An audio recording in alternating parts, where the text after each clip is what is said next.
All right. Well, I'm ready to go if you guys are. Okay, Okay. let's get this show on the road. Let's go.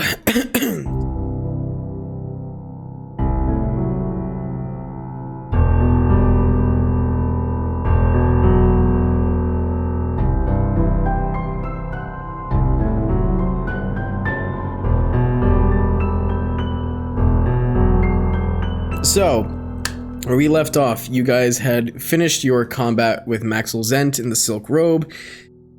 Somehow manipulated a young man into becoming a wizard. Forgot about that. I didn't. It is emblazoned in my brain forever. You took some of Maxill's ledgers. You got a modicum of information from him in a very angry, evil monologue back and forth kind of way. But you guys escaped through the storm and the rain, met up with Inra, and made your way into the greater plains of the continent and off to potential safety, but with the knowledge that you are probably no longer welcome in Mulder Port, and there will probably be some consequence in the vein of bounty hunters in your future. But we will begin again with you guys at dawn that following morning, still awake. None of you really took a rest. Inra had taken the reins and guided you guys through the night. And let me move you guys over to the board. And awesome. So with the sun rising above the clear plains in a wide open sky, it's a like a red, pink to orange kind of a day. This is the kind of light that you expect after such a storm.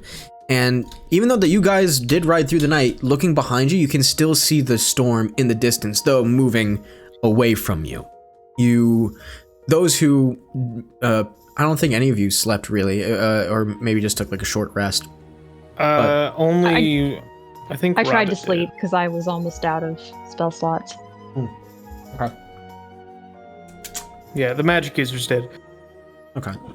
I did pass around my coffee. You did pass around your coffee, that's correct. Well, say for the magic users, you guys got a long rest. I don't see why not. Go for it. Ooh. Excuse me. Yeah, I have a level of exhaustion mark. Right, you, Val, and Irna all have a mark of exhaustion. And you're all still wet, and you guys haven't had the chance to dry out. I was gonna say, yeah. However, for Robert, remember that wonderful wild magic situation where I said he doesn't know what happened to him? The wonderful wild magic surge that occurred. Robert actually became waterproof. He gained the ability to walk on water, and any like hydration that was stuck to him, his clothes, his fur, it all just kind of like fell off of him like water on a duck's back. So he's dry. Yay. Huzzah! That's of you, not so much. But the coffee has been passed around, and Inra will kind of slow. I'm fine. I'm here. He will slow Igmit to a stop, and we'll just take a breath, kind of like hold his head in his hands for a moment, slick back his hair, shake the little water droplets off of his hand, and with a deep breath say, "Okay, full transparency. Riding through the night, I don't know where we are."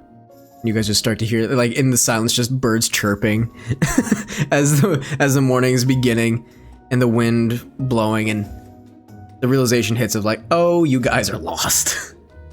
Well, that means they don't know where we are either. Yeah, but That's- we're in the hands of the soldiers. That's not. Where's the sun? What direction are we heading? Can I tell based off where the sun is? Based off of where the sun is, you are heading in the direction that you had intended, in like the northeastern direction, but it does seem you are a little off as far as like how off you could be. Let's make a survival check. DC is really super duper low. Okay, one moment. Oh, okay, 19. Okay. So you guys have actually stuck pretty close to the coast, which is well and good. It's just it kind of has added a little bit of time to a more direct path. So you're not like in the inland, which is great, because if you were inland, you'd be a little bit more screwed. But you are by the coast, so if we're gonna look at the map, and Sombrero, remind me to actually like send you these things. Thank you, Sombrero. Sombrero. Thanks, Sombrero. I'm gonna be sending Thank you. Yeah, thanks, man. We're over there. We're over there. So you guys are pretty much in the square next to Mulder Port, to the right, and like near-ish the coast. So you guys have like at least, a day's head start if anybody was chasing you. Well, the map doesn't show any sort of town, but I'm presuming there've got to be small villages, though I doubt that any of them are going to be quite what we're looking for. I presume we want to head further inland towards the, what is that? Dark Rains Marsh? Inro will look at the map and he says, Dark Rains Marsh is fine and all, but honestly, I would hit more Polperro, because at least that place is a town. The marsh has people. That's the goal, but in order to get there, we need to know where there is, and if there is a road that we could perhaps take that's not marked on the map, well, all the better. And this is Inra talking, because of course Inra is my neutral voice. So as far as a road goes, not really through here. I mean, from when I traveled, it was basically just by sun, by stars, by luck. Because not a lot of, land merchants go to Mulder Port. There are like small, and he puts up air quotes, paths, but they're easy to lose. And I'm sure if we could find one, it would at least set us on the right way. It's just, you gotta find one, that's the thing. And honestly, and he kind of like stands up and he goes on top of the framing. He's like, it doesn't really look like there's one nearby. Well, Robert, do you want to go on a trip? Huh?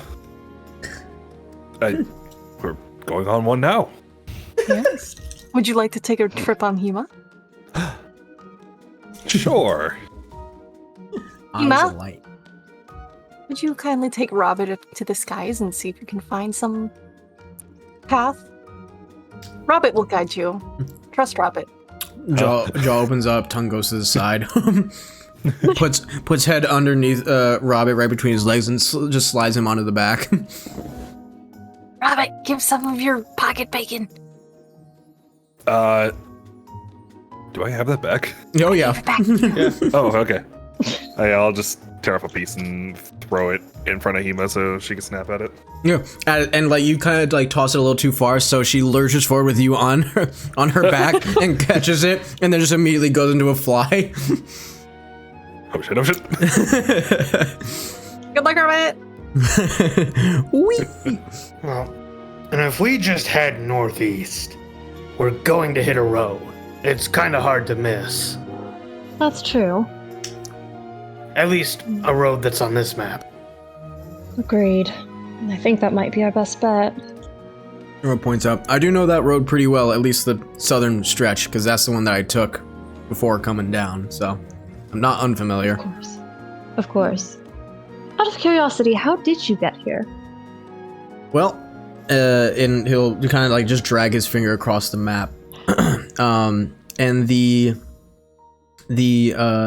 darkened path, like the black lined path, he said, well, I went south from Hilkati, eventually just kind of found my way down that way, followed it, not going to that town, and he points to Bannockburn.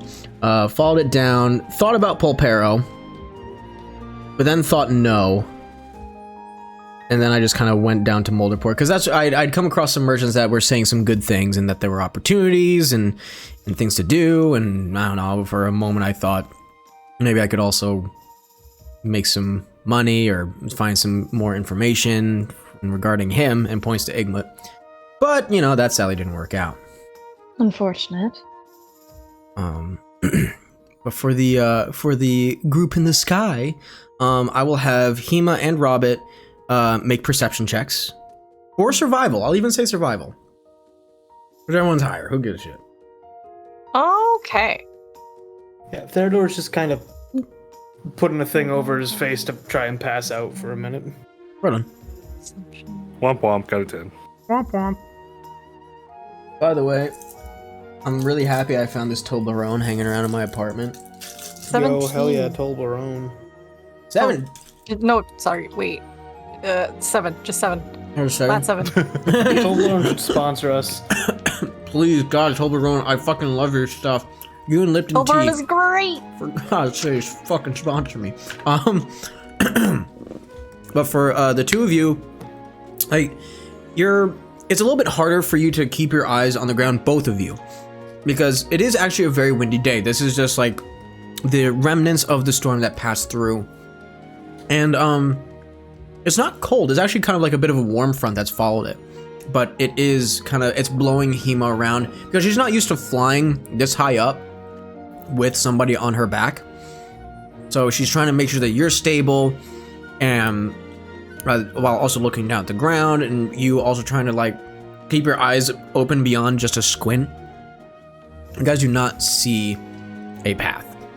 In fact, for as far as you can see, it is wide open plain, a few rocks, a collection of small trees, but there is fucking nothing out here. Huh. Alright, I'll tap on Hema and be like, alright, let's head back down. She'll dip, fly back down. She won't go the 0G dive, but God, Well, imagine. that's good at least. yeah. But like she just try to keep it steady, like, you know, a plane landing in a windstorm. It looks a little wobbly to those who seeing her try to land. You both land, no problem, right back onto the cart. Cool. We ain't found shit. There is nothing. Nothing for miles. Well, just time to head northeast then. So it seems. I'm going to take a nice nap. Do. I'm gonna go ahead and I'll. Whoever wants to sleep, I believe I should be able to have some kind of ability in driving this cart. Though, Val, if you would have a word with. What was their name again? The Aurochs, I mean. Oh, sure. Igmit. Igmit.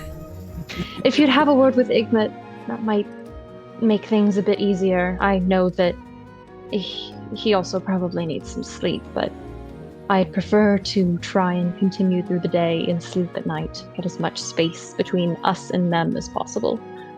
So you want Igmit to keep going? Yeah, ask him to keep going pretty much, and then at night we'll settle down, we'll make a fire, we'll crash. I will And go I ask. will make sure I have a tiny hut prepared. I was just gonna cast darkness on the back of the thing so I can sleep. I mean, Darkness only lasts 10 minutes, right? Yeah, and I'm concentrating, so that won't work. Yeah. Theodore just throws something over his head. Okay, it's like a bird in a cage, just blanket over top. Yeah. But Inra will also just kind of like hop down from the rafters. His legs were kind of like dangling there, and he'll say, you know, as much as I love Igmit, I I don't know if he's gonna listen to anybody else. Like, he's a bit stubborn, even with me. And you see the head like turn back a little bit of Igmut. He knows when he's being shit talked, even if it isn't in Orcish. But which, speaking of, does anybody have land vehicle proficiency? Oh, that's an interesting question. No. How would you be able to tell? No. It'd just be in your proficiencies, like the section with your tool proficiencies and so on. Anybody can drive the cart. That's not a problem. The problem shows up if you need to make a check, like you're going over rough terrain, or like you're trying to make like tight turns, or you're in a chase scene or something. That's when it becomes important. So as it stands right now, Inra's the only guy who has that. So just so you guys know. Okay. But anybody though can drive, not a problem. It's just a matter of if Igmut's gonna listen to you. Because he straight up may not. Yeah, that's part of why I was like, hey, Val, have a chat, because they seem to like you for some reason. Thought it was worth a shot. So, if you want, Val, you can absolutely ask that of Igmut.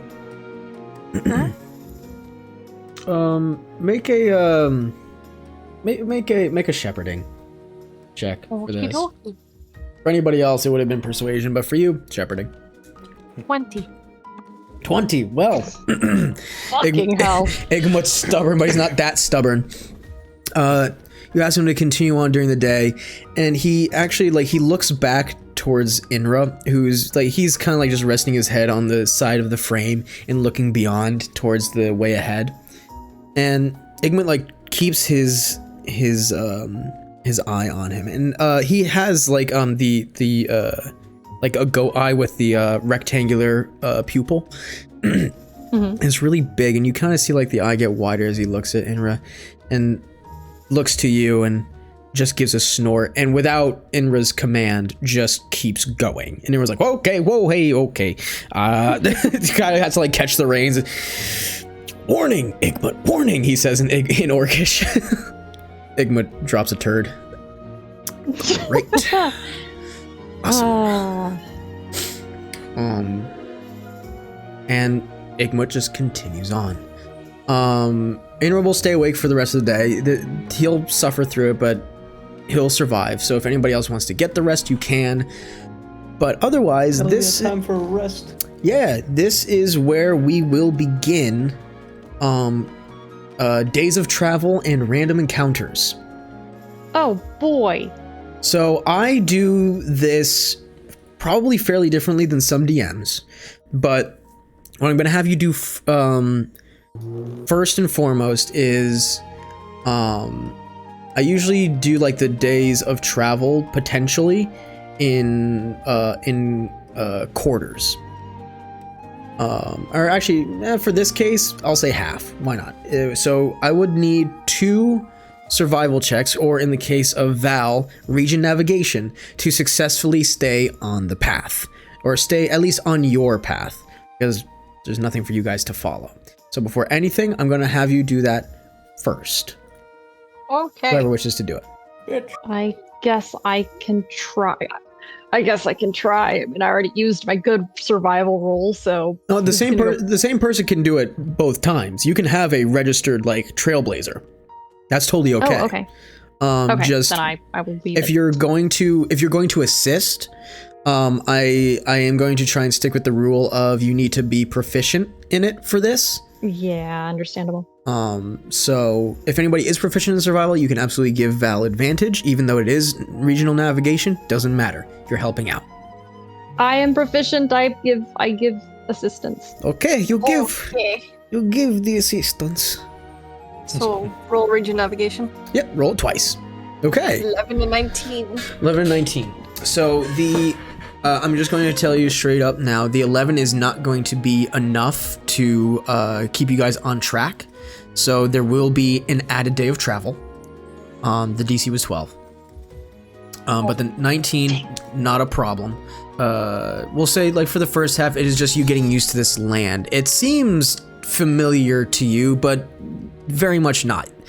To your recollection, even in your life before the inn, this is not a place that you were. This is not a place that you knew well. And that is kind of solidified for you in all of this. And that kind of checks off a box for a memory for you. Like, you have confirmation you've never been in this area before in your life. But as you got used to it, and you're getting used to the plains and the hills, you find your way and you will reach your destination. So now for random encounters, you guys are going to have a grand total of 6 days of travel.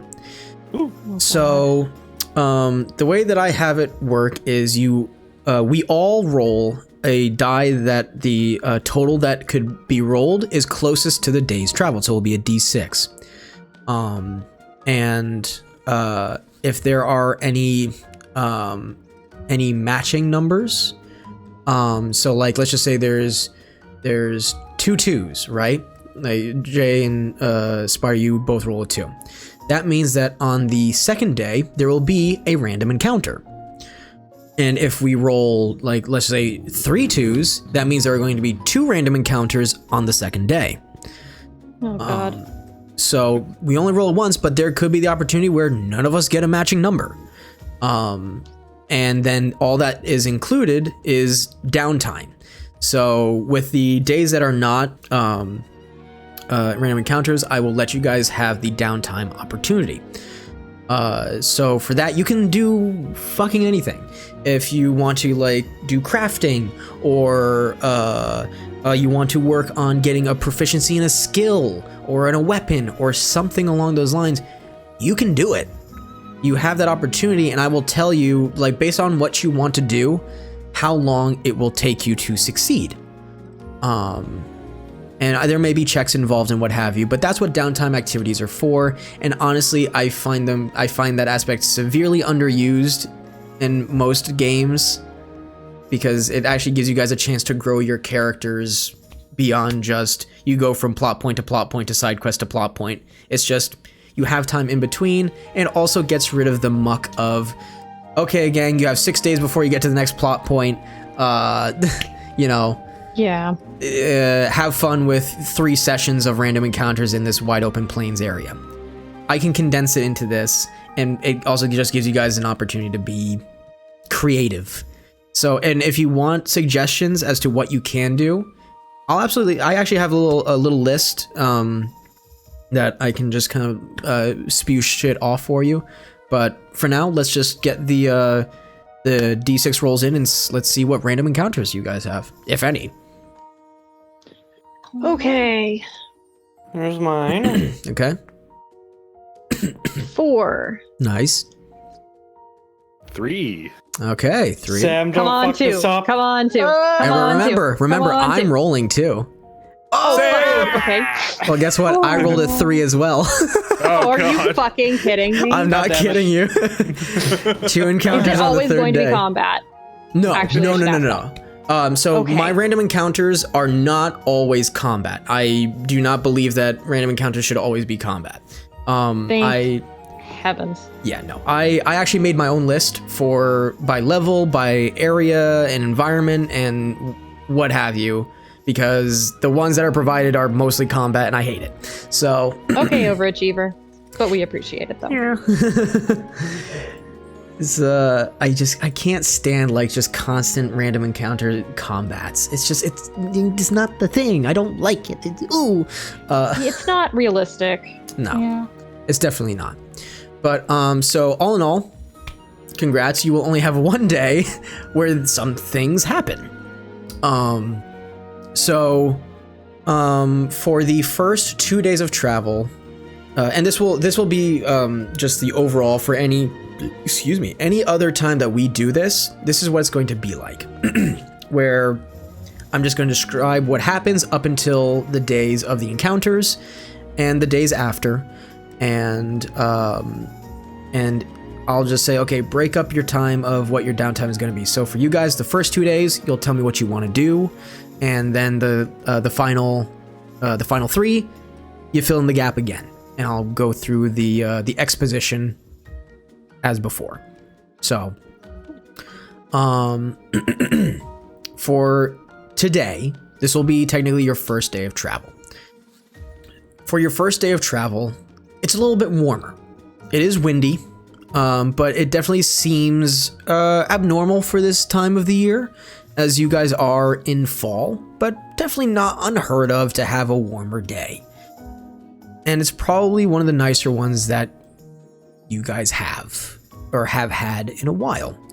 It's quite calming. It is literally the calm after the storm, even though that you are leaving behind a mess, as it was, and that mess may come to follow you.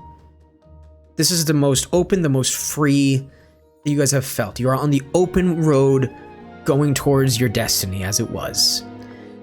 And the car just kind of gently bobbles and bumps over rocks and ruts. But overall, Inno is a pretty good driver. He tries to keep it as smooth as possible.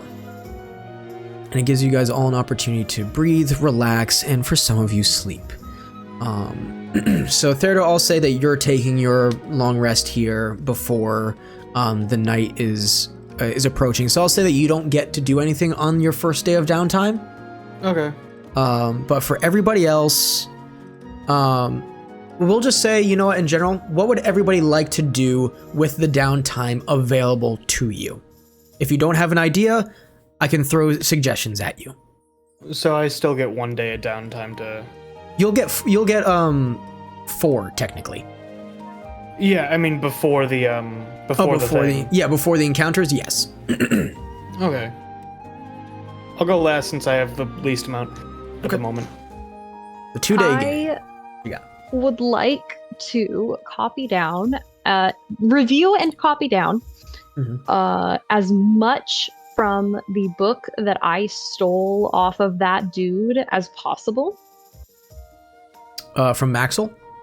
Yes, I want to copy down as much as humanly possible. Okay. I will say this to you as player to DM. Ashale completely intends to dump this book someplace as soon as possible because it is an item that can easily be tracked. And she is well aware of that. Okay. Clever. Excuse me.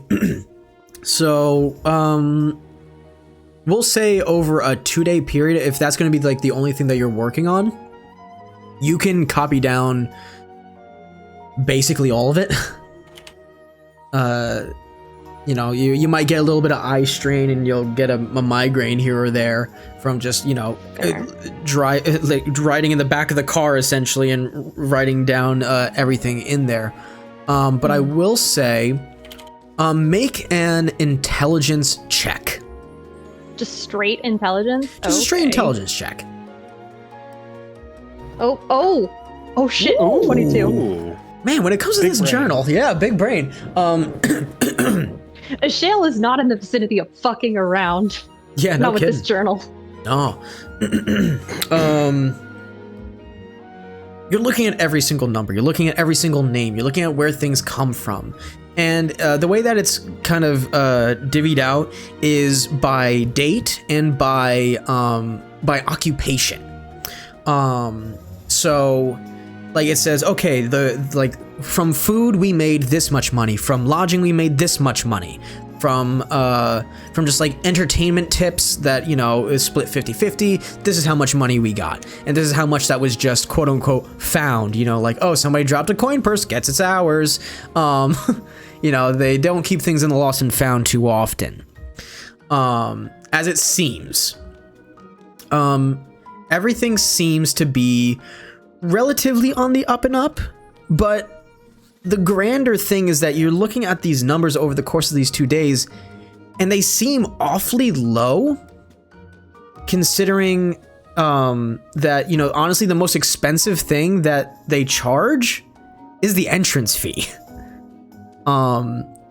And it just seems like with the amount of workers that are there and like the amount of bodies that obviously go in and out, it seems like there should be a lot more money.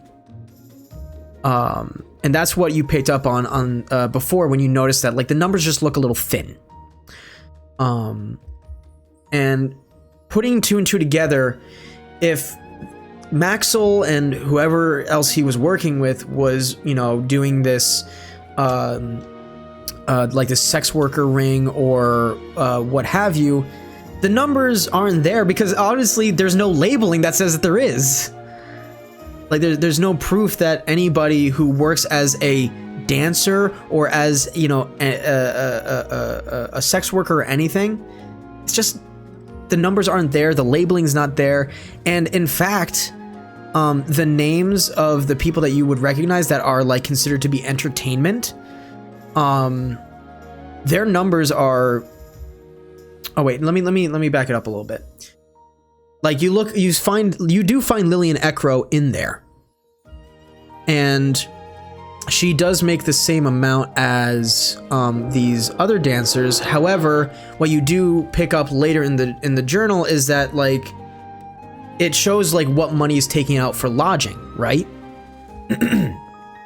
And it actually doesn't show that Lillian or any of the other people that she supposedly lives with, they have no money taken out from what they earn for lodging.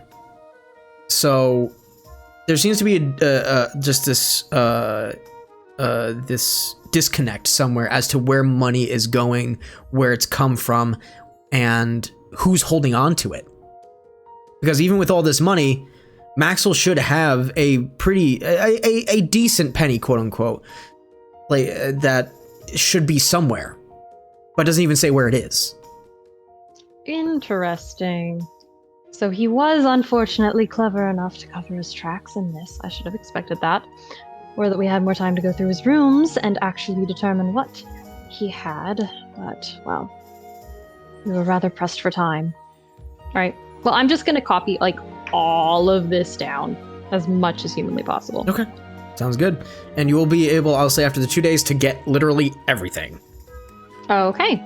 And then when we stop for the night on the second day,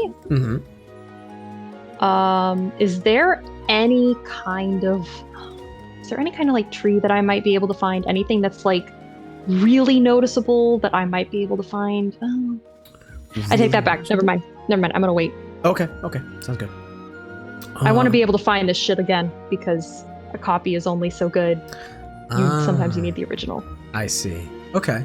So then we'll go down the line of who's on screen. So Robert, what do you got? If anything, or do you want me to just throw suggestions? I was just gonna work on that little broken mechanical crab that I got. Oh yeah, okay. Rad. So I will say make 2 Tinker's checks, 1 for each day. Okay. So, Whoa. 22. Okay. So that's a And- success, obviously. 16. And a 16. Yes, another success. So 2 successes. So this little mechanical crab, it was not functional, but not necessarily broken to no repair by any means. You do kind of have to like take it apart, and especially in the moments where you guys take a break to like stretch or get a little bit of exercising, go to the bathroom, eat, you do spend some time working on it. You take the little crab apart, and you see that at least like one of the gears was like one of the teeth had broken off, and probably nowhere to be found anymore. It's lost to the ether, wherever it may be, sadly. But you make do with actually with a little bit of tinkering magicianry. You still make it work, where you kind of connect like a little wire and loop it around enough that way it's sturdy, and you pinch it closed where it would function like a tooth in the gear. It's definitely, it's pliable, but for the position that it's in and for what you're trying for here, it'll work. And you put this little guy back together, and by the end of the second day, you have a functional little mechanical crab. Hell yeah. Yeah. Little man. Little man.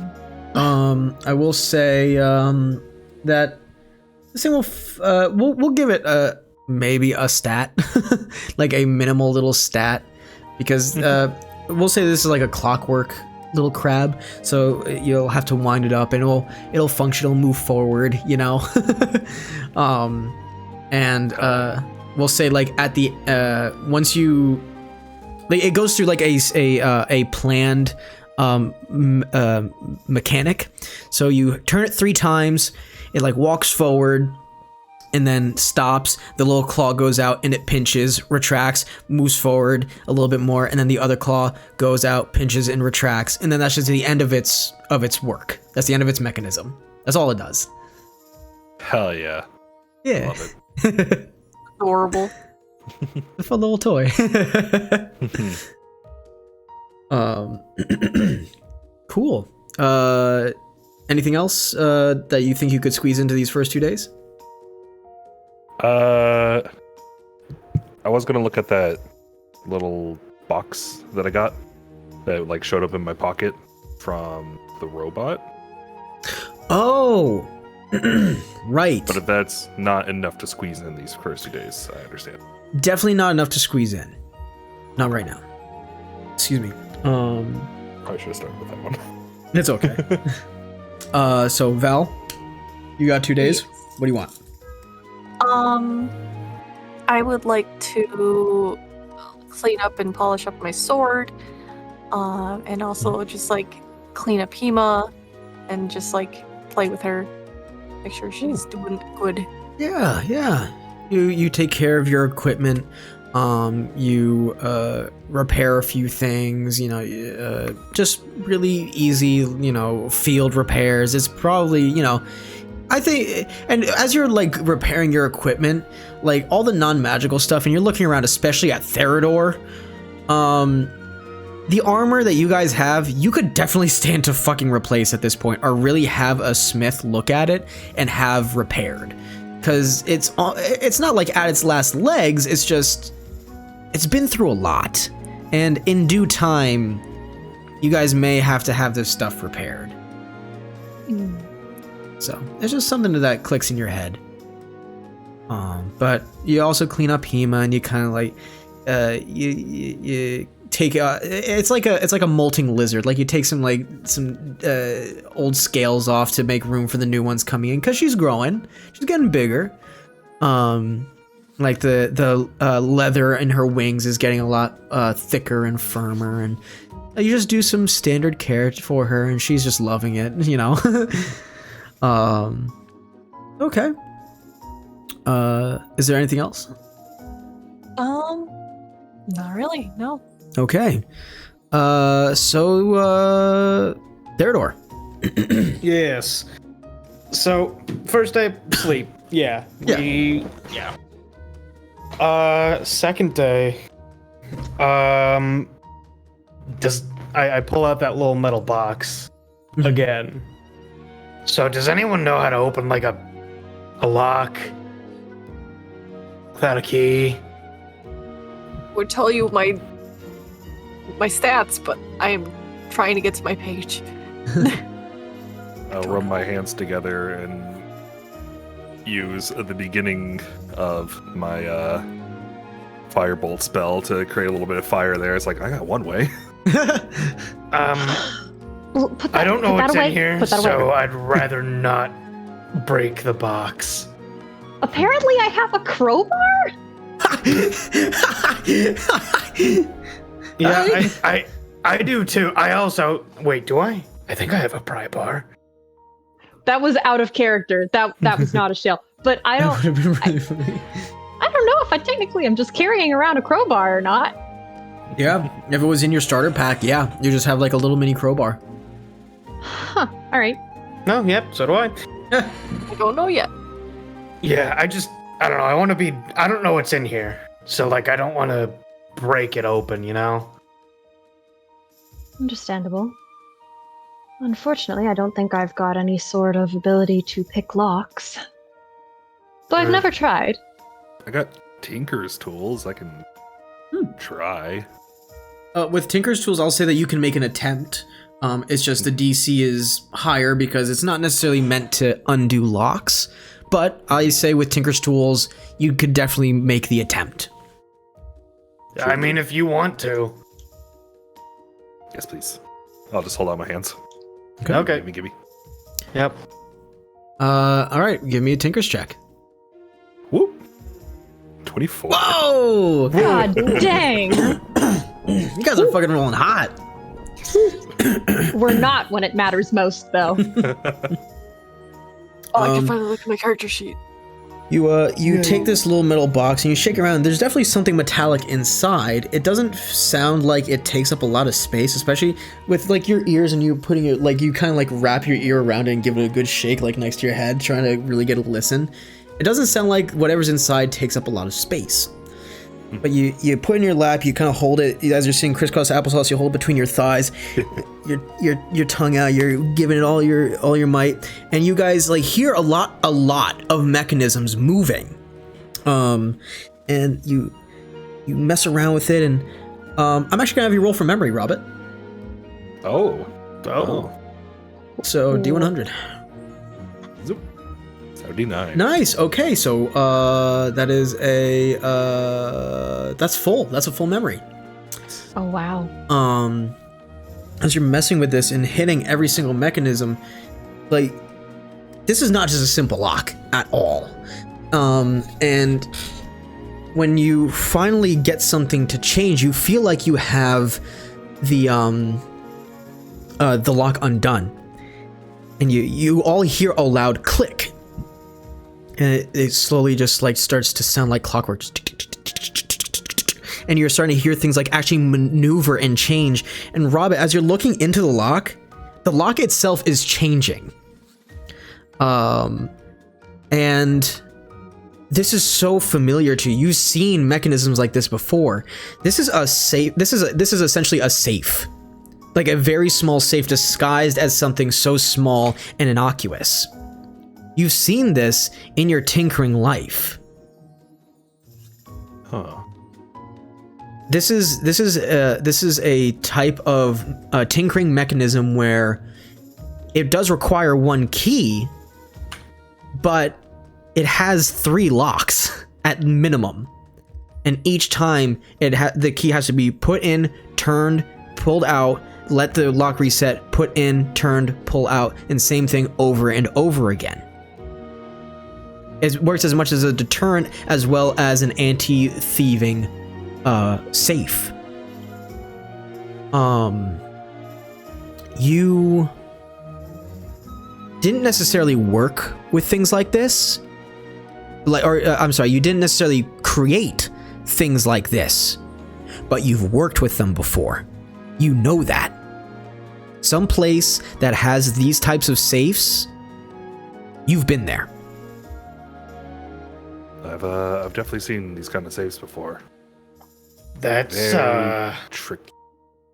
A safe? interesting. Yeah.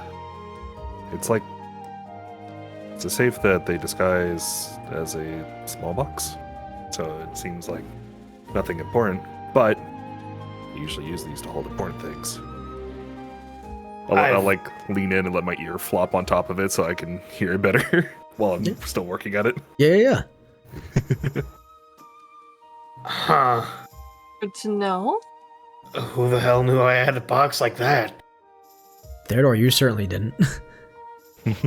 Would have liked the key, I guess. Are these 3 different keys?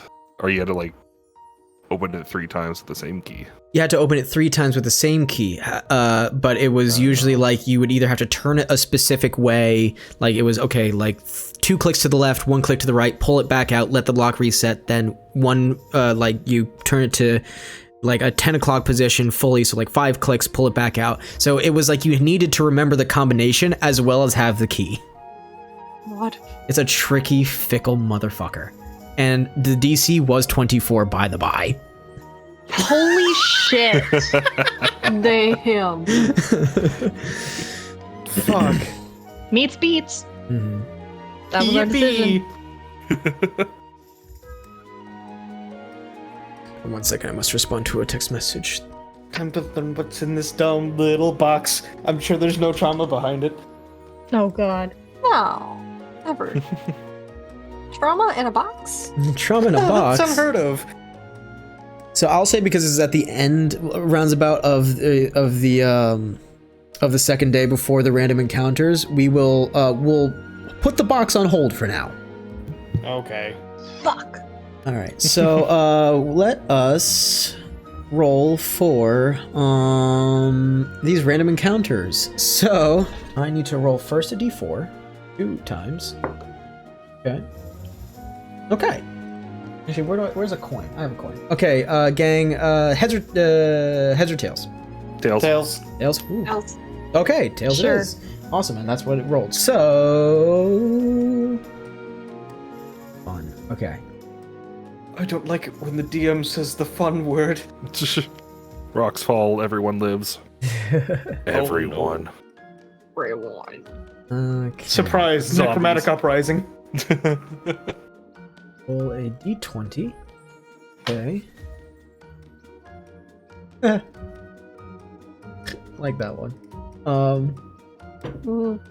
And shit. Okay, rad. So pull some things up. Rad. Okay, so the third day approaches. I'm sorry, let me go over the second day. The second day is just as calm as the first, though the warm air is starting to dissipate. It's still enough, but honestly, a little bundling couldn't hurt. The wind has died down significantly, and you are now starting to hit like some small hills. Nothing crazy, but enough where it takes a little bit of effort, extra effort from Igmut to pull you guys up this small knoll, kind of park it up there, and then move slower to make sure that you guys don't go rolling down at too high of a speed. And even with like the added height, you guys still can't see a path. You still can't see anything but wide open sky, wide open plain, a few trees, and on the occasion, a big rock. It's a beautiful place, though desolate. You don't see much in the way of larger life, your size or what have you. You see a lot of insects, maybe like a gigantic grasshopper, birds, and it's pretty much like the most that you see, except on the morning of the third day. Whereas you guys wake up, and I'm not, when it comes to doing watches, by the way, since you have tiny hut, I'm not gonna make you fucking worry about it. Thank you. Yeah. But when you guys wake up, you guys are kind of taken by surprise, as whoever's the first to awake with like blurry vision, one eye open. You see that your hut is surrounded by 12 goats. Oh my god, go. Thank God I about had a heart attack. And they are just like grazing goats. Not like mountain goats or anything along those lines. They look to be like probably like a domesticated herd that somewheres along the lines probably got lost by either the shepherd or escaped their enclosure and just became this wandering herd. There is still, and it does click in somebody's mind that maybe there is a shepherd around here somewheres, but you don't know. You're just surrounded by these goats, a few rams, and they're just grazing. And Mike, I almost said Mike Bison again, motherfucker. Oh my gosh. Igmut is honest to God paying them no mind. Okay. Does Hema look hungry? Oh my god. Maybe. Oh, I don't know. But yeah, and in the vein of talking about the shepherd, there is no shepherd nearby that you guys can see. I'm not gonna make you roll for it. There's nobody nearby. You just have these goats around you. Well, this is Thank you, unexpected. Oh, I'm not dreaming, correct? Those are No. actually There are 12 goats just kind of chilling out. spectacular. Well, I'm down to keep moving. Inra kind of gives a shrug. He's like, well, I'm gonna get some use out of this, and he pulls out of his bag like a mason jar, and he looks at each one of them, and he looks to see if any of them are willing to, or like are ready to give any goat's milk, and he does find one, and I'm gonna have him roll an animal handling. He does well enough. Like the goat kind of like freaks out at him at first, but he starts speaking in Orcish as if it's going to understand him. But for you guys, this is probably just a muscle memory of dealing with Igmut. And eventually, like, the goat kind of calms down. He actually pulls out some, like, he crumples up, like, some of his travel ration, holds it in his hand, and he feeds it. And one of the rams comes over to be, like, a watchful eye, but not to do anything. And to Inra, this basically, and he says to you guys, these were domesticated at one point, otherwise they would not approach us. They would not be okay with this. And he just kind of, he takes up position and throws the rest of the travel ration on the ground, and he starts to just milk the goat. And he's now has a mason jar of goat milk. Oh yeah. Yippee! Because why not? Hooray! Yeah. Free milk! Free milk! We're gonna know what's in the box now. Not yet. God dang it! How much rope do we have? Can we tie all the goats to the cart and then take them to the next town to sell? That would slow us down drastically. They would just walk behind us. Hold on, I gotta look at the speed of a goat. Time out. This is important. This is important because I can also help. I mean, we could also just take one goat. You could take a singular goat. I'm not gonna tell you no. Okay, goat has a speed of 40 feet. 40 feet! Oh, Oh damn. my God. Okay. Why are they so fast? That's impressive. Go quick. So base walking speed, they are slower than Igmut, but only by 10 feet. Oh. So they would have to try and keep up for a while. But you could absolutely try. I don't see why not. You just, again, you would have to figure maybe some way as to like, okay, maybe slow down a little bit or, force them to run on certain days or what have you. But it's possible. It's definitely not the worst slowdown. Do we feel like taking care of a goat for a few days? I can do it. I We leave it get up to money, you. and we need it. We do. All right. I can take the goat with milk. Okay. Are we taking one goat? Or taking all the goats. If we're taking one well, goat, we're we can just throw them on the cart. True. Yeah, if we just have one, we can put it on the cart. Okay. Okay. So are you just gonna take one goat? Or are you taking several? Because that just changes what happens here. I just want any opportunity to use shepherding, man. Yeah. Are we certain these goats don't belong to somebody around here? Are you questioning our boy Inra? No. Look at him. You think he would lie? I mean, No, I'm they saying that were there's no- domesticated. That's all I'm saying. I agree with that. They don't show any kind of signs of markings of ownership or some such. You can take a goat.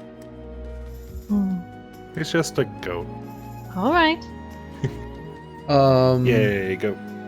So yeah, shepherding, Val. Yoink the goat. Yoinking the goat. 21 on yoinking the goat. Yeah.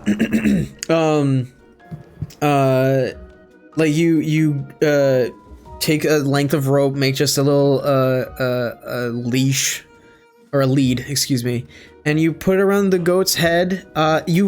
It doesn't.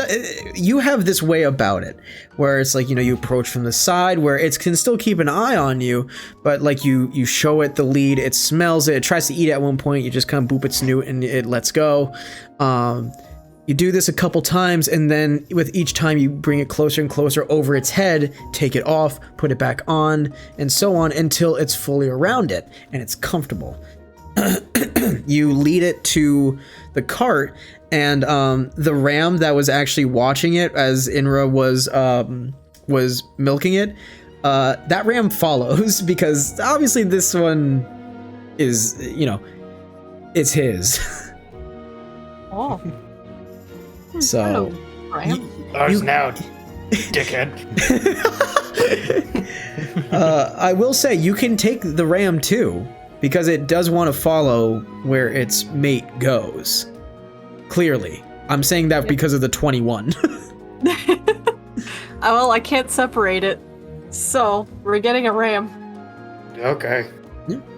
Second verse, same as the first. You put the lead on and you put them into the cart.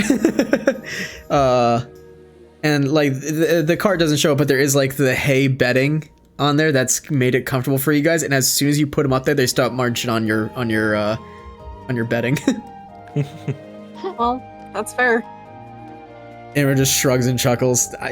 This is what the cart was for. So Do we name them? You want 2 goat minis? Yes, please. Yes. Okay. Please. Okay. 2 goats. Do we name them, or do we not want to? I don't know. That might get us too attached if we sell them. If we intend to sell them, we should not name them. We could also have 2 goat pets. I feel like that's We gonna already be have Igmit. logistically. Yeah. I do not That think might- that we need 2 goats as well. But Mom. If we had They're real cute. if we had a place with people to watch them while we left, then maybe Yeah. They're kissing. Smooching. Wait, Good goats. wait. Oh, I can do it. There we go. Wow. Now they're kissing. Yay. Love wins. Amazing. Love it. Okay. You have 2 goats. All right. So you move forward with this day, and I'll say, yeah, Spider, you can do another check on the box. Why not? Okay. Agreeing. Because that seems to be what everybody's into right now. So yeah, let's open up this box. Box. Another Okay, check, so yeah. Okay. Yeah. Ooh. Ooh. You try, and this it's just a new thing. It's different than it was before, and this time you're just not getting it. And honestly, it does not help that there is a goat nibbling on your ear. Well, that certainly wouldn't help, would it? Just looks at you. Just as it continues to try and nibble at you. But I'll say that's the check for the day. Come evening, you guys find yourselves in another flat area, and it seems as though you're getting further from the ocean. You're starting to lose the smell, and kind of like the taste of the salt water and the salty air. It's all dissipating. As the sun sets, it's like this pale orange. There's a few clouds that dot the sky that when the light hits them, they turn into that pinkish blue look to them. It's quite nice. I'm gonna have passive perceptions above 15. 15 meets 15 or above. No. Passive perception, high. Woo! Lamau, what the fuck is a perception? Perception. All right, Ashil. I meet. Oh, you Yay. meet? Okay, great. Then both of you, I will have make a perception check, please. Ooh, 13. Nice. Oh, that's an out. Oh, not one. I am very focused on recording what the shit I'm trying to copy down. Yeah. Yeah, Ishel, you are just too hyper focused. Robert, though, on the other hand, you've given up on the box and you're keeping an eye on the goats and you're like petting them. You're making sure that they're not eating all the bedding. That way, you guys have someplace soft to nap if need be. And every time like they kind of poop, you just kind of like kick it off the side of the cart. But you're going over this field and you're starting to feel like, you know, the cart beneath you is rumbling a little bit and you're like, oh, I guess we're coming across something a little rough. And you look to the side, and as you look at what's behind you, it's not like you're going over rocks, and it feels pretty, and it looks pretty even, which is confusing considering how much rumbling you're feeling. And as you may begin to say something out loud, like, this is a little odd, there is a sudden lurching of the cart beneath you and a crunching sound of wood as the cart gets tipped over sideways. Oh shit. I'm going to need everybody to roll initiative, and I'm going to need everybody to roll a dexterity saving throw. Okay. Dex save first? Either or. I'll actually say initiative first. Let's go with initiative. 20! Oh, okay, we'll keep the dex save. We'll keep it. Great. Good shit. Would this be considered like saving myself from falling? Oh, yes, tumbling. Sorry. Tumbling Okay, free. thank you. Yeah. Oh, it hovered on the 20 for my okay. initiative. Oh, that's rough. Yeah. 24 for tumbling. What happens? All right. Oh, nice. Nice. I got 3 for initiative. Ooh. 15 God. for initiative. Nice. All right. Dex saving throw, 1 second. Yeah. Need to roll for the 7. goats. The goats did great. Oh yeah, they are goats. They are goats. They also have the ability sure-footed. So rad. So I can't tip over the cart. It's not all one asset. So yeah, they don't You have to a use good theater of cart. the mind. Yeah, you do have to use theater of the mind. It is tipped over onto the side. So the dex saves. Who got below a 14? Me. You. Okay, so Robert, you are the only one who will fall prone. And that even Inred actually didn't fall prone. So I'm going to have you guys onto the here. I'll put Inred so you guys know. Oh, that's their door. I'm gonna have you guys over on this side of the cart because that's just where it's tipped over. The goats are gonna kind of go flying. Oh, actually, I can't grab my piece. oh god. Because initiative. Oh my god. Oh, here, you know, Oh, I'll yeah. just move you guys. Oh, yeah. Okay. Whoops. Thank you. Whoops. Yep. We're shaking. We're getting down. You are. So I'll say the goats were like tied up to the cart, so they're not necessarily running away. And this is also the same problem with Igmut. He's tied to the cart, but he's still standing. This is completely unaffected him. Hell yeah, Igmit. Powerful man. Yeah. But as you guys are thrown from the cart, and some of you like holding onto the frame and getting yourselves onto your feet, Robert sadly going face first into the dirt, you guys hear the crunching of the cart. And you can see kind of with these gigantic like front feet and these thick claws that are honestly like as thick and wide as a 2x4, is this creature that looks like it's made of stone, but it seems a lot smoother, and it has like this spade, this shovel head for a frontal plate. I'm gonna have You did not just throw a fucking boule at us. Yeah. Yeah. Not again. All right, let's fucking do this, I guess. Yeah, I don't know. You know what it is. It is a boule. The last time I threw one of these at my players, they adopted a small child. I adopted the small child. It was me. Also, that thing was terrifying. I need Yeah, to thank you, Silver. Yeah. pull up its Yeah. stat block. This is revenge. And the funniest fucking thing is I was thinking, this is the perfect area for a boule to show up. Why would you think And I jinxed it.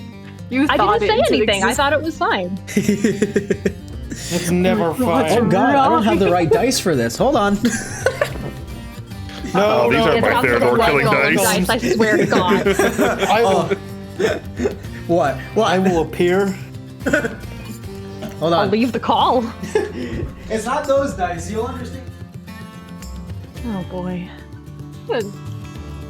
Uh-oh, uh-oh, uh-oh, uh-oh. Our goats are gonna run away. Because I don't have the right. And when I say I don't have the right dice, I don't have d12s. Oh, Oh, okay. oh, That's still bad, but okay. Cool. Everything's fine. I don't like that you had to grab D12s, actually. I really Yeah. don't like that. Yeah, that's not a fan. Not a fan. Yeah, the boy. I love this mini so much. Oh my God. He looks so There's the man. cool. hello, sir. Oh fuck. All right. So you see that he's like, this creature is munching on the cart. And I actually didn't roll Rude. initiative for it. That's just not fucking fair. With those who have a collective intelligence, these things work off of obviously ambushing from the ground. And it must have felt the vibrations of the large cart above, thinking that it was maybe a herd or something maybe equivalent to its size, and it decided to try and sneak up on it. And it seems disturbed that it's not found flesh, but instead wood. So, Igmut is first with all the other beasts. The goats are freaking out. They're bleeding. They're trying to escape this. Igmut, on the other hand, I'm sorry, goats. No. when I say bleating, not bleeding. Oh, Thank you Bleat. for the clarification. I appreciate that. Yes. Because I was like, what the fuck? Blah. Blah. Igmut sees this and he's having no fucking time of it. Like his entire harness is actually kind of hindering him. He's trying to move away. And like like where the harness is, it's kind of like taken out one of his legs, so he's trying to have to like step around it. And you see him trying to like pull against it to get out of this. So I'm actually gonna have him make a strength saving throw. It's +5. No, he doesn't do it. I rolled a 5. You see him trying to pull and get out of his harness to do anything, and it's just not working for him. Inra sees this. He's gonna pull out his short sword and just look at you guys. What the fuck is this? bad. No kidding. DM, would I know what this is? Is this thing? I'll say make an Arcana check. Oh fuck. All right. I have proficiency fuck. in Arcana. That's an 8. Oh, you do? Sure. Then, yeah. If anybody has proficiency on Arcana, then go for it. Woo! That's a 7. Oh no. You guys Oh. are unfamiliar with it, but you do realize that this is not a beast. The 8 is enough to recognize that it does not have the beast quality to it, and it's probably somewhere in the monstrosity vein, or elemental. You're not exactly sure, but it's not a beast. Okay. But Inra, responds to Theodore like, yeah, no shit, and he goes to Igmut's harness, and he's gonna try and undo it. This is gonna be sleight of hand for him. Well, okay, yeah. Inra, like with just one hand, it's almost like he has a system to this. He pulls one of the belts up, out, and towards him, and it just immediately releases all of the leads, and Igma can push forward. I'll say that he gets like the 5 feet. So that was his action to do that. But he's gonna look to Val and he's gonna say, "I'm gonna distract it. You guys hit it." And he's gonna like jump through the harnesses and go to the other side and try to get its attention. He's going to do the help action as a bonus action. Okay. So, he's got balls today. That means that the next attack against this thing has advantage. Ooh. Okay. So that's his go. Val, you're up. I jumped the cart how is the cart laying? Is it So laying it's on its side? Yeah, it's on its side right now. So we'll say if you want to get like on top of it, we can just kind of like put you on the cart and consider that the side of it, because it's not one Alright. unit. As long as I can hit it from here. Oh yeah, totally. Perfect. Yeah, you basically are like staring at it right in his face as it's still chewing on the wheel. Wonderful. You said I have advantage. Yes, you do have advantage thanks to Inra. Thank you, Minda. I will hit it with my rapier. Right on. Those are two very different rolls. Anyway, I have a nat 20. It did not show up for me. I rolled a 2 and a 20. Oh, nice. All right, here, let me. Oh, fuck yeah. There it is. Yeah, I just had to refresh. 2 and a nat 20. So yeah, with your rapier, like you're looking for an opening, and as Inra is trying to get its attention, he's actually like kind of smacking its leg with his short sword, trying to get its attention. And as it turns its armored head, you see an opening, and its opening is its eye. Ooh. And you just thrust your rapier right through. At least half of the blade goes in. And on a nat 20, your sword also does a burst. Uh-huh. It has ice damage now. Yeah. Oh, fuck. So ice 5 damage of ice, including whatever else. Yep. Alright. 13 plus the 5. 13 plus the 5? I think so.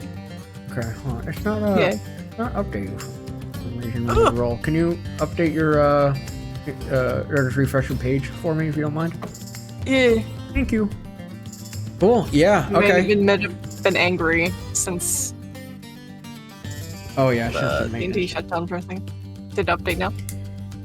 Okay. So 13 damage is you have blinded this thing in one eye, and as it reels its head back and bellows, it kind of sounds like it's just a collection of rocks rattling in this thing's throat as its roar. You have its full attention now. Perfect. So it's bellowing now. Yes, it is bellowing. Hmm. That. Stab it in the mouth. Ooh. Okay. Yeah. So straight roll on this one. 3. 10 total. And total. Is it not updating for me? I swear I to don't God. know. It's fine. But yeah, a 10 misses as you actually like hit its mouth, and as it's agape, your rapier just bounces off. It seems like even the inside of this thing's mouth is armored, as it's probably prone to eating things just as tough as wood or stone. Duly noted. And all right, if that's the end of your go. It is. All right, it is the Boulet's turn. As you are its enemy right now, it like rears its legs back and does like turns its head to get you in its mouth lengthwise and tries to bite down on you.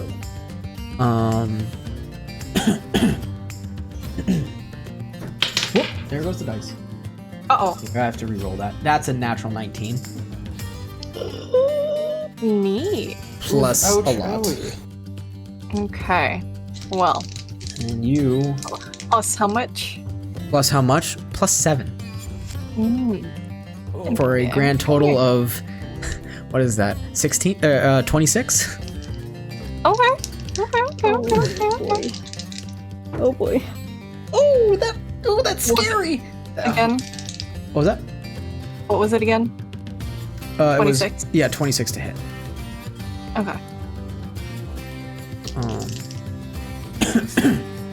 Excuse me, I'm sorry, I'm so coffee All today. So, and the damage you take... Oh god, this is brutal. Yeah? Yeah, man, this is brutal. Hold on. Uh-huh. Yeah. Yeah, this is bad. I need to do the math real quick in my head. Just That's got that that after much. this, I can rest. That much. Oh!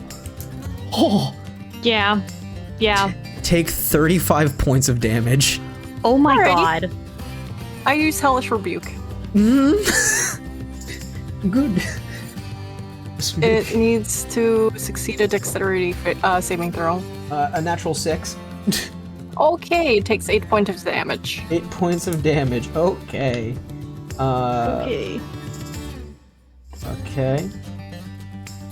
You guys actually hear not only the cracking of bone, you hear like the air be taken out of Val's lungs for a moment. Just her breath is taken away, and those on the underside of the cart, you feel just a spray of blood hit your face Oh. as Val has taken a lot of damage and is primarily crushed in this thing's powerful jaw. And honestly, Val, how much HP do you have right now? Like, genuine question. 39. 39? Yes, sir. Okay. So it doesn't seem like there's any lasting like injury, like no broken bones right now, because like Val is still trying to hold her own here, but she's bleeding profusely. That'll And help you. that is its go. So, Ashale, you're up. Anyways, I'm still on my feet. I can see this fucker, right? Yes, you can. Like Val is, it's kind of like crawled on top of the side of the cart with Val, and you can see Val in its mouth entirely. Okay. No fire spells. We want to have a means of escape. I'm gonna cast Mind Spike. Ooh. Okay. It must make a Wisdom saving throw. It must save Wisdom 14 or higher. Well, 13. Okay. 3d8 psychic damage. Nice. Hell yeah. Hell yeah. 15. It is concentration, but I'm not keeping concentration because I don't need to know where it is. I just needed to do some fucking damage. Okay. Guaranteed. Yeah. With Mind Spike, you know you reach into its psyche, and you like your hand outstretched. You just clench your hand into a fist, and you see its head lurch as it actually, it releases Val from its mouth, and is kind of like stunned there for a moment as you have hurt it in a place it's never been hurt before. It shakes its head violently, throwing spatters of blood in every which direction. You have done some damage. Okay. I am also going to use my movement. I'm not going to use all of it, but I would like to move at least 15 feet away Okay. to try and get some kind of a better angle on it for future attacks. And I might actually have to go the full length. That's dangerous as fuck, though. I am gonna just kind of move over to here, and I Okay. think I should still be in range to do anything. Yeah, you should be fine. You are only from its end point. You are like 40 feet away. Okay. Yeah. Okay. Yeah. I should be able to do some damage. If it gets closer, I've got other spells. So, yeah. For the moment, that's where I'll stay. Okay, right on. And that's my turn. I Cool. don't think there's anything else I can do. All right. Robert, you're up. Cool. I'm gonna get up. Okay. You get up. You see the amount of damage Val has taken. Is she still like trapped in those claws? No. Or in the jaws, rather? No, Okay. that's all mostly, basically just theatrics. There's no like grapple effect or anything. Okay. And my movement speed is half? Yes, it took half your movement to get up from prone. Can I climb on top of these rocks? It's a bush, but yes. Okay, so I'm gonna go over here then. Okay. I'm gonna cast Chaos Bolt at it. Okay. Cool. Go ahead and cast the Chaos Bolt. Yep. 12. 12 doesn't do Yeah. it. You cast a spell and you aim. You try to aim for not its head, but its side. But the magic is actually just kind of like repelled off of its natural armor and goes skyrocketing into the sky. Well, pretty fireworks. Oh god. Thank you.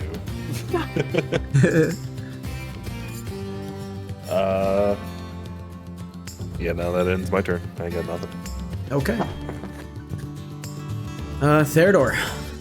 Cool. All right, I'm running up onto the cart. Yep. I'm going to do bait and switch with Val. Oh, okay. So I'm going to roll a superiority die. I'm going to be trading places, so I'm in front, like right in front of this thing. Okay. We'll be trading Oh, trading some places here. And then I roll a superiority die. Hold on, wait. And until the start of my next turn, I'm gonna gain AC based on the number rolled here. Okay. That's 8 bonus AC. Ooh. So my AC is now 25 because I'm dual wielding. And now I'm going to Jesus. action surge. DM, how Yeah. close is he to me, by the way? I just want to know. How close is who? Theodore to me. 5 feet. 5 feet. Like literally within All the right, same. perfect. Yeah. Thank you. That's all. So yeah, I'm going to use that. Okay, that's a superiority die. I'm going to use the action surge, and now I'm going to make an attack with the Moontouch Longsword. All right. 21 to hit. 21 will hit. I'm gonna punch a Divine Smite into there. Rad. Okay. So hold on, let me. Oh, that's 2d8 radiant. So we'll roll this, and then. Well, that's kind of garbage, but maybe these will be much nicer. That's So that'll better. be 15 damage in total, Okay. and then I will hit with a hand axe as well for dual wielding. Okay. 17? 17 meets beats. Hell yeah! And that's 10 damage total. 10. Okay. Nice shit. So as you switch with Val, you kind of like take the head of the of your hand axe, hook it underneath like her arm, pull her behind you, launch forward with your long sword first, piercing it actually right through its forehead, past the armor with the divine energy. It just kind of sends a little crack. You retract your sword and then meet back up with your hand axe, putting it right back in the same wound. And this thing is bellowing again, pulling back, almost taking your hand axe with it. But that is your go, I guess, right? Yep. Okay. And I have a 25 AC until the start of my next turn. Stellar. All right, so that is just letting you guys know this thing is bloodied, beyond bloodied actually now. Oh, fantastic. Good. So, Igmut, the goats are still attached. Igmut, on the other hand, It's free. Igmit is free. Igmut is going to take his movement do a quick turn, like stop on a dime and charge, taking it out of his hind quarter. Oh god. Hell yeah, bless. but Literally going right past Inra, taking this thing at the hind quarter and like trying to lift it up. He's got the strength, he can do it. Hell yeah, get him.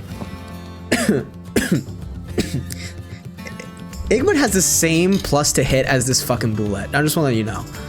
oh my god. Wow. I'm gonna say he has Igmit advantage off. because it is, it's flanked in all different ways by numerous people. So honestly, the bullet, it would be, if it was gonna cancel anybody's flanking, it'd be Therador's at this point. So Yeah, for sure. well, 10, so +7 meets beats. So Igmit will do a goring attack, and because he got some movement beforehand, Yo. he deals 4d8 +5. So let's see, 8, 4, and 7, 8. Holy shit! God dang. 27 +5, 32. Are you fucking kidding me? Oh my god. God He just did damn. like Oh my god. almost. That's a ridiculous amount of damage. Yeah, Fuck, so he's a it- tank. Aurochs are fucking mean in D&D. So I'm just double checking my math here. It's 8, 16 +4. That would be 20, 27 +5, 32. Yeah. This thing also needs to make a strength saving throw or be knocked prone. Oh my god. With what is that? It's a fails.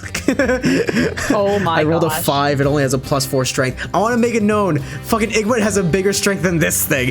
Aurochs are mean. Fucking Christ. Wow. You I guys- thought I was being cool. No, man, Igmit's fucking fantastic. Igmit Dun, with dun, his dun, gore dun, dun. pierces this thing in its hindquarters with his horns, lifts it up, actually kind of like putting it on its head, and like turns his head immediately to the left, whipping it to the ground, tail to like head to the sky, putting it on its back. And he rips his horns out, tearing out some entrails, and it yells out. Igmit's in his fucking realm. And he's prone.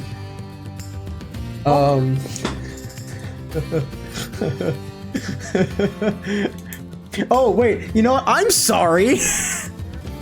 I was looking at the wrong health pool. It's dead. Oh, My god. Holy fucking shit. Christ.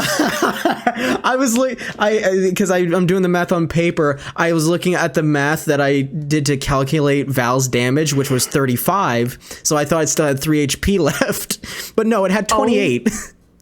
Oh, my God. gosh. Igmit is a soldier of fortune over here. We'll say as Flavor to finish this thing off, Igmit like rears up on his hind legs, goes for his throat, and puts his hose right through it, Oh my god. Ooh. and just slowly steps out. So, never piss off Igmit. Never, ever. No, we extra treats for Igmit tonight. We have them. In Rose Bogart, Igmit just does like a bellowing and just breathes this hot air all over it and goes to Inra, kind of like bumps him with his shoulder a little bit, and then just goes back and like rests himself on the ground, his back to the corpse, and just lets you guys do whatever you need to. Well, while we're sitting here, I'll just kind of reach down and lay on hands Val. Thanks, I guess. buddy. Yeah, My that bones goat hurt. outperformed us by a long shot. I was ready to fight it more. That was exciting. Anyway, you get 15 HP back. Thank you. Yowza. Yowza. Even I forgot that Igba could do that much. Dude, I was like ready. I was like, hell yeah, I'm gonna get a 25. I have 25 AC. I'm fucking cool up here. I'm ready to take this thing on. And then Igmit just goes, have you heard of the Killdozer? Oh, god dang. Oh my god. Yeah, I want to get up and walk to Igmit and thank him in Orcish. There's like the slow eye close and the nod, and then it just goes back to like resting on the ground. Wonderful. I'm going to go sit on the ground. So, what, fix this thing and rest here? Because we're gonna be here for a minute. I think that's a good idea. Inra goes and pets Igmit. Starts talking to him in Orcish. He does love you in his own way. Yeah, I Do you guess hear so. what he's saying? Yeah, it's a little quiet, but he's just, he's saying thank you, old friend. He'd be proud.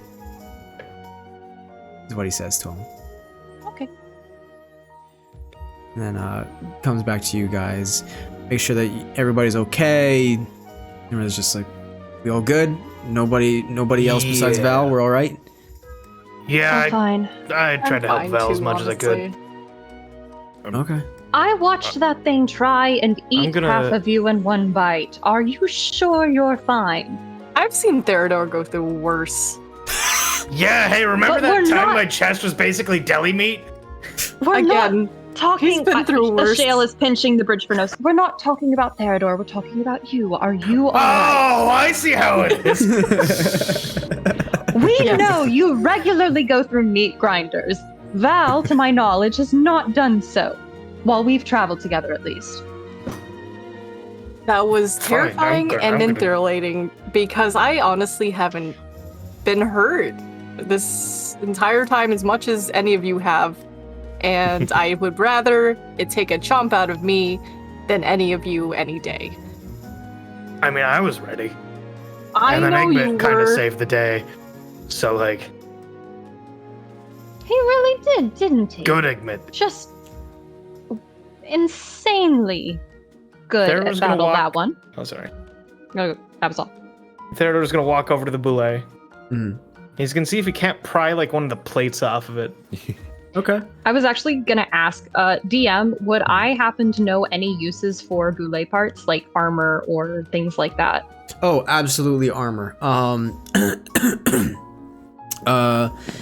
It would not be unheard of for anybody to actually make like half plate or breastplate or even full on plate armor if you can find the right person to manipulate this armor, or like the I guess we'll call it the chitin of this beast. It just takes somebody with an extraordinary specialty. I could have a shield. Hey, You could also make a shield really easily. I Yeah. could finally have a shield. hey, anyone have like? It's gonna sound weird. Anyone have like a chisel or like anything like a woodcarver would use? What's really funny is that Inra pulls out his entire wood carving set. Yeah. Oh, hey, I know how to use these. Anyway, And I'm gonna be. I also have a mallet. I'm gonna I have be a hammer. using the chisel and mallet to like open space between the plates and start prying them. Okay. Get enough room for the pry bar. You start using the pry bar, very much breaking this thing down, basically butchering. Okay. Yeah. You guys can absolutely just butcher this thing. So you guys will be doing that. For Val, Robert, don't want to leave you guys in the dust. I want to try to help prepare the cart. Okay. Sounds good. Robert? I was just gonna make the joke that I was trying to push these goats back to the cart, but they're doing the thing where they just stand there. And like Robin's feet are like dragging across the dirt and he falls over. Go on! On. I love that.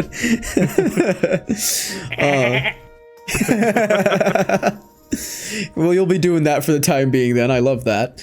Inra is gonna first look at the cart on its side, and he's gonna say, "Guys, the wheel is broken. Like, this is shattered." Shit. Oh no. Boy. Well, think we might be walking then. Might be. Damn.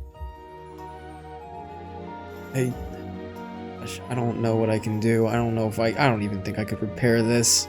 Like, I'm a carpenter through and through, but this got crushed. I'm sorry about your cart. I feel like this wouldn't have happened without if we were not here. No, don't even. Guys, really, it's okay. Like, I was probably gonna leave Mulder Port anyways, especially after everything that happened. I'd be coming through here on my own. Ah.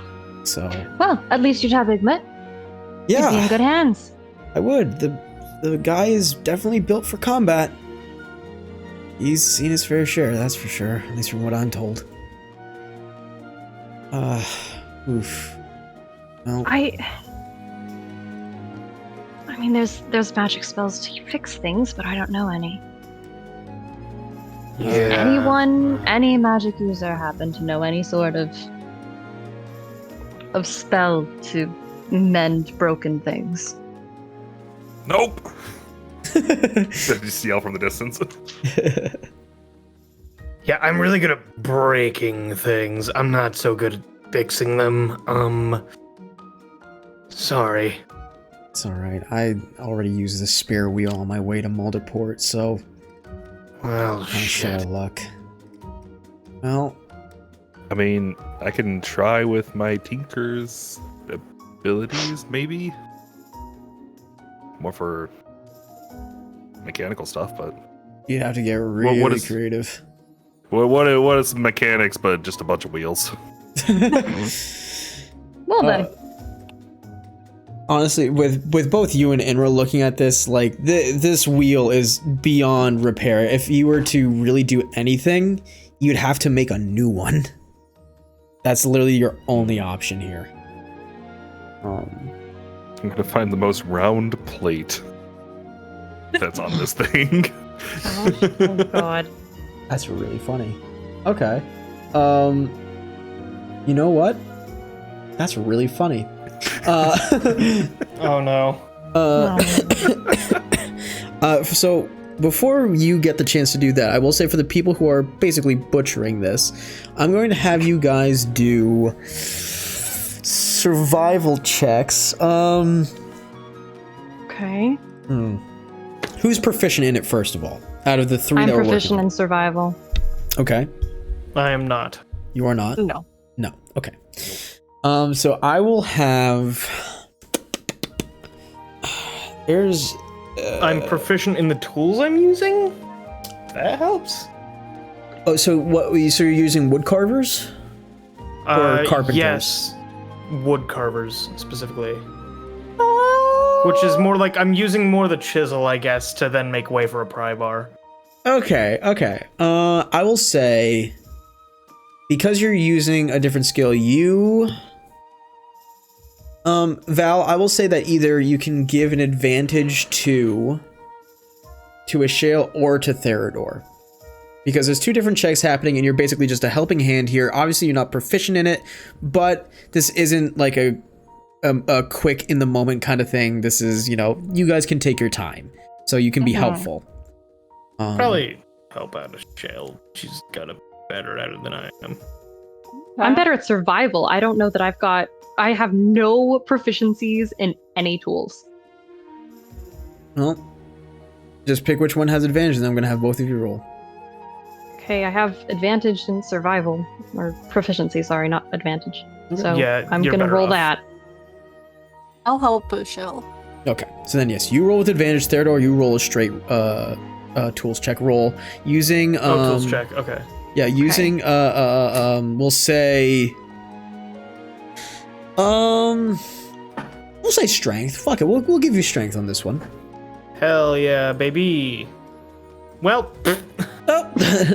Thank you, Val, for the advantage. Otherwise, it was a nat 1. So, 17. Nice. Okay. So 17. With Theodore's little boost, with the 6, like you're trying your best to pry the plates, but they are really stuck. This is obviously not meant to be something to be easily manipulated, but nonetheless, you with the 17, the plate that's kind of like on the middle of its back is kind of actually, you know what? No, that doesn't make any sense. We'll say that you guys work on the head, because that's the point that you guys were able to crack. You damaged it. That's where it's probably going to be easiest to take this thing apart. You actually don't get the full head plate, and where Theodore had split it down the middle, you get the left half. So the left half of this large beast, just you cut away from the skin, and you cut through the meat, the sinew, and you pull it free, and you now have this I would say probably about 2.5 to 3 foot long piece of this boulette armor, we'll call it. It's natural armor. So it basically, like, if you were to, like, let's just say you were to put it on Val as like a shield, right? It would basically be about the size-ish of a tower shield, and it would kind of have like a jagged one side with a very pointed end. And it would be kind of like rounded in like a yeah, we'll just say like slightly rounded on the side that wasn't broken. So like you kind of like mess around with it. You could really stab somebody with this end, but it's a gigantic shield at this point, if anything. But it cannot function as a shield right now. Well, I'm certain we could find some craftsman somewhere to, you know, shape that into a pretty neat shield. Indeed. That's probably going to be the easiest thing that you could ask for from a craftsman. So, absolutely you could. Sure. And we can totally just let them have the rest. I'm sure this is not an easy material to get your hands on, so... True. So, Robert, you were looking for a like a round piece. Mm-hmm. Make a survival check yourself. Okay. Fuck. Nothing. You know what? I'm Absolutely. gonna use lucky on this. Oh, okay. Hell yeah. Let's go. Do it up. Let's go. Nat 20. Oh my god! Yeah. Yes! Oh my god, that is hysterical. I can't not give this to you now. Fate has deemed it necessary. Wow. Okay. You guys see like Robert like go up to like the other wheels in the cart. He does like the you know, like the imaginary picture, like the point of the thumb to the index finger in a rectangle thing. Yeah, You see him like moving in and out, like doing measurements, and he goes to like the nearish the tail of this thing and doing like the same thing to some of the plates. And near the end of the tail is where like the plates actually look pretty rounded. And these are thick, like they are about as thick as the wheels. And you find one that's probably about like the right size, and it would just need like a little bit of working. It would definitely take some careful work to get it to, you know, not be perfectly round, but to be something. If this can be removed, it could function, and you would have a wheel. Well, time to try. Yeah, can somebody help me with this? Of course. I Yeah, want this one. If it was anything but a natural 20, I'd say no. Yeah. But it was a natural 20. well, for lucky. the shale was definitely more effective at getting a plate off. So, Shale, if you want to do a survival check, have at. Advantage or flat? Robert, are you proficient in survival? I'm not. I forgot about that part. Okay. We'll say actually, you know what? Inrub getting very interested. He's proficient in survival. He'll help, so he'll give advantage. Okay. He's not as good as you at it, though. Okay. That's a 23. Wow. Okay. Yeah, this is not as big of a plate. Like it's a wheel. It's a wagon wheel size. So it's still difficult, and it still weighs a ton. Like this has to be like at least 100 pounds, probably. I can carry it. But with some careful cutting and this one being a little bit more maneuverable, especially because it's at the tail, the tail has to be somewhat flexible. You guys cut it away, and as you pull it out of the skin, it actually does have like a rounded end that was inside the body where it was connected. And looking at it, you would just kind of have to like shave off some of the side, and you'd have to, this is going to be the trickiest part, you'd have to chisel away to make a hole where the axle could go through it. And Inra sees this, he's like, okay, hold on, let me check the axle, let me make sure that I can fix that of all the things. And he goes over to it, he's looking it over, he's like, it is broken, but I can fix it. I can make it okay-ish. It's just we are gonna have to be really careful where we go now.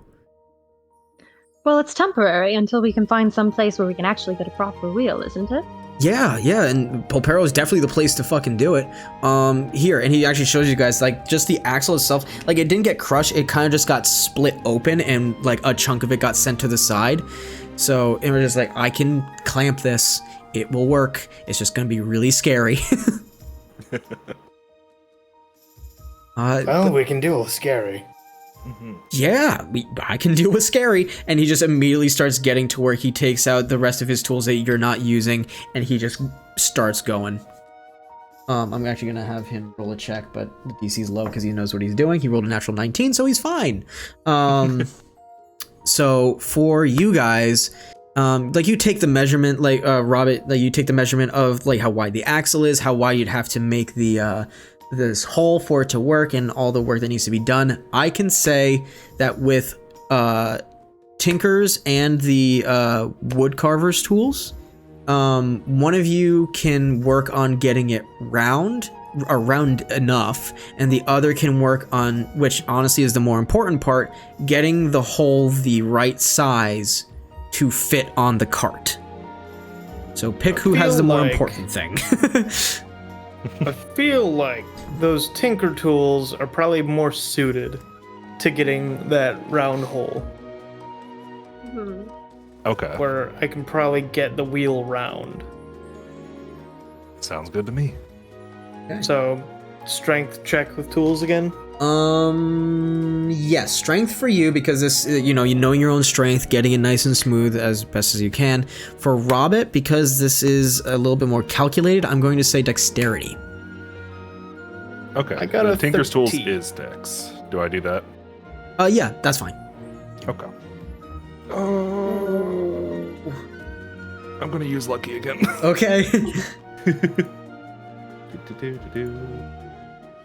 21. There we go. Lucky again is literally just saving this cart. To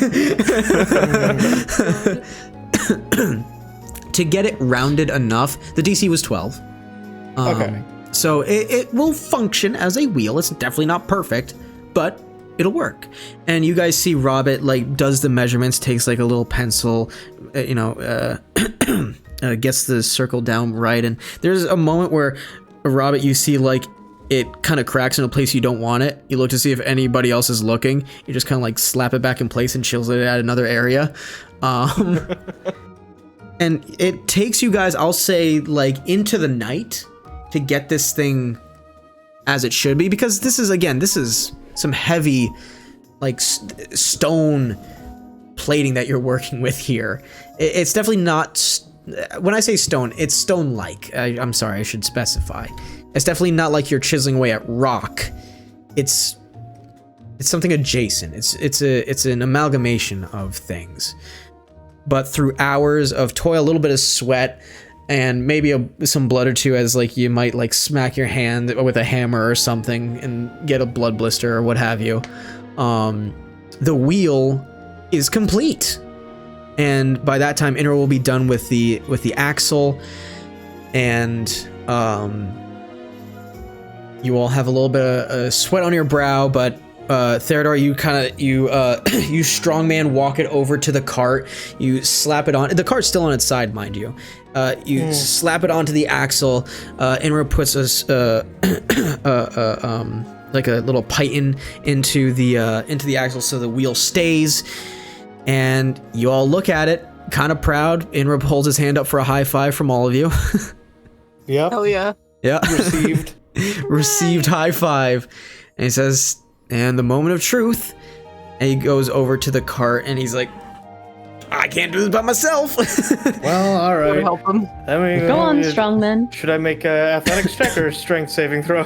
Neither, because as you guys start to lift it, Igmut gets up and he just with one of his horns starts to lift it with you yeah. guys.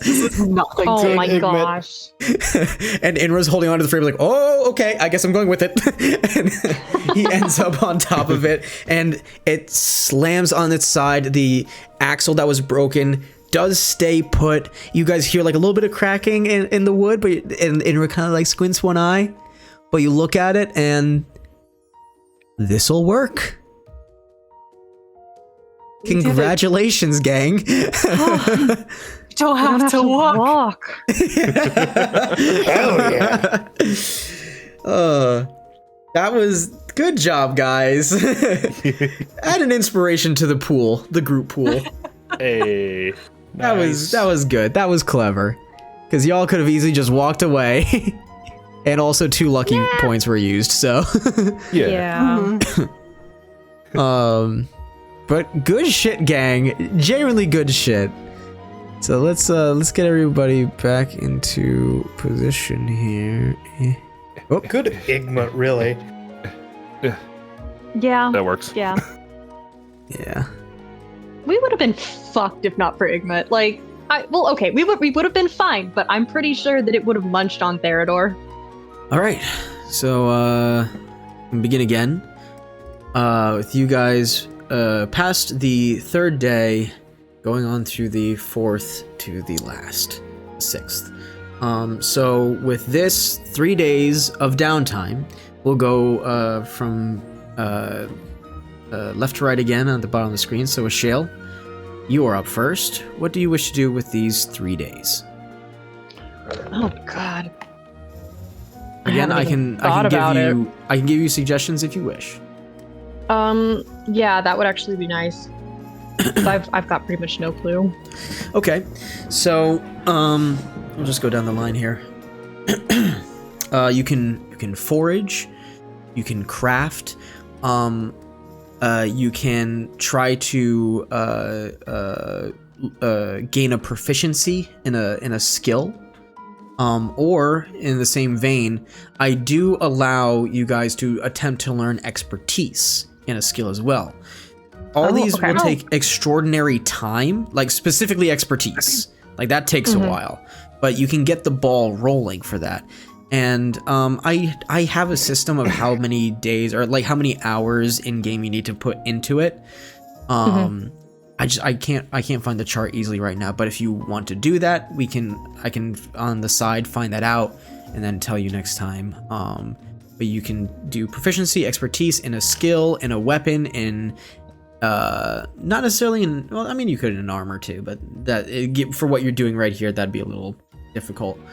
You could DM, would there be a way for me to like get or work on getting proficiency in perception? Because somehow I don't have proficiency in perception.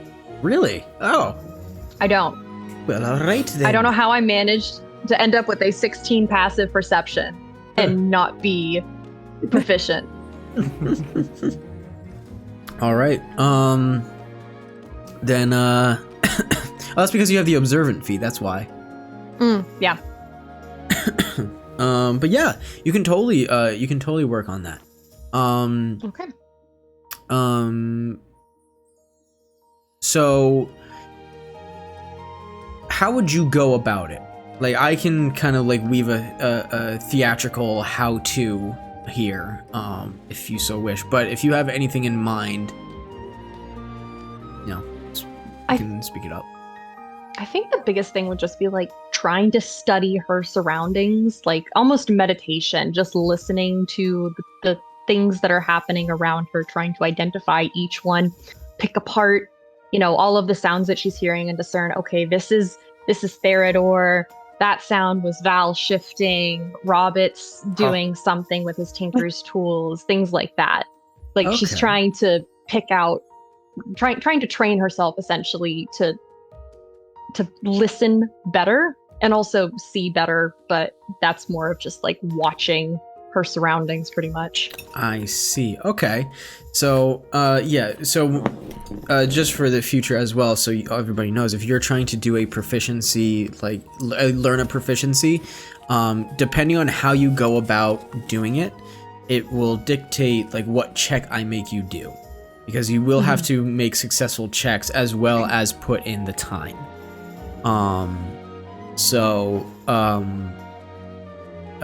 Typically after a certain point, I'll say, okay, you have to change up your method a little bit, here and there. But for now, like doing this meditative way of doing it, this is really good. You're really trying to like pick out, like a show, like maybe she's closing her eyes and, really paying attention and trying to pick out where it's coming from, like actually trying to, have this spatial awareness, even if she can't see.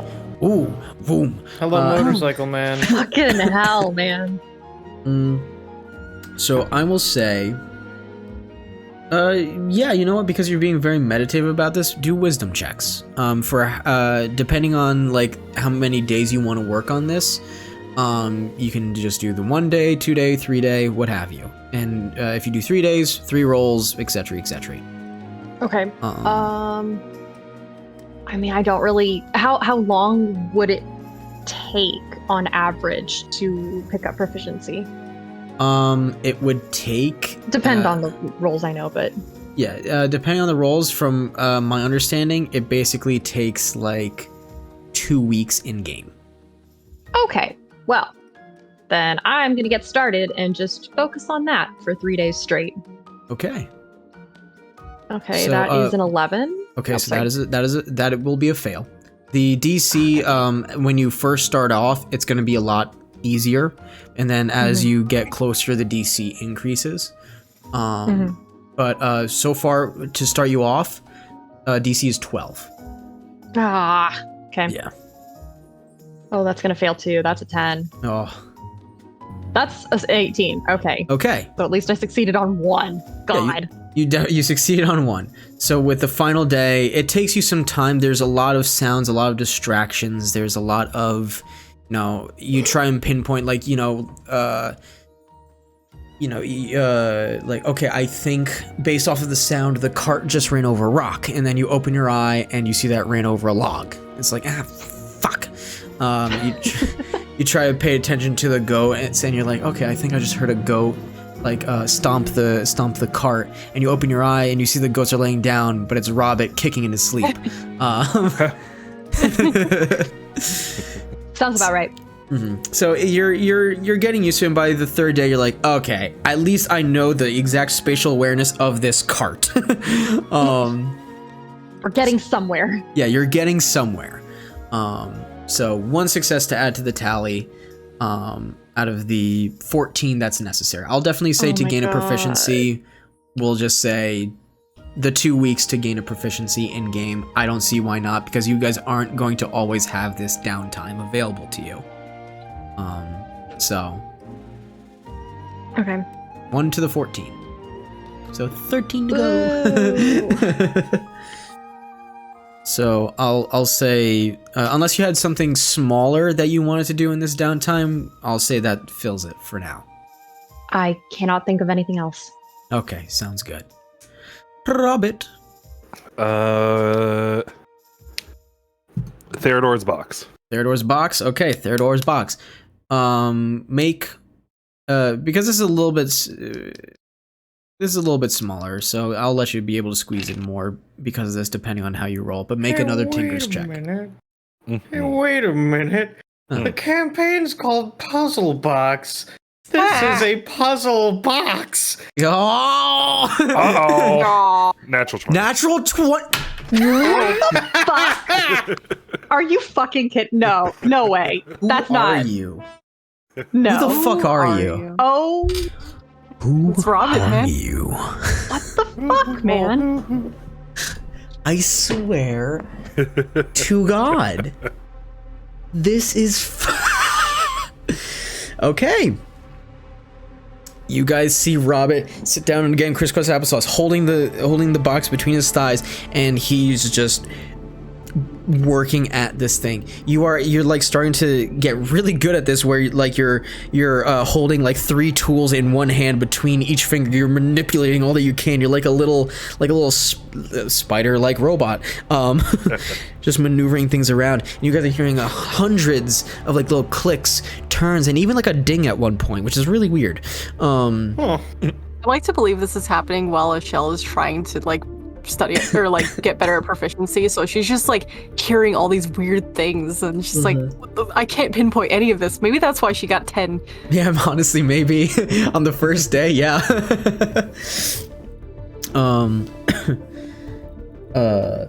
But after actually like about an hour on the first day, you guys hear the and it begins to shift again. And this time, Robert, actually, like the box begins to like rattle as the lock is beginning to change one more time.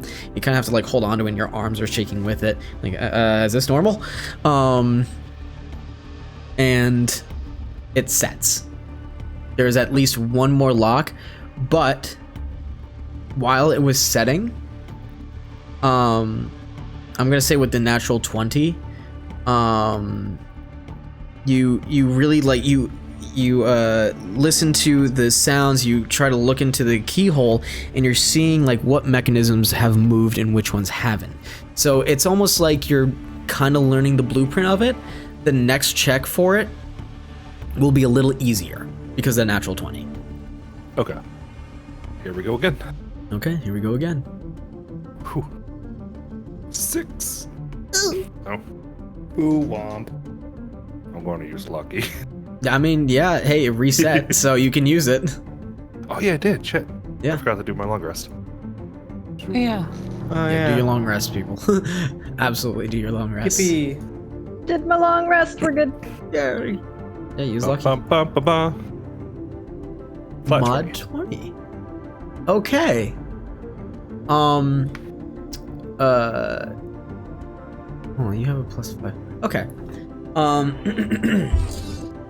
As you're maneuvering this lock and you have the blueprint in your head of what you need to do, the tricky part is on this final one is knowing the combination. Like on the other ones, you were able to like maneuver around and try it a couple times. There's a lot of trial and error. This one though, the combination seems a lot more complicated, and it's just you're able to move the lock. It's just the amount of times you need to turn it, where you need to turn it, you don't have quite yet. So that is a fail. Can I bend luck? Which is I spend 2 sorcery points and I get a 1d4.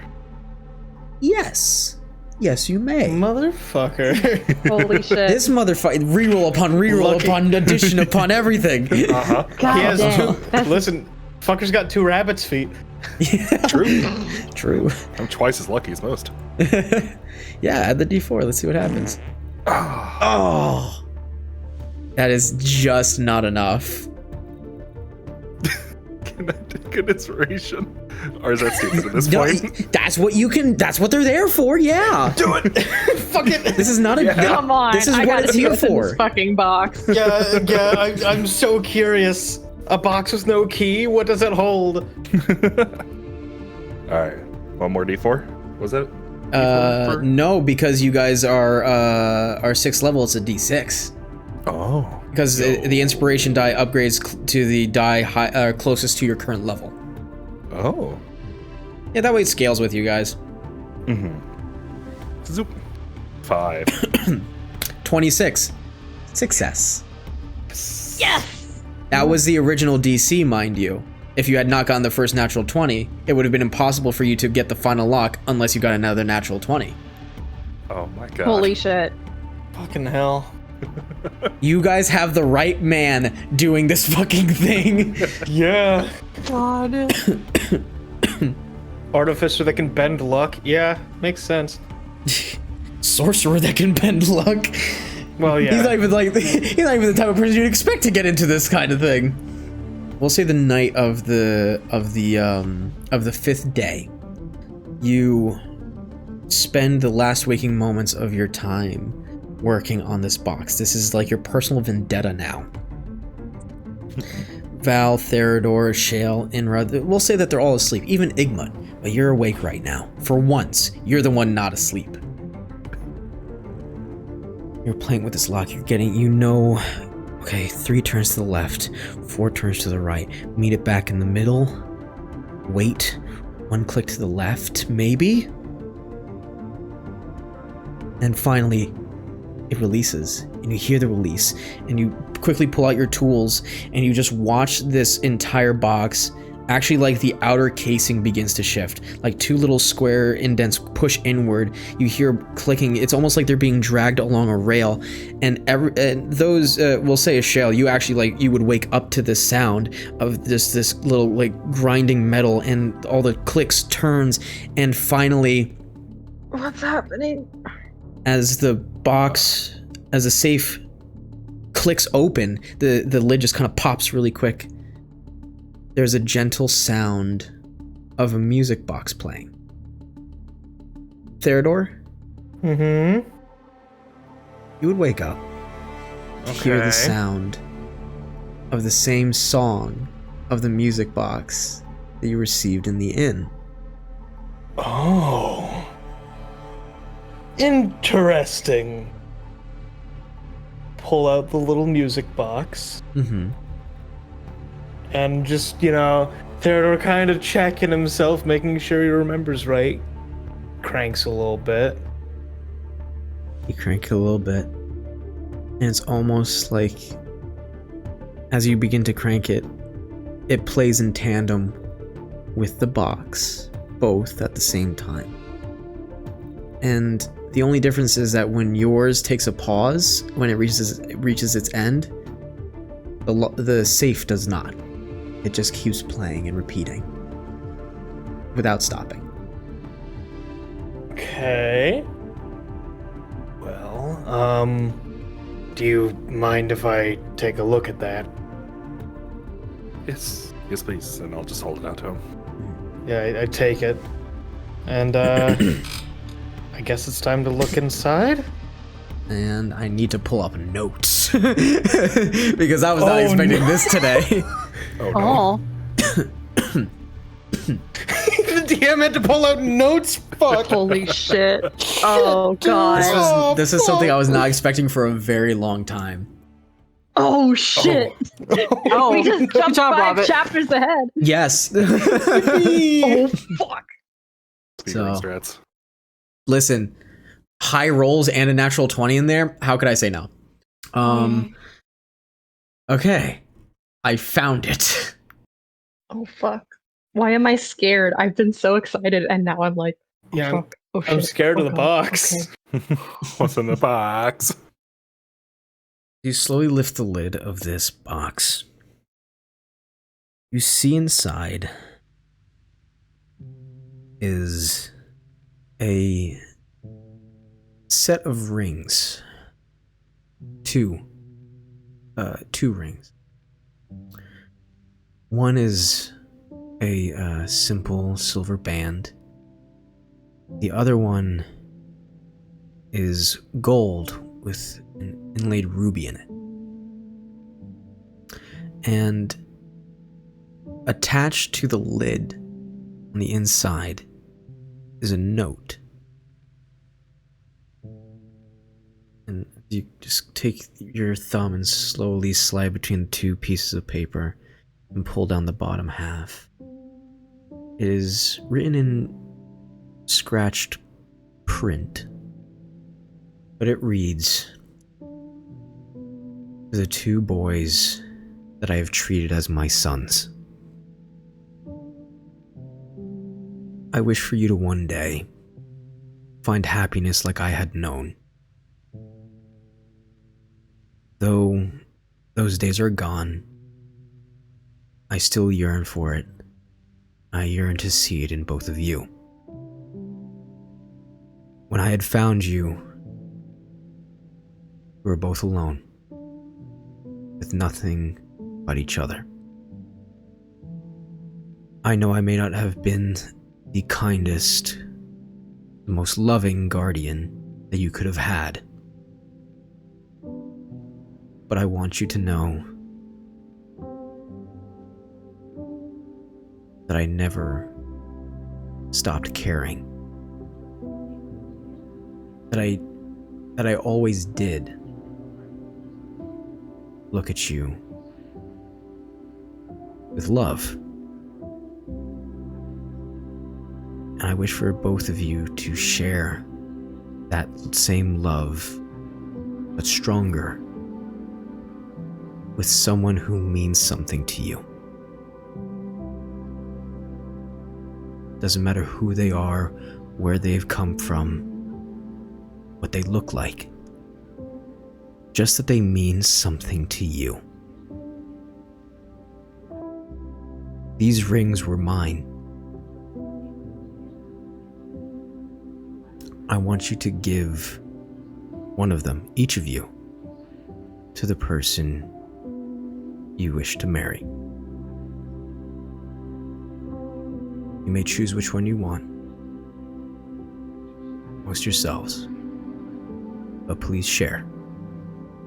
You two are always the worst at that. I love you both. Eanbold Stairholm. Theodore? Mm-hmm. You don't even need to roll for memory here. The name Eanbold Stairholm, he was your guardian. The half-elvish man. He took care of you. You remember him clearly now. A bald head, numerous scars, a light tan olive skin, the elvish ears, the angular features, but a little sagged in his older age. But he was the one who cared for you. He's the one who taught you. He was the one that took care after your family had died.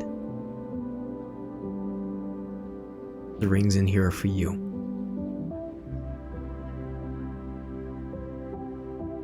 Theodore, without knowing it, is crying, just staring, silently staring at these rings, not fully understanding, just tears as he just kind of shakes. That's a lot to take in. Inra will take a cloth that he had in his pack, just tap you on the shoulder and hold it out to you in his open hand. Yeah, Theodore takes it. Fuck.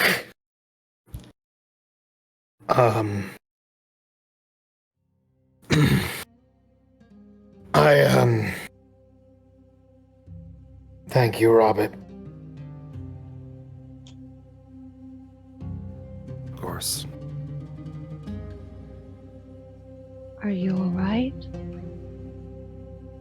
I don't know what to feel other than that I've lost something. Does that make sense? Of course. Of course. I guess one of these is for, a brother. I didn't know I had one of those, really.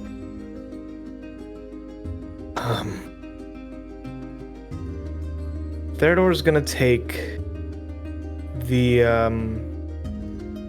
silver band. And the chain his holy symbol is on, he's gonna gently remove the holy symbol and thread the chain through the silver band. And put that on over his neck and under his armor. That's just kind of a reminder. The ruby ring, on the other hand, I don't think keeping it in the box is a good way to get it back when I need to hand it over. I mean, fuck. Likely not.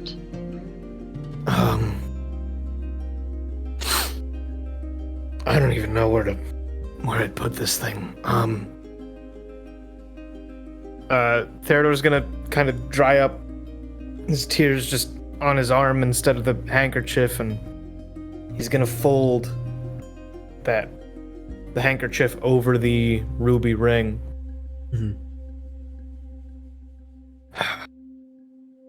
Do you think... I just want this to be safe, you know? Robert, do you think you could break the locking mechanism on the box so that we can just open this as we please? Do you think that's possible?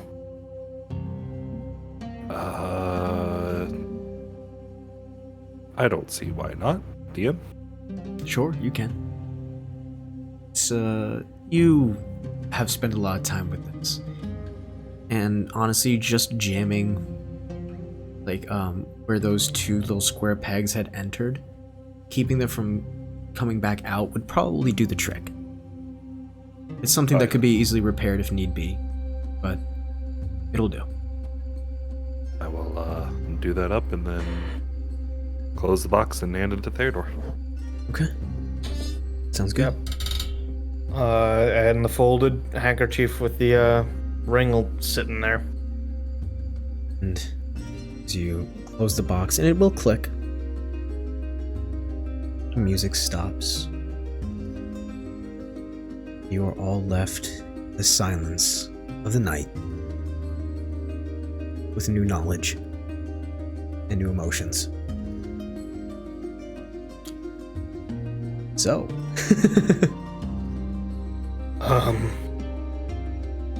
well, I hope the fucker's alive. I guess I need to give him a ring. I'm sure we'll be able to find him. There's always a chance. Indeed. do you guys have any other roleplay that you want to do for this moment? We can just kind of do the last bits of downtime for whoever else, and we will get you guys to the stopping point for the session. Robert's gonna immediately fall asleep after that.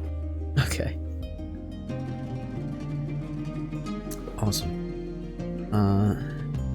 Robert, I will say that you do have one more day to do any downtime that you wish. So. I was just gonna check out that little box that I got. Not box, but the. Oh. Yeah. Make a construct lore check. Yes, reroll run through 3 because it's your skill. Woo! Natural 20. Oh my god! My fucking god! How many fucking nat 20s is that? A lot. That's so fucking many. What are you? Magic bullshit. That's what it is. Yeah, no kidding. With a nat 20, this is basically like the functional core of that AI or that construct that you had sent on a Viking funeral on an ice block. You know that it won't hold memories, but you know that it is the same functioning cube. It is like it's like its soul, if you were to put it into layman's terms.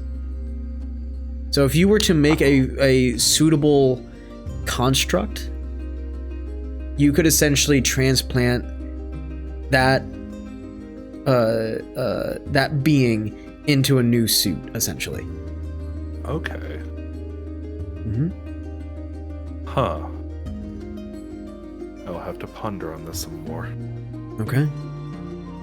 Oh, also as a little roleplay thing, when Theodore is sleeping, I'm going to set up the crab. You said like it like walks back and forth and then kind of like does little pincer moves. Yeah. I'm gonna have it spaced just far enough away from a bell, my desk bell next to Theodore, so it just kind of rings it every once in a while. Oh my goodness.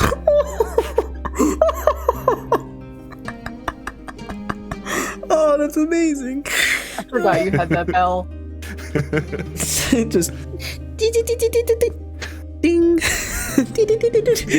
Oh, that's so good. Oh, I love it. Oh no. All right. I will say that's for the last bit of downtime that you'll be able to have. It's lovely. All right, Theodore. How about you, buddy? Theodore is. Well, he's not ooh for a couple days, right? What do you mean? The first couple days, he's pretty chill. Day 4, he's fine. Day 5, not fine. Day 6, Yeah. Probably also not fine.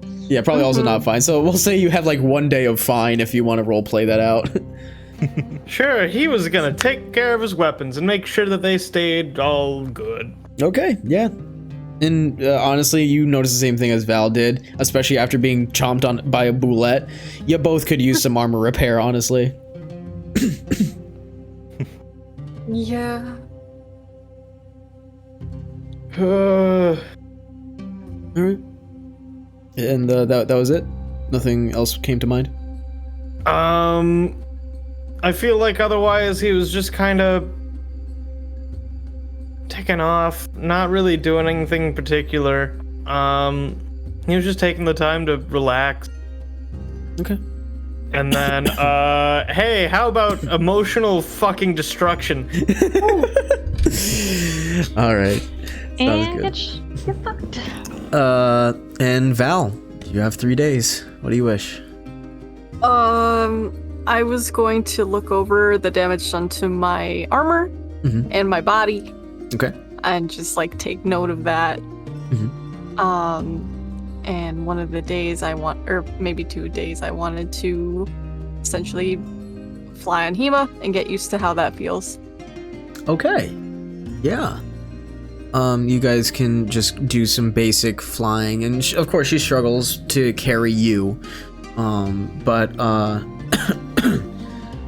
she gets used to it. You guys start to do like a few maneuvers, just like really easy, just like, okay, quick dive to the right, quick dive to the left, pull up hard, dive, like actually at one of the last days, you're like, let's have a little fun, and you do the full 0G dive, like you tuck, and she tucks her wings in, and you guys, like, we'll say that you guys go extraordinarily high up for this one, to the point where, like, a low-hanging cloud obscures where Val and Hema are, and you guys are like, where the hell did they go? And you see them like a fucking bullet just coming out of the sky, and the cloud mist like trailing behind them as it gets caught in Hema's wings and Val's body, and there's just like this like a contrail as they rocket towards the ground, and Hema pulls up as hard as she can, and she gets a little too low to the ground and like flies right by the cart, and you guys just hear the and just an immense amount of wind just like it blows everybody's hair, and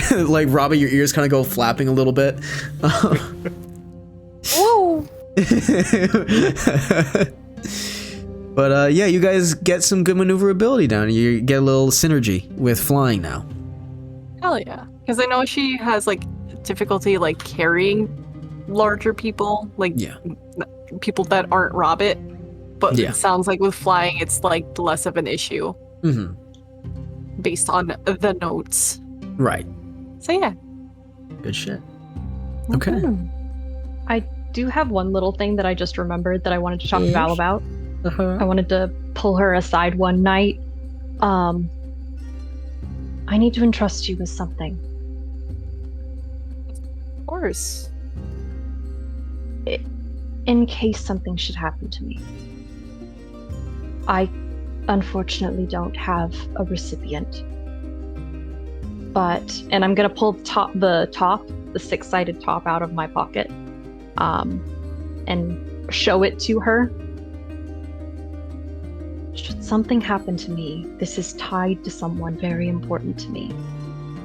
I hope to discern who, but so far I've had nothing. Would I be able to know?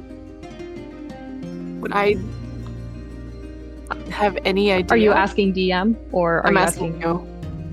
No, you most likely wouldn't.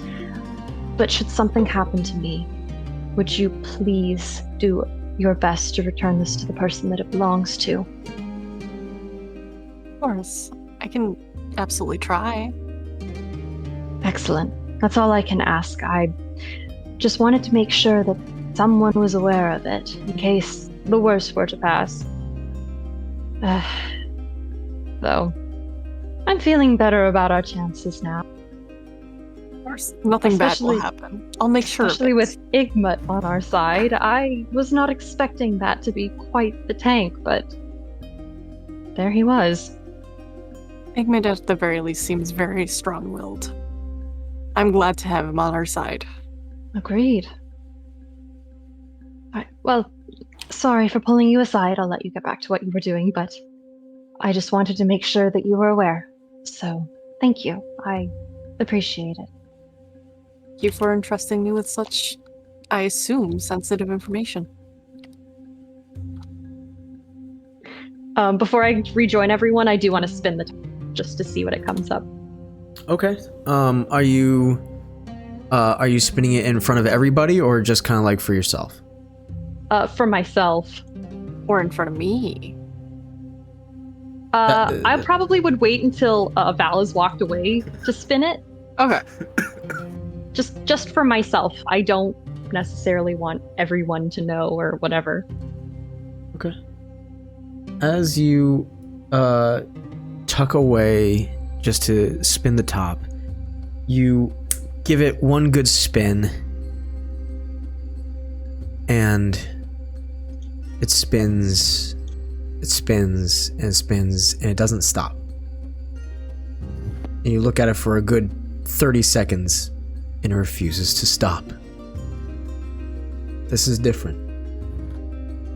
You're not sure exactly what this means, but it is different. You even like pick up the top, spin it again, and it does the same thing. No. No.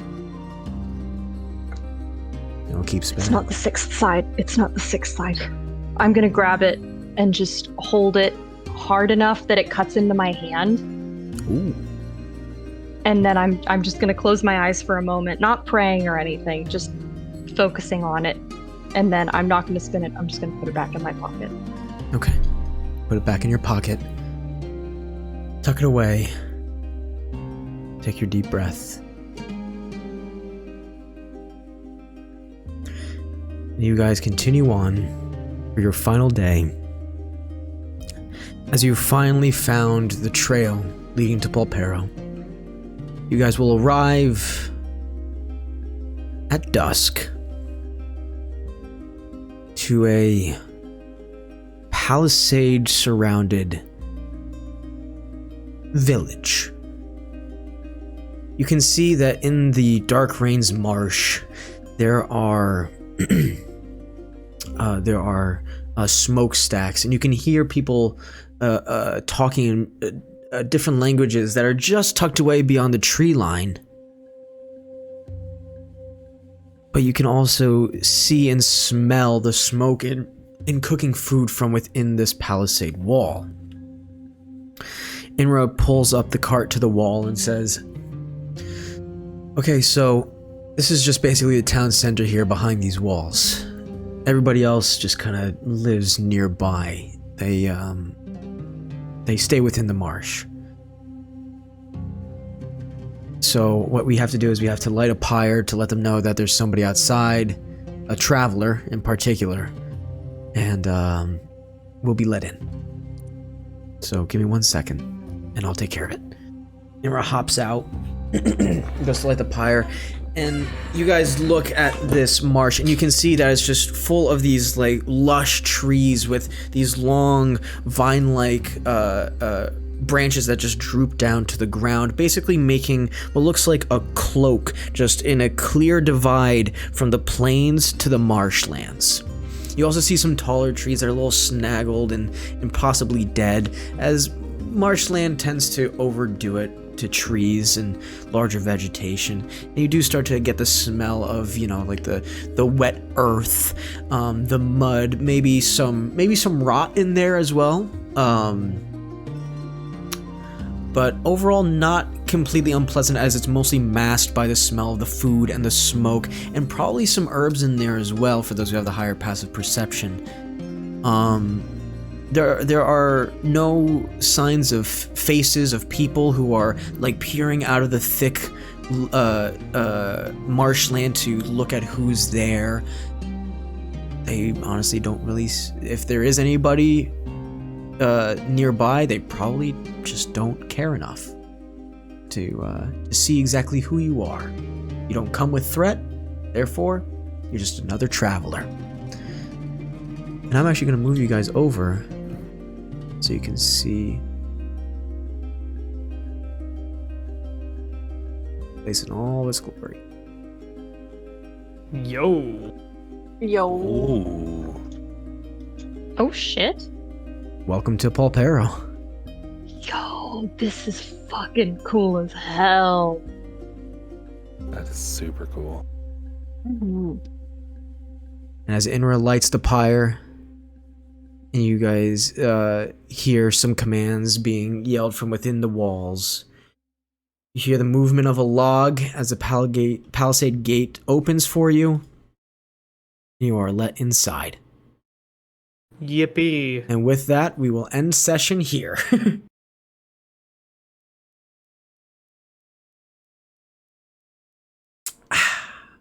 Well, gang, back at it. This time, this is actually going to date the episode. Just before the holidays. This is the last one. Wait, you're recording? Yeah. Merry Christmas, everybody. Merry Christmas. Mer.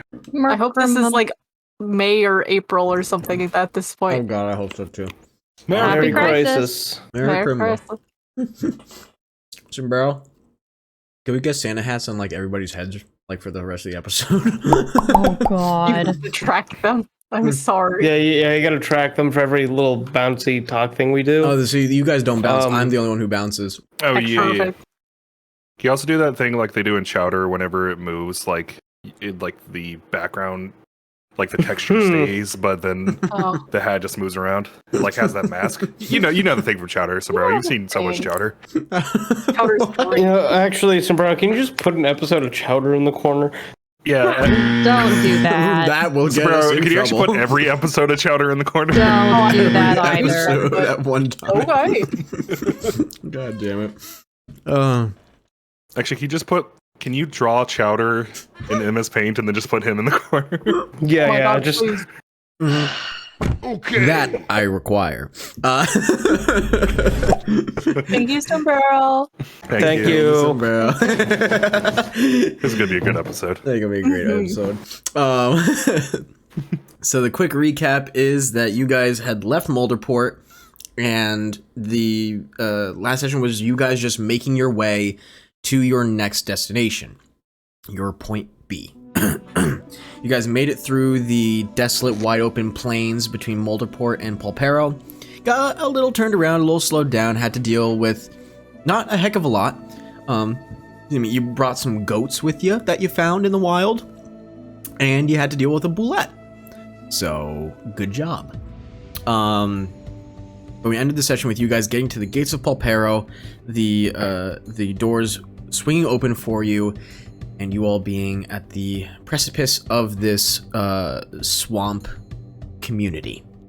So I'm just gonna immediately move you guys over to the map. Cool. So at this point, it is nearing nightfall. Sun's getting real low. But Inra had climbed up the little tower to signal that there were people on the other side of the gate. There wasn't any questioning of like, oh, who goes there? This seems to be a pretty open village. This just seems to be like gauging by what I think I described last time. You guys could hear voices and smell like foods and smoke coming from like the surrounding swamp forest.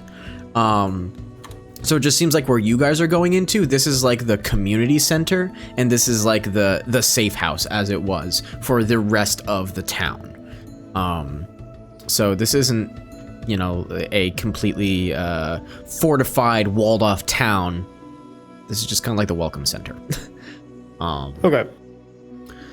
So the gates are open for you, and those by the gates are two lizard folk. Dark green scales. They look like iguana-like, but very, very thin. And they just kind of step aside and let you guys through. Inra is going to hold up Igmut and the cart outside. There are other beasts of burden that are actually just kind of like tied to like the palisades, and he just tells you guys, you head on in. I'll set up Igmut for the night, and I'll figure out better stabling for him. He'll be fine. Oh, have fun. I'll meet you in there. Okay. You guys are let through. As you step beyond the palisade wall, the town center is pretty much just it's all raised off of swampland and marsh. This obviously floods at a certain point, but this was the best place that they deemed to have a place like this. There are several larger buildings. Obviously the main one dead ahead of you. There is like a guard / watchtower that's off to the side over here, where you can see that there is there's like a humanoid like frog individual. I'm going to have anybody who's proficient in we'll say nature, and anybody who wants to make an intelligence check can. I can roll intelligence. Yeah, Sure. let's see how that 15? goes. What? I got a 15. Natural Oh. 20. 20. Oh my god. Nice! I was like, I'm not gonna roll this. I have horrible intelligence. Let's just do it anyway. Do it anyway. And I will never roll 20 again this session. Here we go. Let's see. That's what I expect. Nice. Very good. 16. Nice. Okay.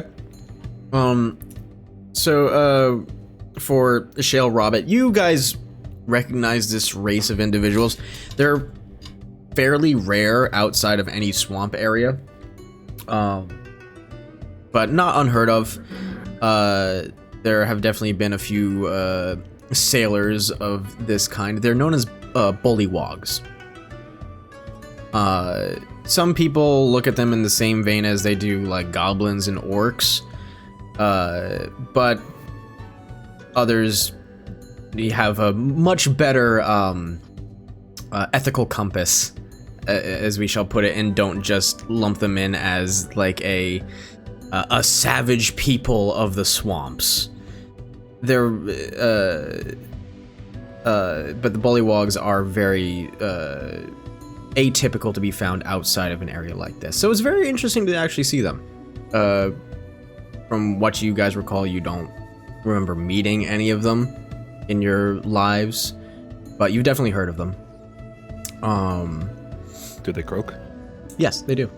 Yes.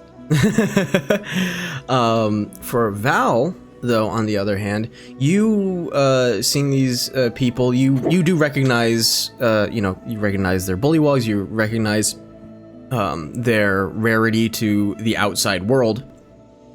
But you know that you've actually had communications with these people before. Not maybe specifically the ones here in Polperro, but you've definitely been in communication with Bullywogs before. This clicks in your mind. Not so much that you know their language, because they actually do have their own language known as Bullywog, according to D&D land.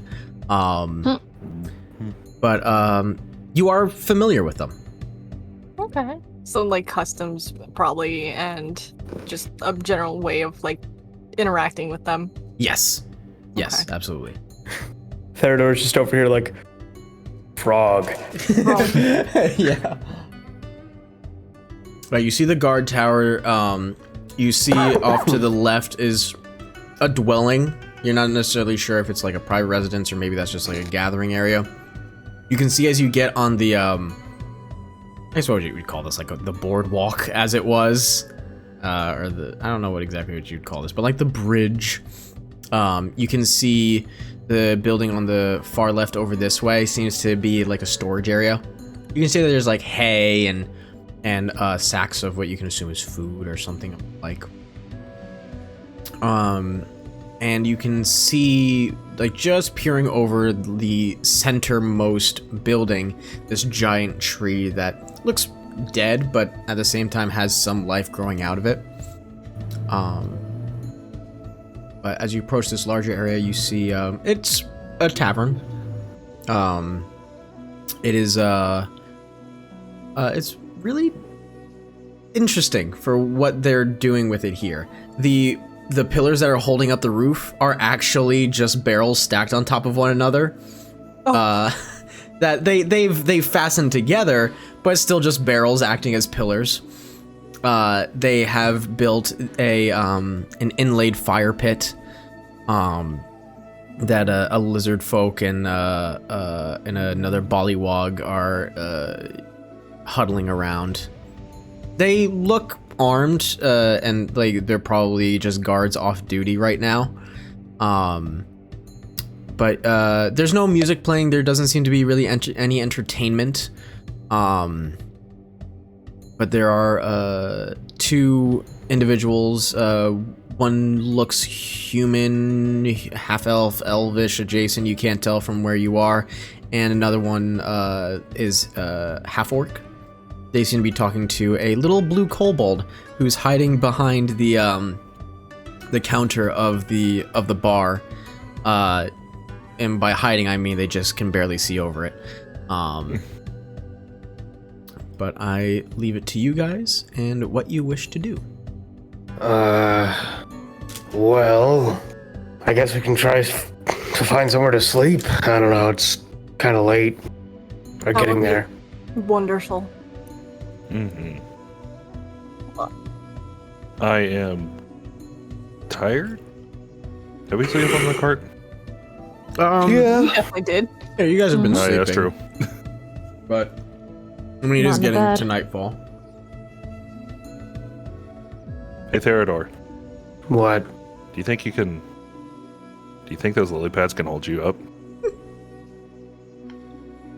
I Maybe don't- let's not end the day. Yeah, I don't- Theodore plunging into the mire and murk.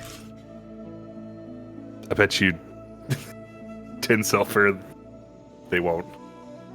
Well, yeah, I was gonna say they won't. So like, Damn it. I'm in chain. Come on, man. They could be really strong lily pads. Why don't you test it? Well, obviously they can hold me up. You seen how small I am?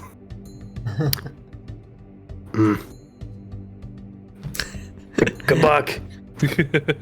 As you guys approach the fire pit, the bullywog and the lizard folk they look your guys' way, give you a nod, look at each other, and then just go back to looking at the fire. The lizard folk he looks to be more crocodile-like in appearance. I really like what the mini does, so I kind of keep it the way it is. They have a gigantic turtle shell shield, and like the I believe it's the Maui. I might be getting this completely wrong, but that had the obsidian glass clubs that would slice and then break off in somebody to let them bleed out. Like those weapons, if you've ever seen those, Google them. They're fucking brutal. I think I know what ones you're talking about. Yeah. This lizard folk has one of those. And Bullywog just has a spear with what looks like a fairly large chunk of bone that has been sharpened down. It doesn't seem like a lot of these people, but looking at the guards, they don't seem to have a lot, if any, like metallurged or smithed materials. Doesn't really seem to be their thing. If you guys want lodging, you can talk to whoever, try to find that out. If you want food, there seems to be food available. Ooh. Okay.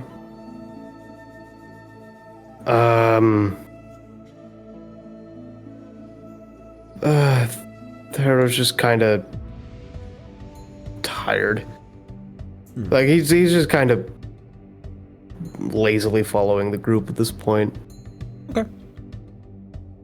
Robert falls asleep right there. Right. It's so would warm. be very happy right there. Suppose I'll go approach the counter. Okay. Sure. Walk past him. The two individuals that were by the counter, they were talking amongst themselves. They're just kind of standing around. They're not even sitting on a stool. They have their drink, they have their food in front of them. What's your passive perception? Mine? Yes, yours. Good question. 14. 14? Okay.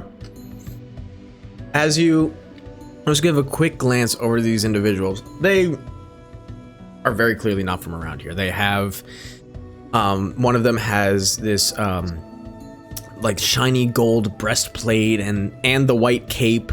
They have a kite shield and long sword. That would be the human individual. And, the half-orc has this pretty big crossbow. It's a heavy crossbow for all intents and purposes. And leather, like studded leather armor.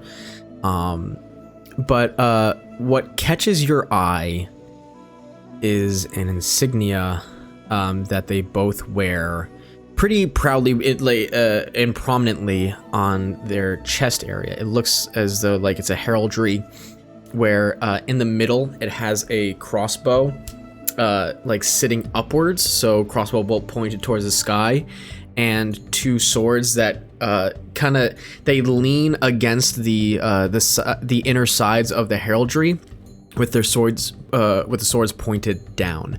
And I need you to roll for memory. Oh. Right off the bat. Was that again a 100? Yeah, D100. Wow. Oh. Oh no. 4. Oh boy. As you with a 4, as you look at their insignias, you know it, and it bothers you. In fact, you feel like a little infuriated by it. and like your ears just start to ring. You get tinnitus. You start to just focus in and zoom, and as you kind of as your head goes empty, you start to hear a voice kind of cut through this ring in your ear and the overwhelming like pressure in your head. And as you snap to it and kind of shake your head, you hear the kobold on the other side of the counter kind of lifting themselves up onto the counter, being like, "Hey, hello, can I help you?" Hi. Oh God, I'm so sorry. I got a little bit woozy there, I guess. I was wondering if you would happen to know where we could stay the night for 4 people. Oh, yeah. These 2 gentlemen here have claimed the residence over there. And points to like the main hut. But we do have some spare tents. That kind of works, right? It's a place to sleep. Okay, yeah. So, it's just 1 silver a tent. It's not a lot. And they're just around back. So That sounds lovely. Yeah. Would you Each have tent can enough hold 2 food? people. Okay. Yeah. That is fine. Mhm. What food might you have at this establishment? Oh, well, we got a lot. So, And they just start going to like countertops and checking in cabinets and whatever, and just listing off just a numerous amount of things. Excuse me. we have dried frog leg. We have dried algae crisps. I like those. Let's see. We have wild boar. It's it's from earlier today, so it's not the freshest thing in the world, but it's there. We have some wild fowl, and just holds up like a straight duck. And beans. Lots of baked beans. All right. They'll go off and list a whole bunch of other things, but those are just for the flavor text of it all. Perfect. Well, I'll take a few of these things. I'll probably go for frog legs and the algae. And I guess whatever my companions would like as well. I'll take some of the boar. That sounds good. The duck looked quite nice, if you don't mind parting with some of it. Gives a thumbs up. I'll take some of the beans. Ooh, yay! Finally, you can give us some of this shit. Just scoops it all into a bowl, like a heaping mound of these beans. Oh God, I hope they're good.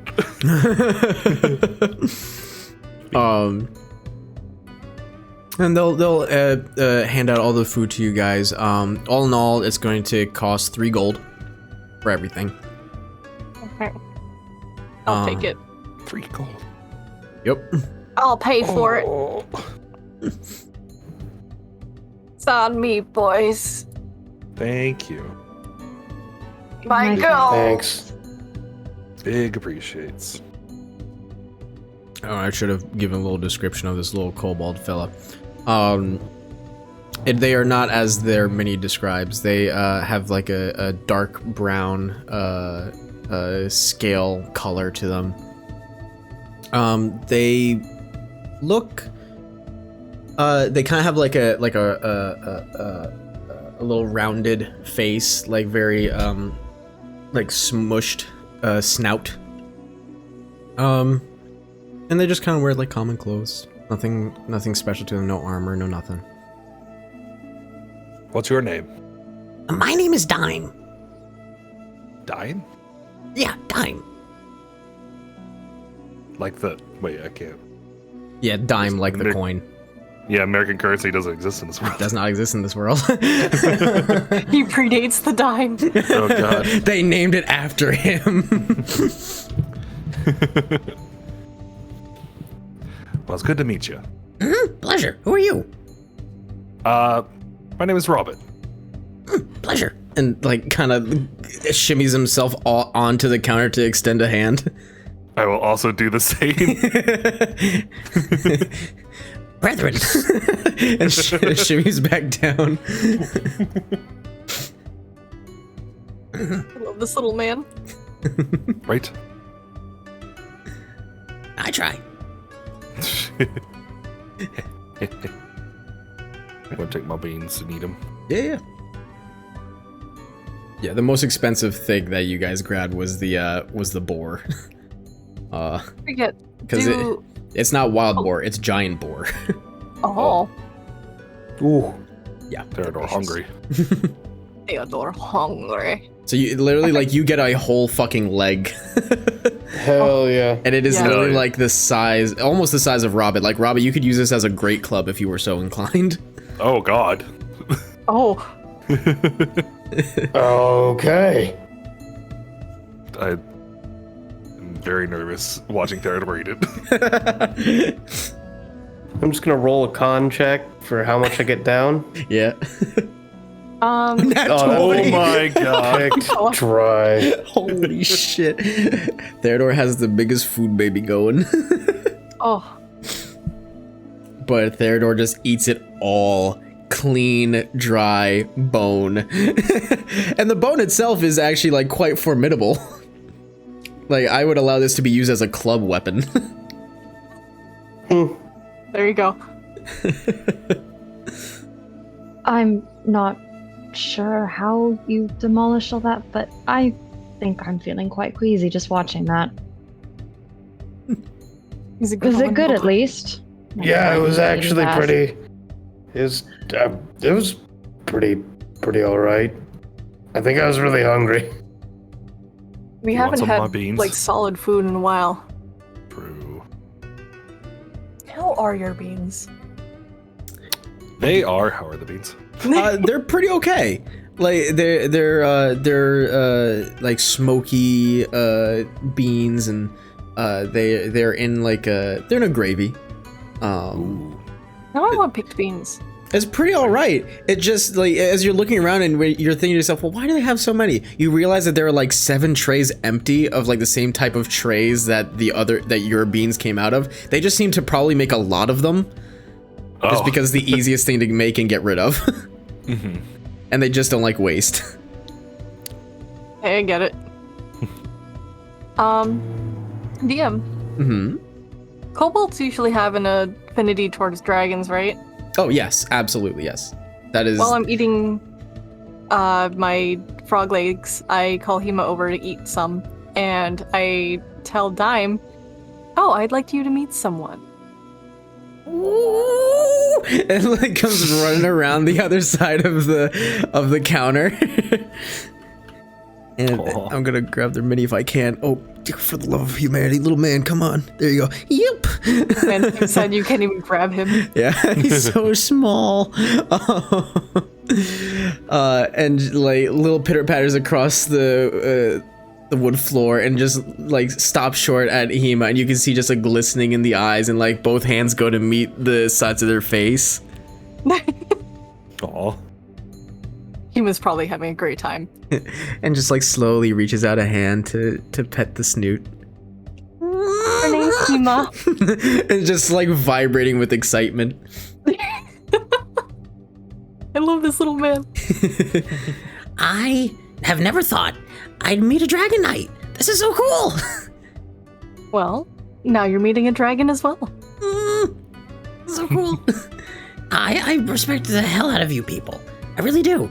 Your people saved my village a long time ago, so we respect you for a lot of reasons, but mostly because you saved our asses. Well, I'm glad our people left a wonderful mark on you guys. I can't wait to tell my mom. Well, Does it- Hema seems to be having Yeah, a great just time. loving up on Hema. I imagine he was just like a dog and just being like, yes, pet me. While the kobold and Hema are just like chilling, I'd like to lean up on the bar and say hello to the orc. Okay. As you lean up, you catch their eye already. They were already looking at you, as they didn't at first realize the dragon walking up. But now that it's right nearby, both the human and the half-orc are like they're looking at you. The half-orc gives you a nod. My name is Val. I'm not gonna pry as to your names. You may tell them to me if you wish, but what does that insignia mean? It looks so familiar, and yet I just draw a blank. As the half-orc begins to open their mouth, the human next to them just immediately like slams down their fists and says, "Well, madam, if you must know, I need to look at my notes because I don't remember off the top of my head. Fuck." We belong to the Eventail Wilders. If you wish to hear of some of our accolades, I'd be more than happy to share. And you see the half-orc like roll his eyes. You may share yours as well. You don't seem as keen on his stories, but I would still love to hear them. It just takes a deep breath. I'm trying to decide if I'm going to do this in character or not. For the sake of brevity, because they would go on and on and on, you'd clock this pretty quick that they're pretty full of themselves, whoever this person is. But they will describe to you that the Eventail Wilders are a group of hunters. They proudly hunt game, looking for trophy and looking pretty much only for that. Like they're just a proud group. They have their guilds that, you know, I shouldn't say guilds. They have their subgroups, but they all belong to the Eventail Wilders. And they actually hold out to you this metallurged like badge that has a boar's head stamped on it, and they tell you that they belong to the boar class of the Eventail Wilders, and they let me think. What else would they just accolade you here? Like, there'd be plenty of chatter of like their most recent hunt and why they are here. They had heard that Polperro and the Dark Rains Marsh is a good just testing ground for one's metal and hunting capabilities, as it is one of the lesser known areas, and it is somewhat known for having rare as well as dangerous creatures live within it. And they're here specifically for the next great hunt. At this point, as like you're listening, I'm gonna have you roll memory again. Okay. And maybe it won't be fun. And I'm also going to have you roll, depending on how you roll with memory, I'm going to have you roll something. It's a little better. 36. 36. Okay. It's coming back to you slowly as you're listening to these two speak of who they are, what they're doing here, and what their overall goal is. Obviously, they're not giving you extraneous detail. They're giving you just like their personal, you know, gung-ho bullshittery. But the more that they say it, the more just inherently frustrated you get, and the more just like subconsciously displeased you become, and you don't really, you're not sure where this is coming from. And as far as what Val is thinking of them in general, that's up to her. But there is just this subconscious feeling that just really is creeping through. Like there's a memory, a core memory that wants to fucking punch through, but isn't. So I'm gonna have you roll an intelligence check. Okay. Actually, I'm sorry, not intelligence, history specifically. I was gonna say, I already rolled my intelligence check earlier, and I'll never get that high again in my life. I know nothing. Oh no.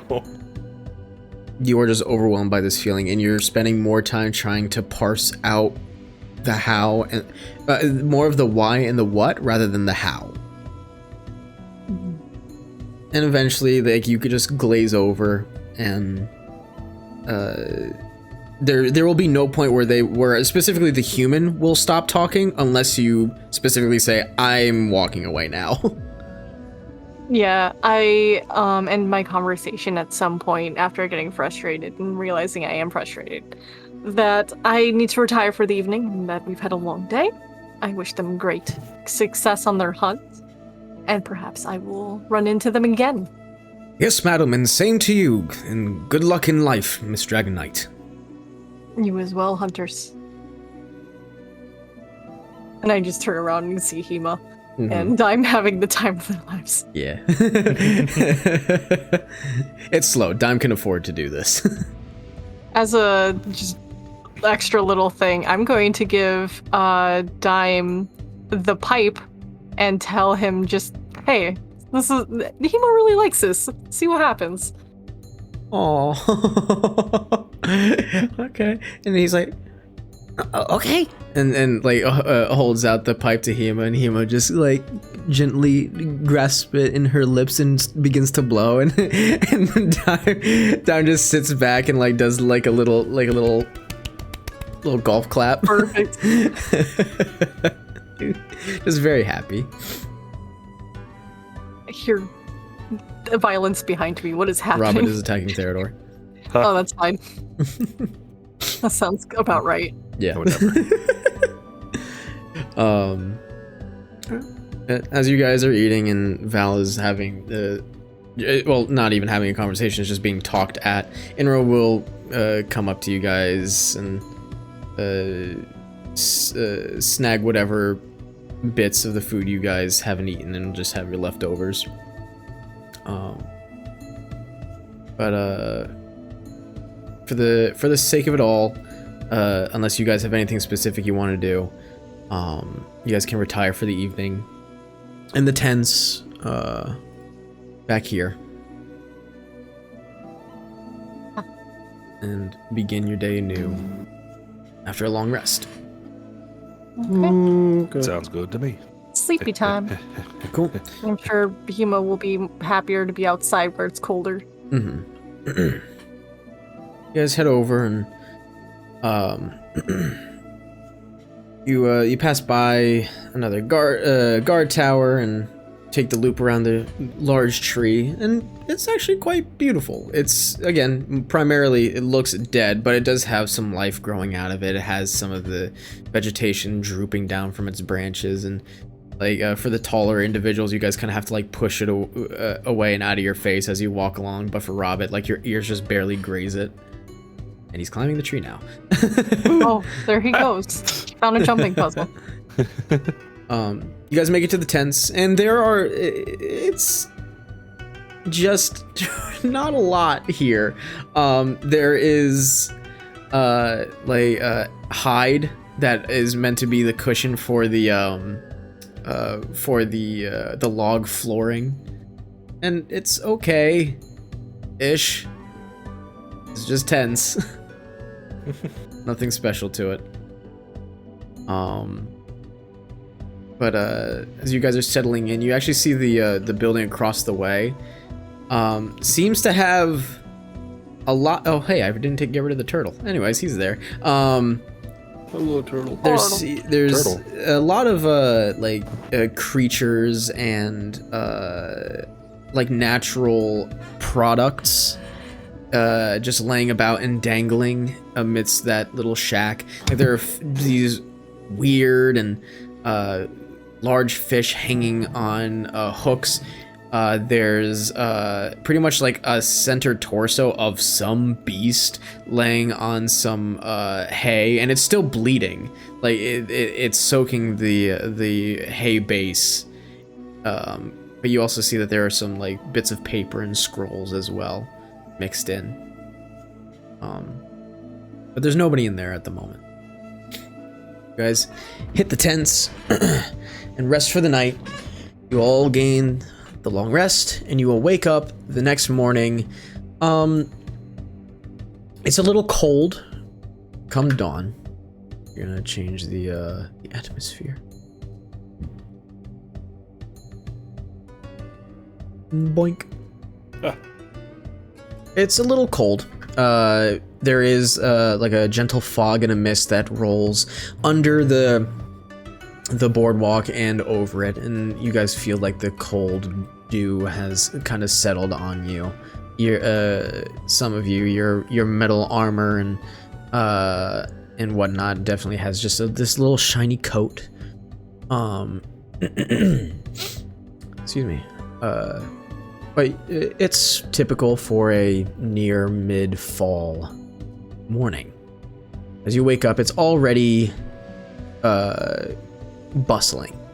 You can hear it not within the Polperro center, but outside of the walls. It seems that people have already begun their days, and new people have probably begun to come through.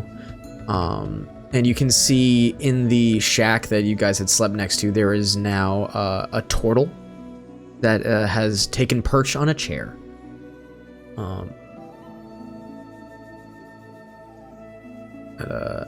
Inra has actually already seemed to have gone before you guys had woken up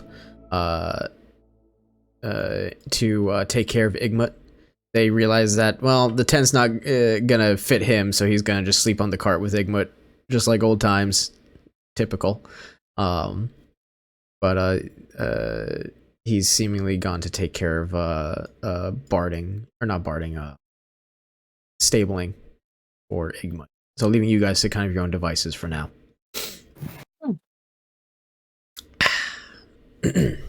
So the day is yours.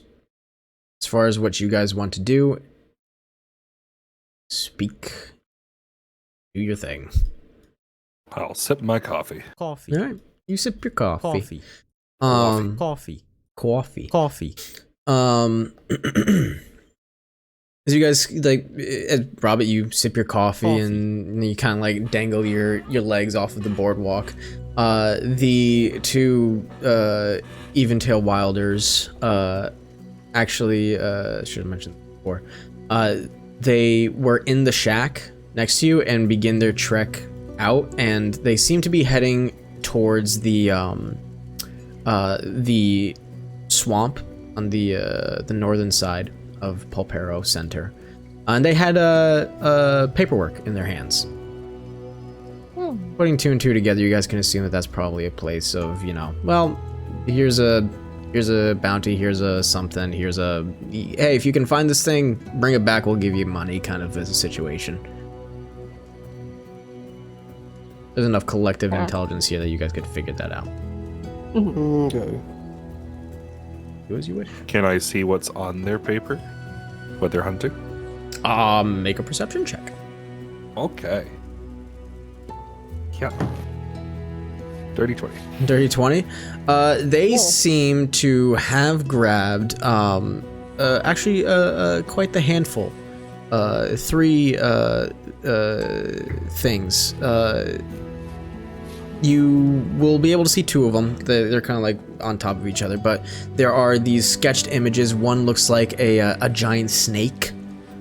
Ooh. And the other looks like snake-like, but it's either there's multiple that they're being asked to find, or it's a snake-like creature with multiple heads. You're not entirely sure. My God. We could see if we wanted to go hunting with them.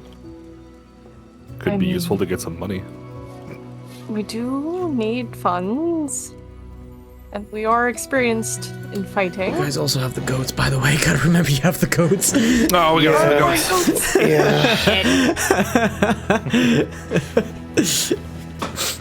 Who said that? Ooh.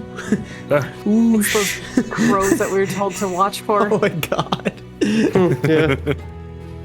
But we can say for the sake of brevity, if you guys want, like, are you gonna sell the goats? That was plan, wasn't it? Yeah. I think so, yeah. Okay, cool.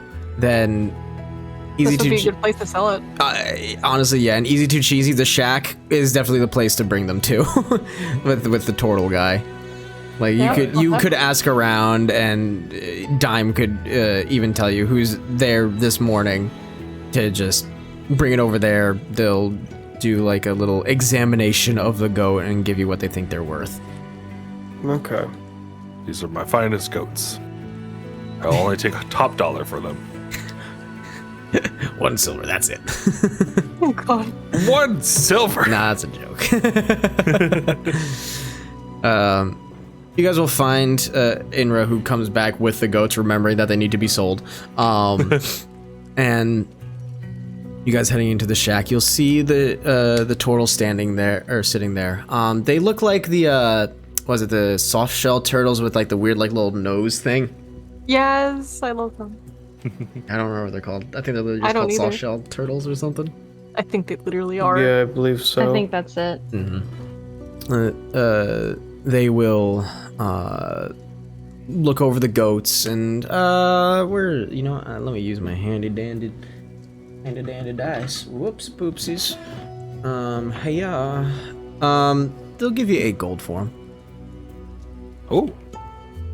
See, Well, fuck. Hell yeah. Yeah. is it 8 gold or a gold? 8. Oh, hell yeah. 8 gold for them. 4 Holy each. shit. Yeah. They will We should explain have tried to to you. get more of those little guys. Yeah, they'll There's a whole explain to you flock of that, that goats here are actually kind of hard to have in the swamp. So these are actually like either going to, and they'll be honest with you, they're either going to be treated as a delicacy, or they're going to be, or they're going to try and raise them to maybe get more, but hard luck because of the creatures that live in the swamp. Big fair. But you guys are in there, you see again the whole shebang of what they have here, and you will see just a mound of papers and scrolls and stuff that definitely just have like, bounty for doing like collecting herbs or killing creatures or a whole manner of things that are all specific for the Dark Rains Mark. Do any stand out?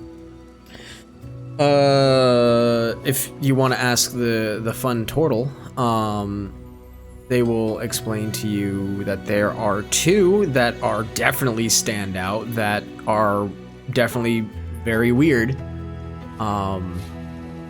The first one is that somebody is looking for somebody outside of Polperro, somebody outside of the Dark Rains Marsh is looking for Baggy Nick oil. And if anybody wants to even have any idea what the fuck a Baggy Nick is, make a nature check. All right. God. Sure. Sure, why not? 17. 17. How are all my int checks better than everything else? Theodore 5. Sounds like a big neck. For Shale and Val, you both have heard of a Baggy Neck, and they are extremely fucking rare. I need to pull up the little bit of lore thing because these guys are part of a supplement 5e book. I figured they were fun. So these are basically like living plants, but they it's been known that they aren't like they aren't just like living plants in the most common sense. There's something about them that makes them quite magical. They can be sometimes mistaken for treants, but what separates them is that they are constantly secreting this oil. They are known for being quite unpredictable in moods, where they have been known to legitimately like seek out people who are injured and heal them with their oil. All that they have to do is just kind of like secrete it on them, and people's wounds have closed, diseases have been cured. Like, this shit is fucking incredible. Nobody's sure exactly where they came from, but on the flip side of their unpredictable mood, they have also been known to just literally beat the shit out of anybody for any reason. Oh. And the oil has been known for healing, apparently just by their sheer will, changes to something quite painful, where it literally has melted flesh off of bone.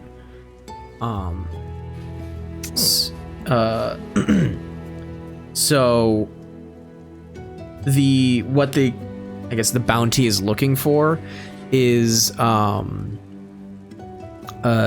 grab specifically the medicinal Baggy-Nick oil. And part of it, if you so chose to pick up the contract, would also be to deliver this oil if you can manage to get it. Doesn't say to who, doesn't say to where. It says, just that seems to be information held closely to the chest that only the turtle here, who would they'd introduce themselves to you. I don't see why they wouldn't at this point. They introduce themselves as Mulder Softshell. Your good pal Mulder here is pretty much the only person to know that information as of right now. So that's fun. The other one is a cry for help kind of a situation where somebody is looking to have a werewolf killed specifically, and Muddock expresses that having a werewolf in Darkrain's Marsh is weird. There are not really wolves here, let alone a werewolf. So, for clarification, DM, what does a werewolf mean in this world? Is it like a person that turns into a werewolf once during the full moon? Is it like an entire separate thing? It is once every full moon. It is definitely it is a person, a humanoid figure that is stricken with lycanthropy. It is not classified as a disease, it's classified as a curse. So, and nothing short of a magic to remove curses can remove lycanthropy. Interesting. Those are like the two biggins that Muddock mentions. Okay. Well, the werewolf one does sound a bit dangerous, considering we wouldn't be prepared for it. Yeah, I don't think I don't know. I mean, maybe I've taken down a werewolf. Who knows? We could have done anything. We could have done anything. God. If you guys are genuinely curious about like preparedness, I'll just have you guys roll Arcana checks to see what you know beyond already what I've told you. Sure. Why not? 21. There's an 8. There's a 2. There's an 8. Okay. All right, Ashale. Let me give you the full rundown on werewolves.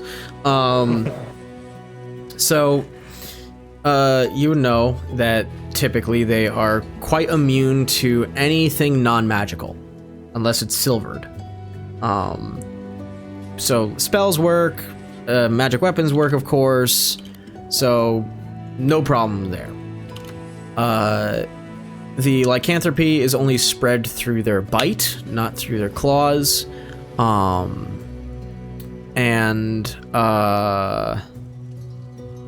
me think about this for a hot moment.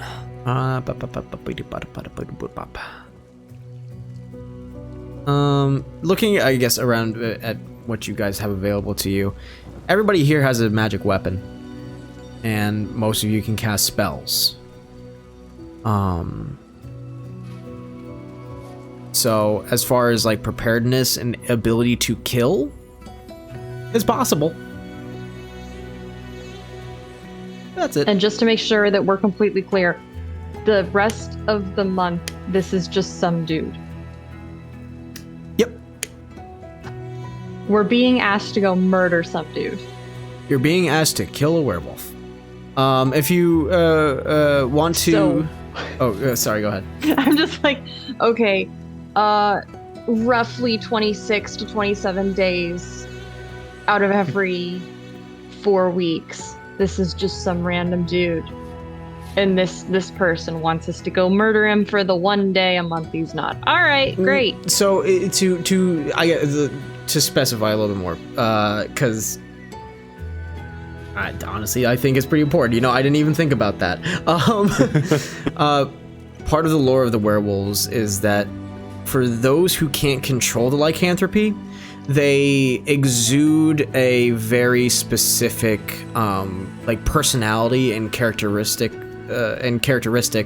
that mirror that of the werebeast that had infected them.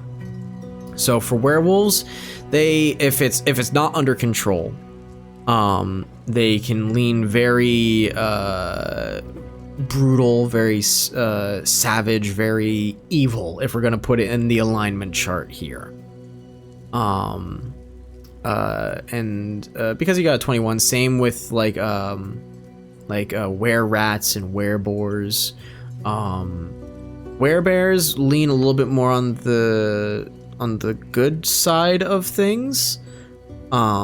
If again it is not under control. So you don't know if this person has it under control. You don't know really anything.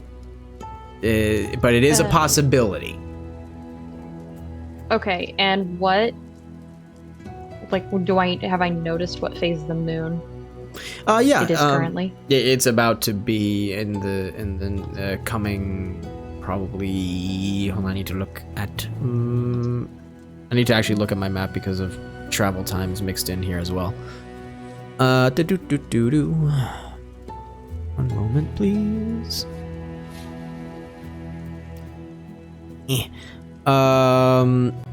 Within the next 2 days, it would be a full moon. Oh. Okay. So, I relay all of this to the group.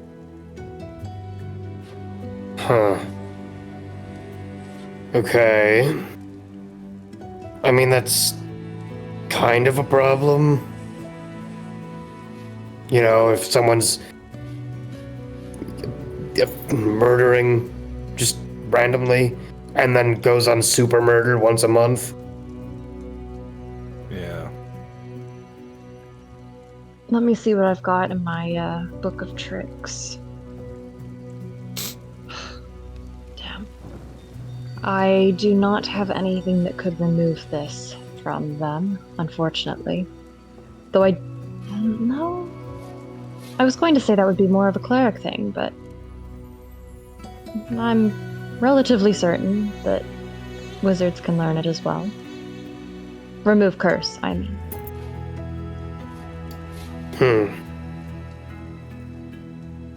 Well, Sorry. I guess we try to decide if it's worth staying the 2 days to find this werewolf or get out of town before werewolf comes around. Yeah, I'm not exactly sure that we are far enough away from Mulder Port. Yeah, we might still want to not be around. I do have one thing that I want to do I've copied every piece of information that I can out of the ledger that I stole, correct? Yep. Okay, I am going to go kind of to the edge of the shack where the turtle is while they're discussing this. Mm-hmm. And as quietly as I can, I want to cast Mage Hand. Okay. And I want to give the book to the Mage Hand and then spirit it to one of these trees. Okay. One of these trees. Yeah. And hide it. Okay. Like tuck it into a crevice, something, so that it is no longer in our possession. Sure. If you're trying to do this sneakily, I would have you do stealth at advantage because of everybody being distracted. Okay. The biggest thing, I don't care if the others see it, but It's the turtle. mostly the turtle, yeah. Okay, that's fair. Okay, well, that's going to be a 21. Yeah. I rolled an 18 and a 19. And there goes all my luck for this fucking session. Even your party members don't notice that you have whisked this this book away, and you give it to the mage hand. It gently flies forward and tucks it in between some of the larger foliage, and wedges it between two roots. And it's just there. It kind of blends in based off of color. So hard pressed for somebody to find this unless they're really looking for it. Excellent. Is it protected from the elements? Because there is a chance that I'm going to need to come back and grab this at some point. Yeah. I want to make sure it's not going to be like completely just decomposed. We'll say for the most part. Like there's some of the larger foliage with like the larger leaves that you've kind of like tucked it under that are just naturally like hanging over. So yeah, enough. Well, there's not like a tsunami. Fair. If there is a flood, we're in trouble. But for the most part, I'm going to say that it'll be okay. And I'm going to use the mage hand to give it one last little like touch. Mm-hmm. Just look at it and then snap my fingers, banish the mage hand, and turn back to the conversation. Right on. All right. And it is that? well hidden. Hell yeah. So maybe we should skedaddle before this all happens, then, yes? Yeah, unfortunately, I'm not sure we have the time or resources to deal with this one. You're right. So are you? You're just saying X and A to both A, and fucking off? Yeah. Still on the run. Fair. Yeah. Very fair. Wait, fuck. Did we want to? Because we have that plate from the boulet. Do we want to see if there's some kind of craftsman that can make something out of that? This would be the best place to do it. Because Oh, a shield. Yeah, Because do you even have a shield? I don't. Yeah, let's get you a shield. That's the turtle. Turtle, what's your name?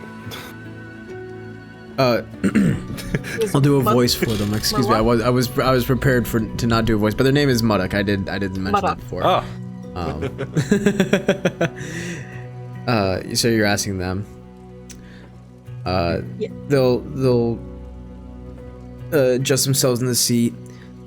Well, the best place that you could possibly find one is, a one being a person to make whatever it is you want. I'm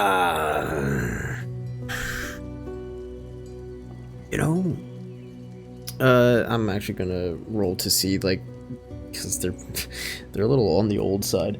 I bet I could beat them in a race. Oh my god.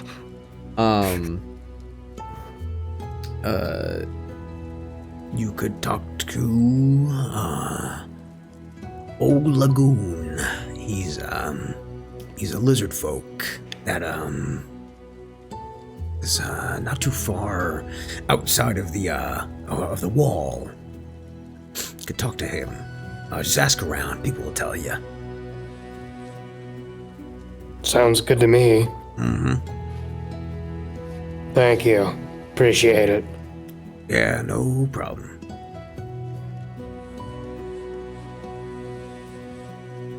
Well, I guess it's time to start asking. Yeah. You guys head out of the center and go into the swamp. As you're going through the foliage and trees and pulling your boots out of the mud, it seems that like all the homes or encampments here, they're all on raised platforms. Some of them far more rickety than others, but nobody seems to be on the ground. There aren't boardwalks to get from place to place. It's just, everybody's on lifted foundations. There are some individuals that you see live in like tree houses, though. There are clearly some people that do make a habit of, I guess, shall we say, camping on the swamp floor, but they still have like hammocks and like little raised platforms to do obviously some certain works. And you ask around and nobody gives you any problems. But as you ask around for Old Lagoon, you are sent to this again, wooden shack on a foundation, and it's pretty wide open. There isn't really anything in the way of walls. Doesn't seem like Old Lagoon gives a shit. You see this lizard folk who seems to be or seems to have lost quite a lot of scales, leaving like a pale pink and gray like skin showing underneath. They have a little bit of like a snaggletooth going on, and this pretty thick like crocodile tail. They see you walk up. What can I do you for? No, we were directed here, because we were told you were able to make armor and possibly a shield. Well, now that I can do. Just depends on what you got and what you want done. What is the name of the thing? I heft out the belay plate. Ooh. Yeah, how much you think it would cost to make this into a shield? You gotta keep all the scraps and, yeah. Ooh, well, this is something you don't see very often. So, He takes it from you and just like slams it down to the foundation. Just rubbing his chin. with me keeping the scraps. Yep, all yours. Alright. Well, I can either ask you for money, or I can ask you to do me favors. Which one you want? Depends on how much the money is. Money,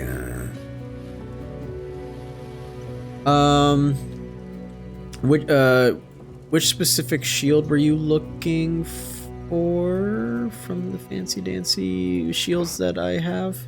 So, there is the, just a regular old shield, because for those who don't know, this is for the viewers, I have a special homebrew thing where shields can do damage. And you can use them as weapons. So I've just come up with fancy names for some shields that basically they do piercing, bludgeoning, or slashing damage. They have their own properties, some of them finesse, some of them light, some not. So from this you could get, I've also changed the shield type a little bit. They're basically like buckler or light shields, which these provide a +1 bonus to AC. And you can do like 1d4 damage with them. They have the properties of finesse and light. If you get a buckler, it's free-handed, so that means that it doesn't take up your hand space at all. It's just the +1 bonus to AC. You could get a standard shield. There's this regular shield, spike shield, claw, and I could say you could even get a pavis. So pavises, in real life, they were used by archers for cover, and that's kind of what I've done in D&D land, where it's made a certain way that basically you slam the tip of it into the ground, and it acts as half cover for you. It's just, of course, from one direction. You have to be stationary. It's not big enough for a tower shield, which would be a +4 to AC. And it does have a strength requirement to use, but you can utilize any of these. I'll actually, it's in the homebrew rules, but I'll just put it in our general, so you can, so it's just there, so nobody has to go searching. Yeah. And we also have that wagon wheel made of boule plate that we're replacing. Yeah, I forgot. So hey, by the way, we have a boule plate the size of a wagon wheel. It has a hole in the center. Have a what now? A plate off of a boule the size of a wagon wheel. That's pretty big. It has a hole through the center because we used it as a wagon wheel. All right. We're replacing the wagon wheel. Uh-huh. We can throw that on top as payment as well, or sell you some of the part. No, all right, listen, if you're going to give me something that big as payment, I'll just take that. Because I can make a lot out of something that big. Sounds good. Sounds good. All right. Yeah. So, what kind of armoring you want done? Did we agree that I would be taking the shield? Yeah. Okay, just making sure. I don't want to take it away from anyone else. I was thinking tower shield, I think. Yeah, there you go. And just a tiny rabbit lugging around a tower shield. I was thinking either a light or a regular claw shield. Okay. That is entirely up to you. Which one? Because you pick, it's going to be made, but it will take some time. Like a day time. Yeah. At minimum. Fair. Let's go for a claw shield. Okay, claw shield. Cool. So, old Lagoon give you a nod and say, if you want, claw shield is gonna take absolutely a day at minimum. As you can tell, I don't have a lot going on at the moment. So, day and a half at most. Can we kill time? I'm asking the party, would be able to kill that time? Is that a problem? I'm sure we can figure out something to do with the day. Even if it is just relax and repair. We gotta work on the wagon. We do have to work on the wagon wheel. We do. I'll say that Inra's with you guys. Like, he's just kind of falling around. Excuse me. He'll say, you guys can do whatever you want. Like, my wagon, my problem. I fixed a wagon wheel before. I can do it again. We're fucking riding on it. Oh, okay, I'm just saying. We can help you with it. Okay, I mean, sure. I guess we'll make it go faster. No problem. Yeah. But I'm here to tell you, like, fixing the wagon wheel is not going to take very long. It'll take like an hour because Inra will have bought a wagon wheel, and he's going to buy a spare as well. Fair. So it's definitely not going to take long. It's not like you guys are fashioning a whole new wheel this time.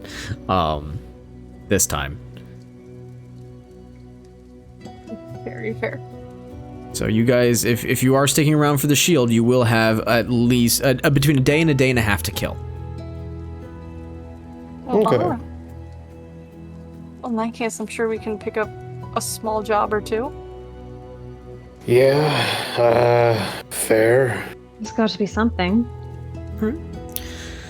So you guys make your way back, leaving Old Lagoon with your gigantic boulette plates, and we'll say that like some of the locals came to help wheel the the wagon wheel size boulette plate over, and everybody's pretty impressed by this material coming through. There are definitely like some like little bullywog kids that all look like wide frog-eyed at it and like just keep wanting to touch it. But you'll go back to Muddock and look for I guess just smaller contracts. Yeah. Small potatoes. Small potatoes. Let me see what this guy has. Thank God I prepared small things. So there are a few small beans for people like you guys. I'll go from smallest to like medium. Okay. Okay. Excuse me.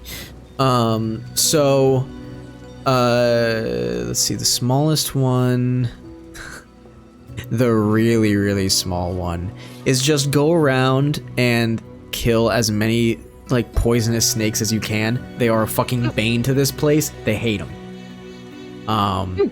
Doesn't pay a lot. It's literally like a copper a snake. Oh. But because there's just so many and so many people, literally like teenagers go to do this one all the time, and there's still more. Robert, I bet I could kill more snakes than you. Oh no. I bet I could kill twice as many snakes as you. Bet has been I bet you're wrong. I bet you're wrong. I bet you're wrong. I bet I'm right.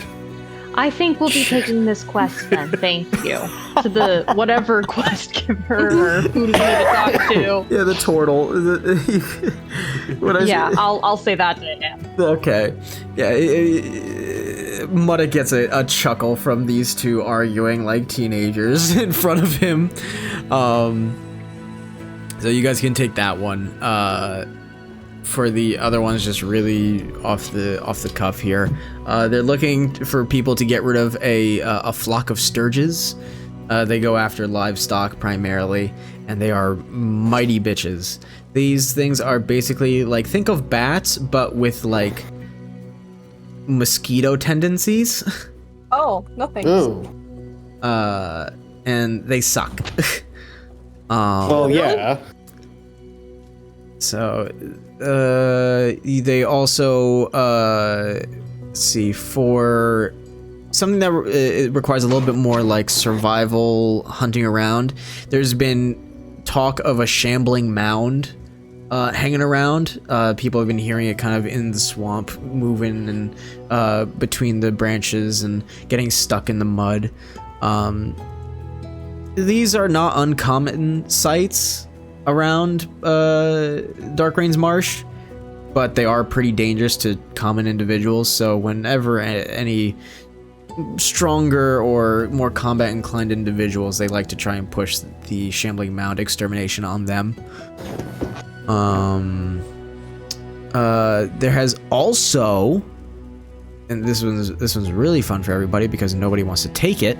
There's been talks of like a zombie horde, a smallish one, maximum like 20 zombies walking around. That everybody's like, yeah, we like, some people have seen like a few passing through, but there have been at least like 3 sightings of like this larger horde that's come through, and everybody's kind of like, we should take care of that, but not me, somebody else. Somebody else's problem. Yeah. That's about right. Yeah. They all feel pretty safe in Polperro at large, because obviously there'd be enough guards and individuals to take care of it if they came this way, but they're not going to send people out to go take care of it. Does anybody have turn undead? Let me check. Cleric only. Definitely not. Nah. Unfortunately. Yeah. We could have turned the zombie towards the town, and they would have paid more for us to get rid of them. Oh my god. What kind of... Never mind. I don't want to know. The business kind. And one other one is there is a this one is actually like put out by Muddick. He'll mention that there was an individual that had taken up the Baggy Nick one not too long ago, but didn't come back. And what the town likes to do is, like, if people who take up contracts don't come back, they like to also offer up contracts for people to try and go find them.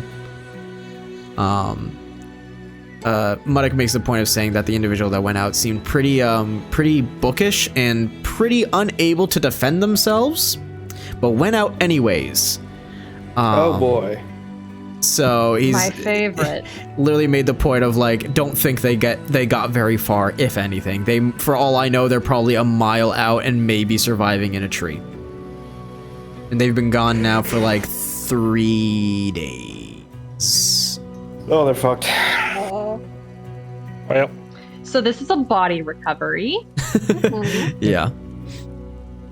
I don't know if we're still doing the snakes or if we're doing the zombies. Those seem to be the big ones. You can take multiple. You don't just have to stick with one. You two have created some sort of competition surrounding the snakes in town. So I thought we were going to do that one. And then if there's time, which I'm presuming there will be, we can always go do one of the other ones as well. Or both, if there's time. That seems more unlikely. Okay, Robert, because I'm really curious about those zombies, right? yeah. We see who can kill the most snakes in 30 minutes. Okay. Okay. Okay, 3, 2, 1, go! There's just like a cloud of Theodore and Robert shaped left behind on the boardwalk as they book it. I look over at Val. Are we going to go assist, or are we going to let them have their little competition? I'll watch from afar. Just make sure they don't hurt themselves. I don't have any healing spells, and we're dealing with poisonous snakes and venomous. It's venomous, isn't it? If it bites you, then it's venomous. And if it bites you and you die, yes, that's venomous. Yeah, All right. venomous. Yeah. Oh, yes. The snakes are what? Anyway. What? This one bites me in the ass. Excuse me. So for Theodore and Robert, this will, I'm assuming, like, you guys kind of like stick together through this. But No, this is a full-on Gimli v Legolas like count. Yeah. So what the contract says is just like go around Polperro at large, and if you see any poisonous snakes, venomous snakes, just fucking murk them. And if you have a bag, just put the bodies in the bag, go back to the shack and bring them to Muddick. He'll count them up and give you the copper for them. So let's see. How am I gonna have you guys roll for this? Huh? Rollies? Absolutely rollies. Just I want to see which rollies. A flat D20. You know what? Yeah. A flat D20 over the course of 30 minutes to see how many you find. There are so many, it's possible 20. Bitch. Oh my god. Why can you never roll like this when it matters? All right. Oh my Get another 20, god. get another 20, get a 20, get a 20. Fuck. Holy shit. Wait a minute. No, I'm not gonna add anything to it. That's All right. You were thinking That's about using stupid. luck, weren't you? I was even thinking about using luck or the thing that gives me like an extra D4. That's hysterical. I am going to have you both roll a D100, and any 15 or below, you get bit once. Oh god. Yippee! Nah, I'm fine. You're fine. Whoop. Okay, you guys are fine. You guys are so tactical about this. Robert fucking do you have firebolt? Yeah. Yeah, you're just firebolting like finger gun from a distance and just popping these things like a sniper. and Theodore just with sheer chutzpah and moxie, like you're not even using your sword at a certain point. You're just stepping on him and going as fast as you can, picking him up and going. Bite through chain, asshole.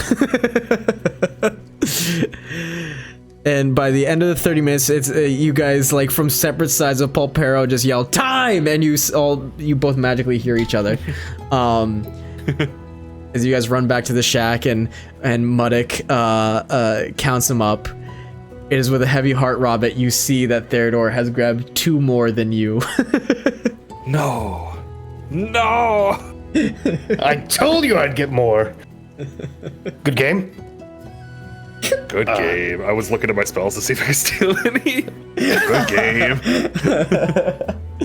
Stellar. So Theodore, you get 2 silver. Yippee! And Robert, you get a silver and 8 copper.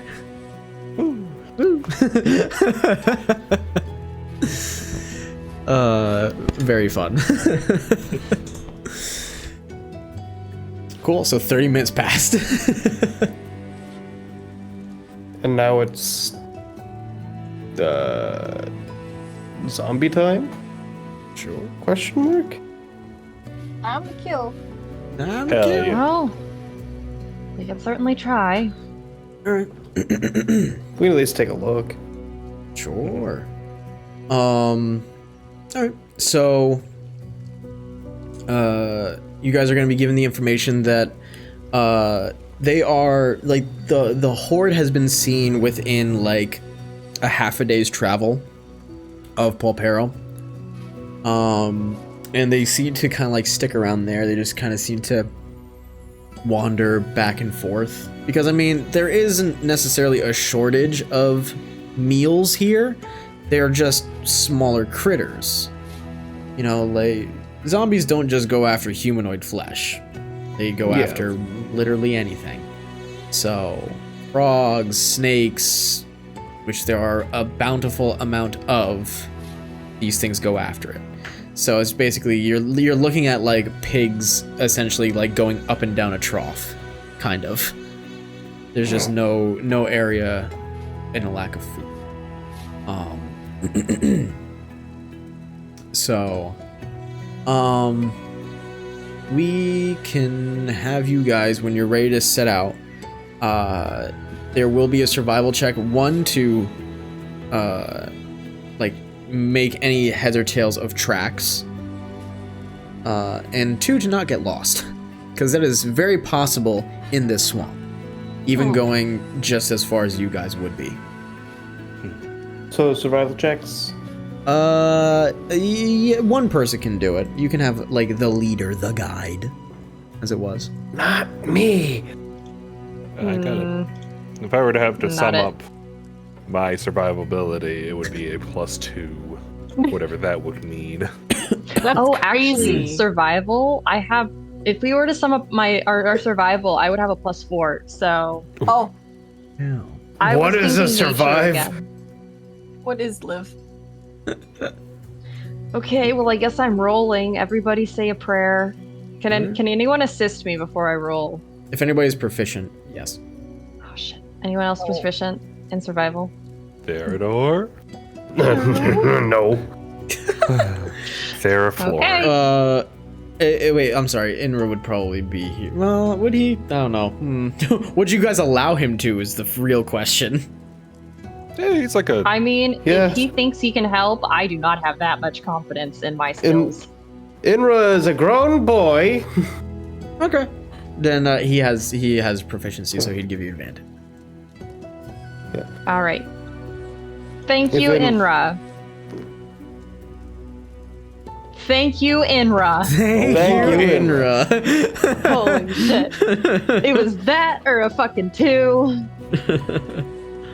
Stellar. All right, so 18. 18. Nice. So as you guys get yourselves prepared, Inra kind of getting himself adjusted. He wants to be of help. He knows that this will pay some amount. And I'll say for the gist of it, getting rid of a zombie horde would be 20 gold total.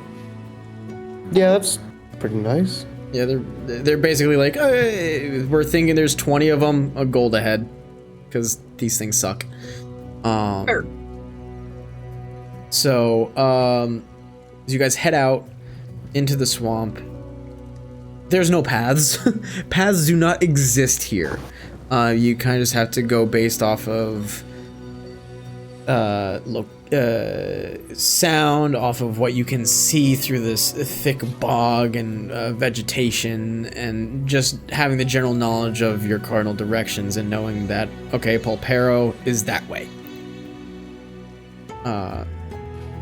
Walking through, it's all marsh. There's no solid ground to be found. This is all difficult terrain. Woo.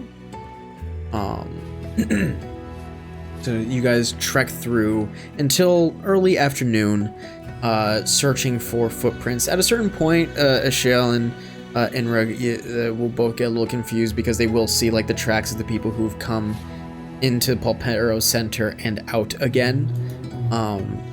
But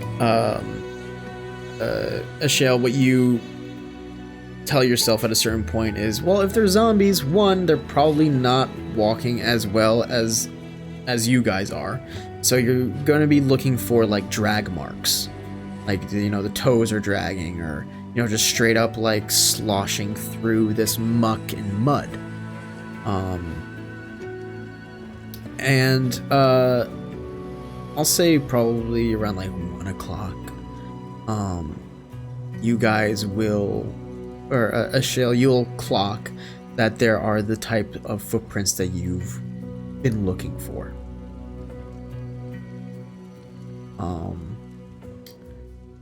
I think we're getting close. Wonderful. So I will say one more survival check. Just actually either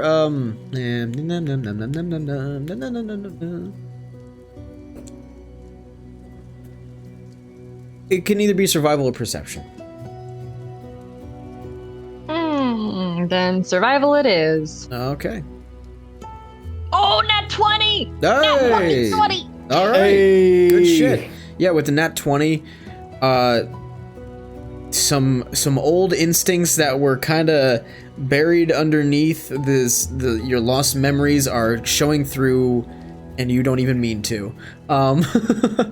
You get very tactical.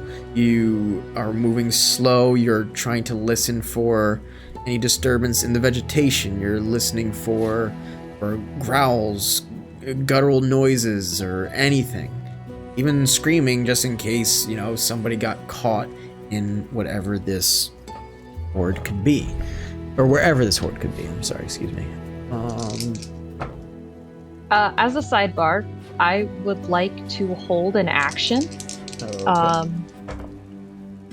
Pretty much if we are surprised, if we don't get the element of surprise. Oh, you'll get it. With a natural 20, you're Okay. getting it. Okay. Had to make sure. Yeah. Ooh, fuck. Yep. It's very stressful, very cursed. You will get to a portion of the swamp where there is very little like lush vegetation and a lot of like dead. And it's very devoid of any flourishing life. There's pockets of this murky water, that you don't know how deep it is. You can't see the bottom, and you're not going to trust walking through it. But there are certain mounds as well that offer some higher vantage point and maybe some drier ground as well. And as you find one of those mounds and you slowly creep up, you do see this horde. You see it before you hear it. As your eyes poke over, you see a grand total between actually, you know, with your survival, I'm going to give you the exact number. You see 17 zombies just mulling around. Okay. So I'm going to move you guys to the board. All right. Keep it short and sweet. So we'll say that because this map was originally for something else, but you know, reusing. We'll say that this rock is kind of like that raised mound that you guys kind of are hiding behind. Yeah. We'll say that is Shale. You're kind of like just at the top, peeking your head over, and before you see mixed in with the weeds and the muck and the tall trees, a good amount of dead people. You are quite living impaired. Very much so. Mm-hmm. Unfortunate for them. Unfortunate. You have a grand distance from where you guys are at, generally about 45 feet to 50 feet from the closest ones. They don't see you. Are they clustered or are they kind of scattered? Everybody that's there is exactly where they are. As you can see them. Oh, yeah, sorry. Kind of a busy map, so I was a little bit... Oh yeah, no, it's all good. Okay. Yeah, so basically they're all in like this sphere. Okay. I'm gonna do a little bit of measuring myself. Yep.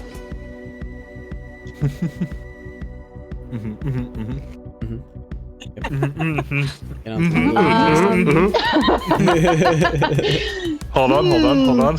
Excellent. Yes. Perfect. Okay. Oh god. DM, the butt of you horror. remember DM, you remember that spell that I had readied, right? Yes. When you ready something, like, it's a little bit different in D&D terms, but I know that like you mean to like when you can cast it. Yeah. Yeah. I'd like to cast Fireball. It's a 20-foot radius, correct? Let me double check that because I believe it's 30. I thought it was 30. Yeah, that was 30. Double check if you don't mind. Fireball. Oh, you're right. 20-foot radius sphere. What? Oh, 20-foot radius. Oh, no, I'm sorry. It would be this. Because you're right, 20 okay. foot one direction. So. Okay, so these are 10-foot blocks. I've been thinking. Yeah, okay. no, they are 10-foot blocks. Where the ruler says 20 feet, it's actually correct. It applies. Okay. So, still though, scary butt of death. Yeah. If you look at it from above. Yeah. I'm just trying to think how many I can. Okay, hold on. So if I go over here, that's gonna be 6, right? I am counting 6 in there. Yes, 1, 2, 3, 4, 5, 6. Okay, which means there are 2 that would be close to us and would, but if they don't see where it's coming from. I mean, also, you have 2 melee fighters here. Yeah. Yeah, that's true. One of We'll them be fine. is a but- reaction with fire, so. I'm trying to Excellent. squeeze it in to where I can get these two at the Yeah. same time. Yeah, Oh, it's gonna be wait. tight. Yeah, no, you could get. Robin could get. What is that? Another 5? 6 in there. Yeah. That's another 6. Yeah, let's go. There's only 5 left. Also, the point that you set is up in the air a little bit. You might be able to get further if you lower the point yeah. down a little bit. Oh, Oh, yeah, yeah. you're right. Oh yeah, you would. How do I lower it? Just question. I have no idea. Restart the ruler. Oh, I can hold control. Oh, nice. Never mind then. Ignore me. I usually ignore my DM.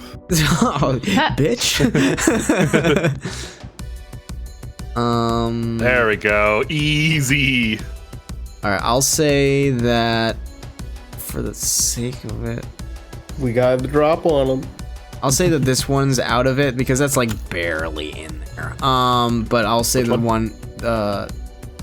this one right here is out of it, but this one over here is in it. Okay. So that's still a grand total of 6. Okay. So 12. I'm gonna look over at Robert from where we're crouched on this rock, and I am going to point to where I'm gonna put my fireball, and I'm going to trust that he's gonna understand what I'm doing. I already have a fireball like in both of my hands, just staring. I just kind of pinch the bridge of my nose and then follow suit, readying it, and like just watching exactly where I'm gonna put it. Just like ready. Oh. All right. You guys will kick this off. So, how do you want to do this? I look over. And I look over at him and I say, "On go, 3, 2, 1, go!" And on go, I launch it. All right, sounds good. Let's see. Oh, this is gonna get really fucked. Okay. So, I need to make 12 dexterity saving throws. Yes. 6 will have a DC of 14 for me. DC of 14, and you know I'll just make it 2. I'll do mob rules on this. And Robert, what's your DC?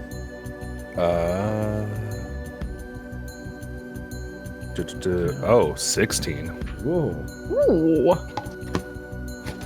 All right, so yeah. So see, it's probably not, but not very. Yoink. Okay, they both fail. Yeah. They have a negative to dexterity. Oh, my favorite. Yeah, that was an Music to my ears. 11 and a 9 on the dice. So Oh, That's a fantastic. lot of dice. 24 damage. And that was actually kind of bad. I rolled several. 31. all I right, rolled many ones. Oh, no. stellar. Keep those up if you don't mind. Those AOE's. So good shit. I need to check a thing real quick before I give you the theatrics of what has occurred here. Oh, we're gonna burn the place down, aren't we? Hamper down a swamp. The wizards made 2 suns suddenly appear. It's gonna be really Hello, yes, I cast Call Attention. oops. I cast the sun says hello. Alright, okay, this time I will actually roll the 12d6 because the zombies have an unusual little trait.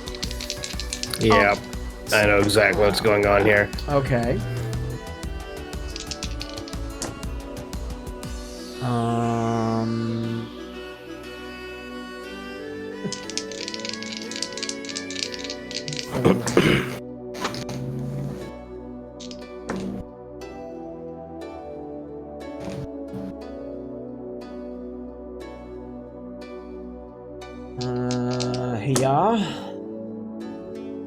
Yeah. 10. Yeah. Okay. As you guys both on go, launch a fireball. Just these 2 little strings of snaking fire reach a point, coalesce into small orbs, and then immediately explode outwards. There is this cacophonous blast and wave of heat that comes past you guys. Your hairs bellowing in the hot wind. I will say that almost all of these zombies die instantly. They are just evaporated into ashes, gone. But the 2 on the rock survive as they are enveloped by this flame, and as it dies down, there is basically like nothing left to their bodies. There is like, they are just honestly at this point more animated skeletons than zombies, but they definitely have a moment where like they look at each other and wondering what the fuck has What happened. just happened, Bob? Every other Well, one Bill, here, I think though. our skin's gone. Man, I hate Mondays. Ah, you beat me to it, you son of a bitch. I'll delete the rest. Because they are gonzo garbanzo. Yes, the zombies have undead fortitude. You guys can get rid of the enemies now. So the only way that they could possibly survive is if they rolled natural 20s and it puts them at 1 hit point. I got 2 natural 20s out of the 12. Of course. But those 2 survive. So at this point, we'll put it into an initiative. As Incredible. most likely unnecessary this will have to be. All right. 7. 7.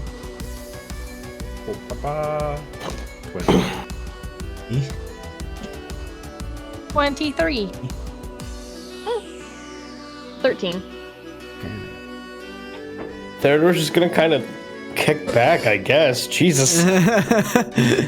And Yeah. You go get him, guys. Ooh. Ooh. First thing I do is gonna teleport Theodore into the middle of them. All right. So, with that, Val, you get to kick it off first. These zombies have been taken completely by surprise. Wonderful. They don't know what the fuck is happening. In this case, I will take my longbow out. Where am I? Settle myself up here. Hello, world. And I'll just take a aim at the zombie right over here. Okay. Yeah. Mine. Sounds good. Take your shot. Oh, Yeah. 16. That definitely hits. Okay.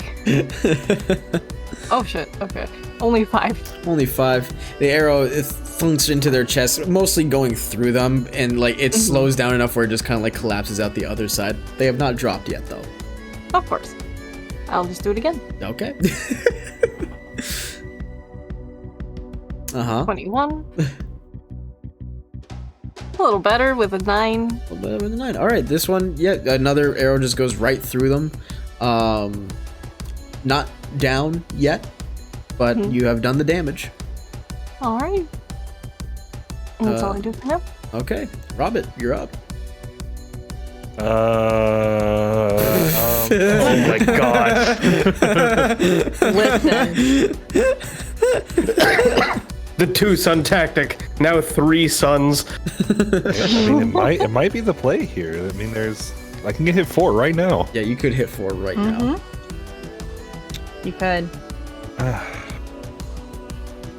Really good. You know what? Fuck it. Another fireball. All right. Oh, hell yeah. Here we go. Hell yeah. Hell yeah. Oh, they all fail. Boop. This is a 22. good day for the the magic users. Good. Oh, it's such a good day. It's a magic Monday.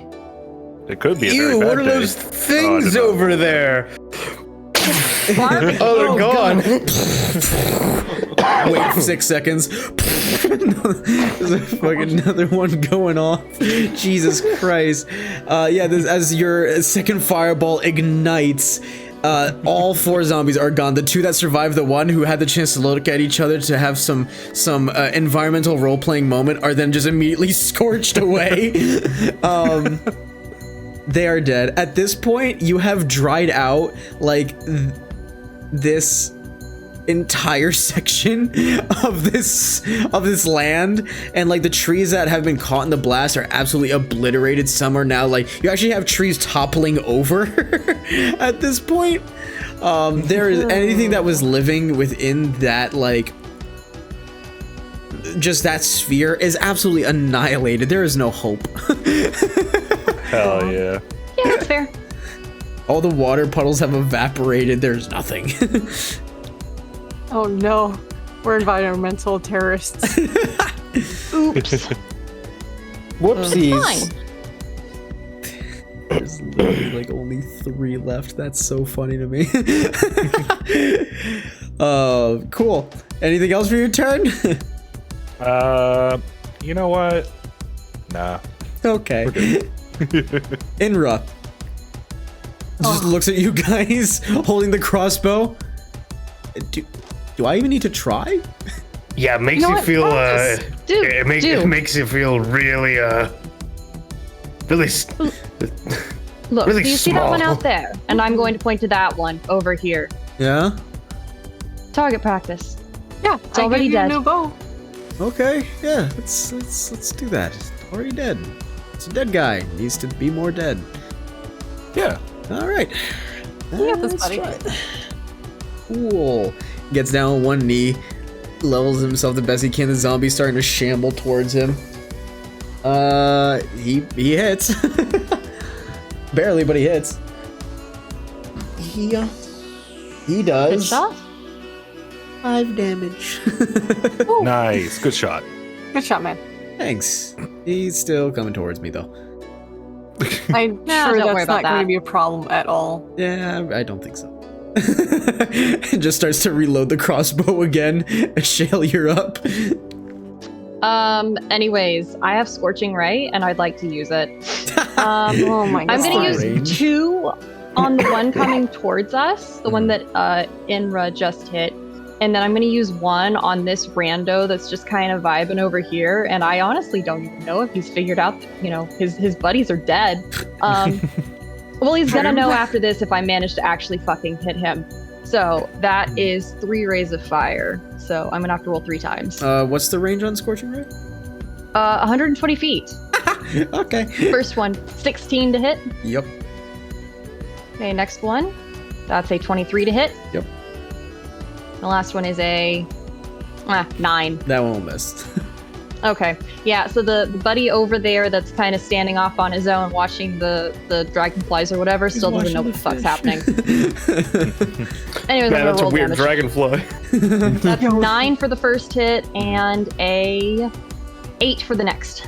All right, Stellar, you hit 2 scorching rays, kind of like lifting the zombies off the ground before they land back. You have their attention. Well, I would hope. Well, all right, they're Missile. Missile. These guys do not get to go very far because this is all still difficult terrain. So dashing. I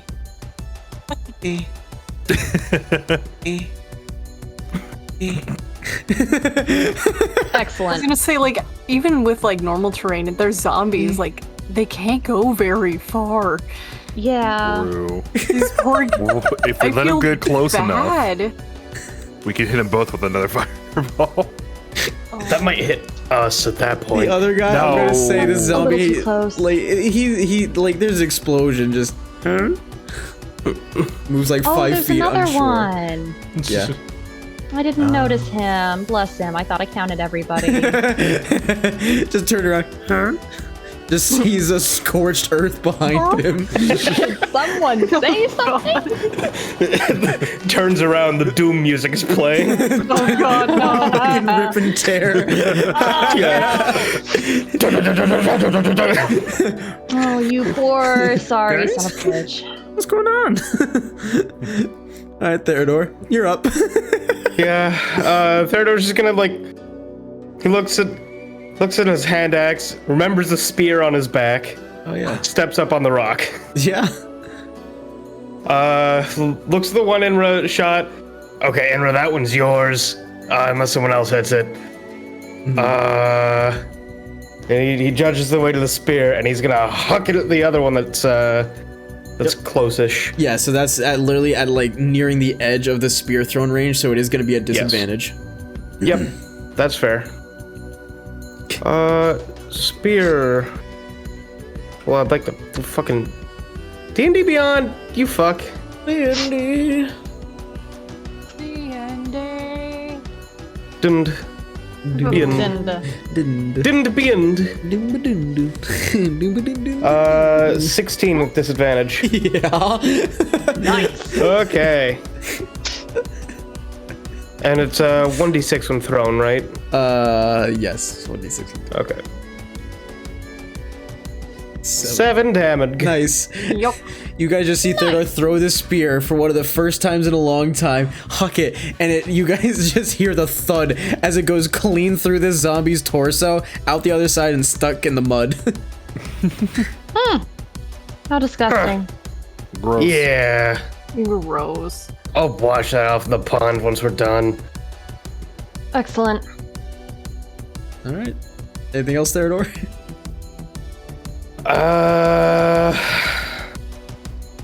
Yeah, fuck it. I action surge. Oh, okay. Because I'm not dual wielding at the moment. Right. Big fireball. No. Very big. That would be terrifying. Theodore casts fireball. No, Theodore brings up a hand axe. I mean, I'm really good at throwing this. And once again, it's at the edge of range, so I'm gonna be disadvantaged. Yep. Okay.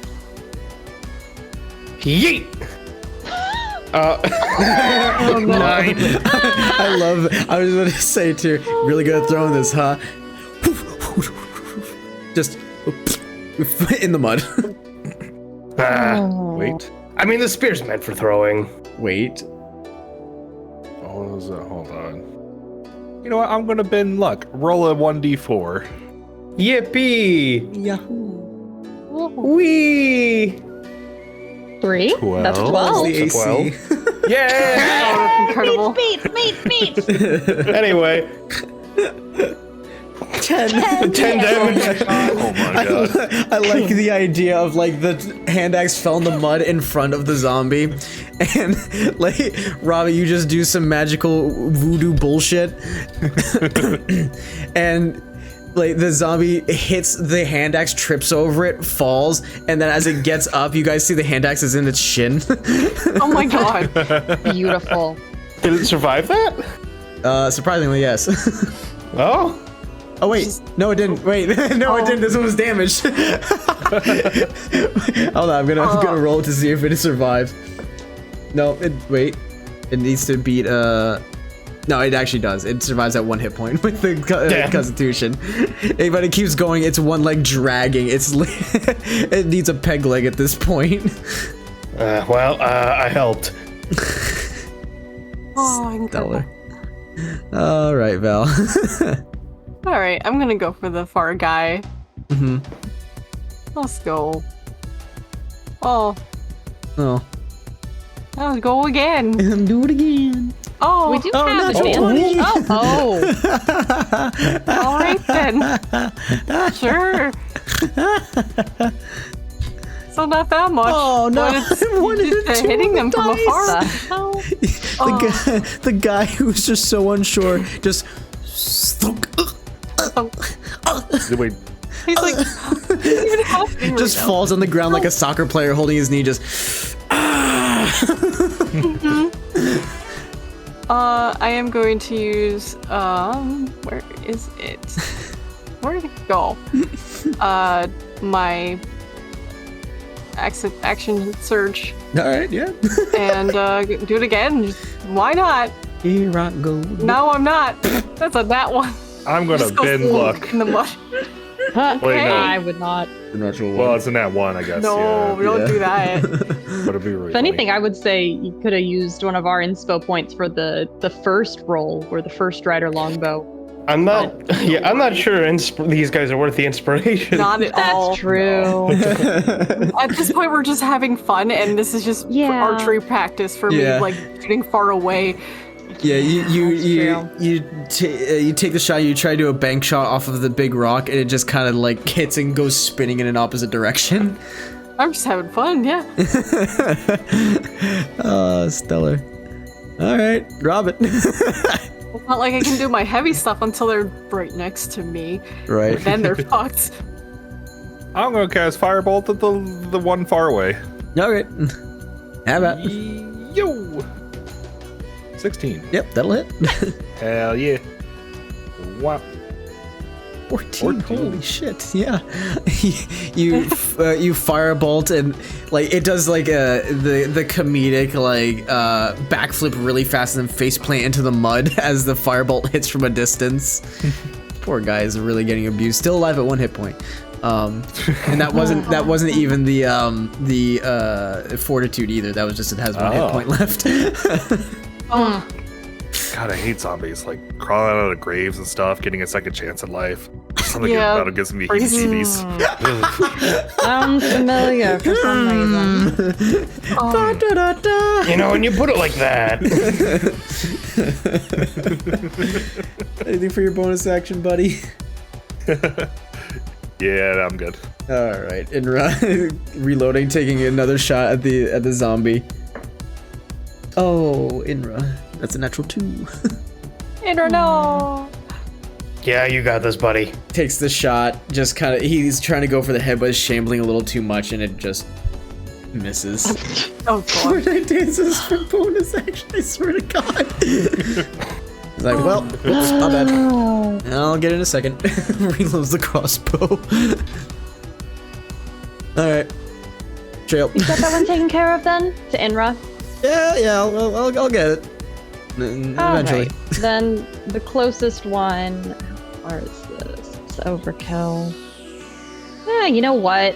The one that's closest to us, or the one that Inra has, not the one that Inra has, but the other one. I'm gonna cast magic missile on it. Just snap my fingers and swipe my finger, and all 3 darts just homing missile style shoot towards it. Yeah, alright. Okay, that's 2 for first thing, and that's 4 and 2. So that would be total of 8 damage. 8 and 11. Well, it doesn't. So as you cast magic missile and just like so nonchalantly like wave your finger around, just an arm flies off, the rest of the leg flies off, and then the last bit, the head explodes and it just collapses as mostly a torso. Now I gotta clean my hand gruesome. axe too. And your spear. Yep. Zombies. I mean, good shot. Umbo. You did a good job. This guy finally gets up. Dun, dun, dun, dun, dun, dun. Oh, where'd he go? Is he in a tree? He disappeared. He got abducted. Aliens are real. Oh, God. What's actually really fun about Tailspire now is that they've actually fixed a thing where when things go behind full cover from your minis, they disappear from your sight. Oh. Oh. Yeah. That's kind of cool, actually. Yeah, Yeah. so I can see him. You guys can't. Well, Actually, I still can, so I don't know what's wrong with mine. Oh. Well, Oh, you shit. can see him then.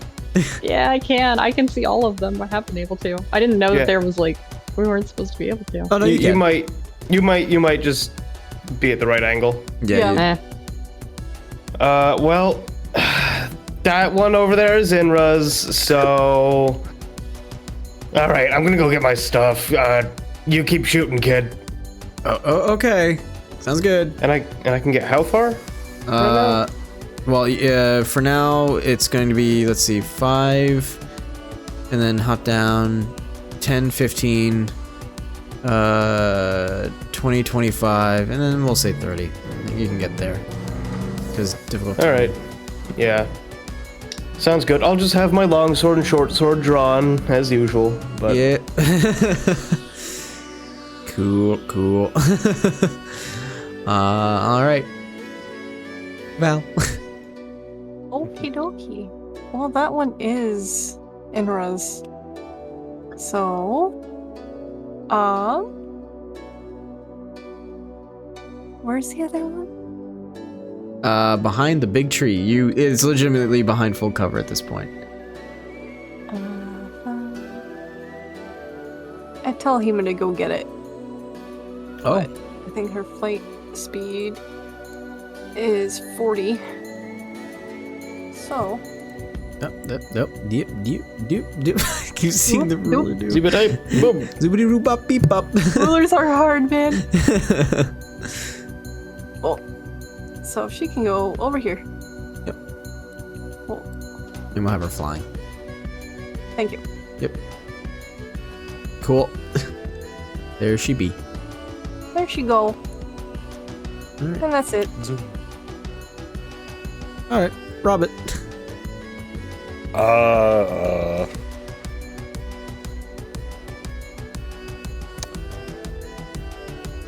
Which one? Which one has he been taking shots at? That guy? Yeah. Yep. The other guy I guess- you can't see. I see a guy over here. Where? Eh. Yeah, you see him, but he's behind full cover for Robert. Oh, I see. Yeah. I will.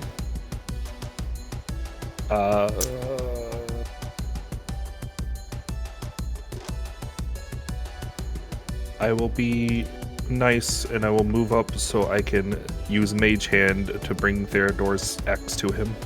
Okay, so you're this is difficult terrain, so you would be a Fuck. little fucked. So we'll say that you can get like right here, probably.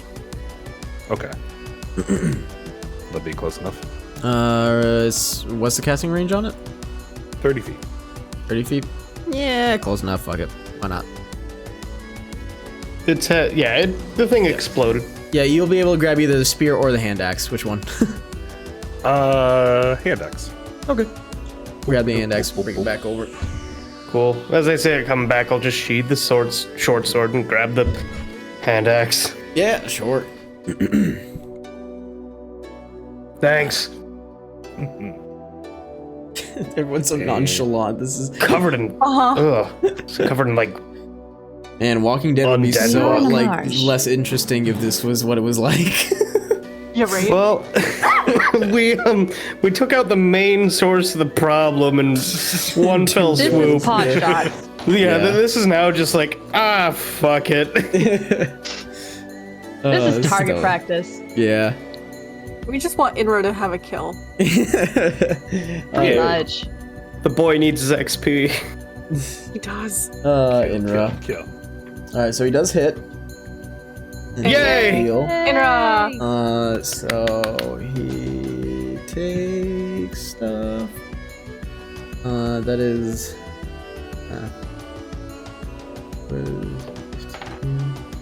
16. Yeah, all right, good job, Inra. So I'm going to roll the fortitude for it just to see if it still stands. Must be a 13. It does. So he takes the shot, and you guys see it stumble, but the undead fortitude pulls through as the crossbow bolt is sticking out of its mouth, and Inra's like, "Uh-oh." Shit, good shot. Yeah. Thank you, but he's still moving. Still. Yeah, whatever. Cool. All right, Okay, Michelle. I am going to ready an action. Okay. I would like to ready. You know what? I'm gonna ready chromatic orb. Oh. Okay. First level. Yeah. For when this little zombie is within eyesight. Yeah. All right. Cool. I think it has. Okay, 90 feet. So range doesn't matter. I've just got to be able to see it. Yeah, you just gotta be able to see the little guy. Cool. This guy. Oh god, he's coming right towards us. Oh my god. He dashed, so he can't do jack diddly. But he's here. But he's here. He made it. He threw I can hit against him all now. odds. He's made it. Oh my god. The blessed zombie. Not for long. Not for long. All right, this one's within eyesight. Blast him. Okay. Chromatic orb away. Please, God, let me hit. 23. Yeah. Okay. And that's gonna be fire damage. Let's be real. No one's surprised here. Oh god dang. 11 damage. Yeah. All right, so he has to survive a 16. It does actually. Oh fuck. Alright. Yeah, as the chromatic orb blasts the zombie, like a chunk of his torso is gone, but its spine is still there, holding it barely upright. Ew. That is truly horrendous. Would someone do me a favor and end that thing so I don't have to look at it move any longer? Yeah. Yep, and Theodore. Thank you. All right. Can I get within striking distance? 10. No. No. Yeah. Theodore Sucks. looks at the You hand get, axe. like right that he- here at most. Nah, Theodore looks at the hand axe that he just got back. Looks at the zombie. Yeah, okay. Cocks his arm back and goes for the throw. Yeah, go for it. Yeet! Yep. Oh. Another 10. Damn. 10. All right, hold on. I gotta Hell see if yeah. if that undead fortitude only happens once or each time. Yeah, no, it's every fucking time. Yep. Wow. Zombies That's are silly. crazy. So it needs to be a 15, which it barely does. I rolled a 12 plus 3. Oh my god. You throw the hand axe and it sticks to the side of its head, and it just turns and it's still alive. What the fuck, man? It's a zombie. No. Like, Theodore knows. He's just like, oh, what the fuck, as he's pulling out the short sword. Alright, that's your go. Yeah. All right, Like, Val. it's not a what the fuck is this thing doing? It's a, oh, come on! Yeah. Just die! Perish. Oh my god, you're supposed to be dead like 20 years ago! Oh! Oh my god. Anyway, Hit I'm him. gonna stand on the edge of the rock and hit him. Yeah, go for it. I'm so excited to just hit them now. They've Yay! survived so much. Hit the man. Sorry. The mages got a little excited, let's be very real. Yeah. It was, oh, they're in fireball range. My favorite. They're so Fireball without consequences. Ooh.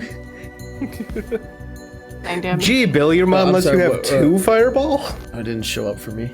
Oh, I got 19 to hit, and Yeah. then I rolled for damage, which was 9. 9. Stellar. Alright, let's see if I can beat a 14. It doesn't. This one's dead. Hey! Yay. As you just stab it through the eye socket. Just This is like, finally. You're like, thank you. And I just tell Hema to go fly a little closer. There I Alright, go. sounds good. Robert. They survive with 1 hit point, right? Yep, they survived with 1 hit point. 1. Can I just use Mage Hand to like put a finger to the axe and just push it in a little bit more? Oh my god. Oh my god, I love it. Oh my god. I love it. I love it so much.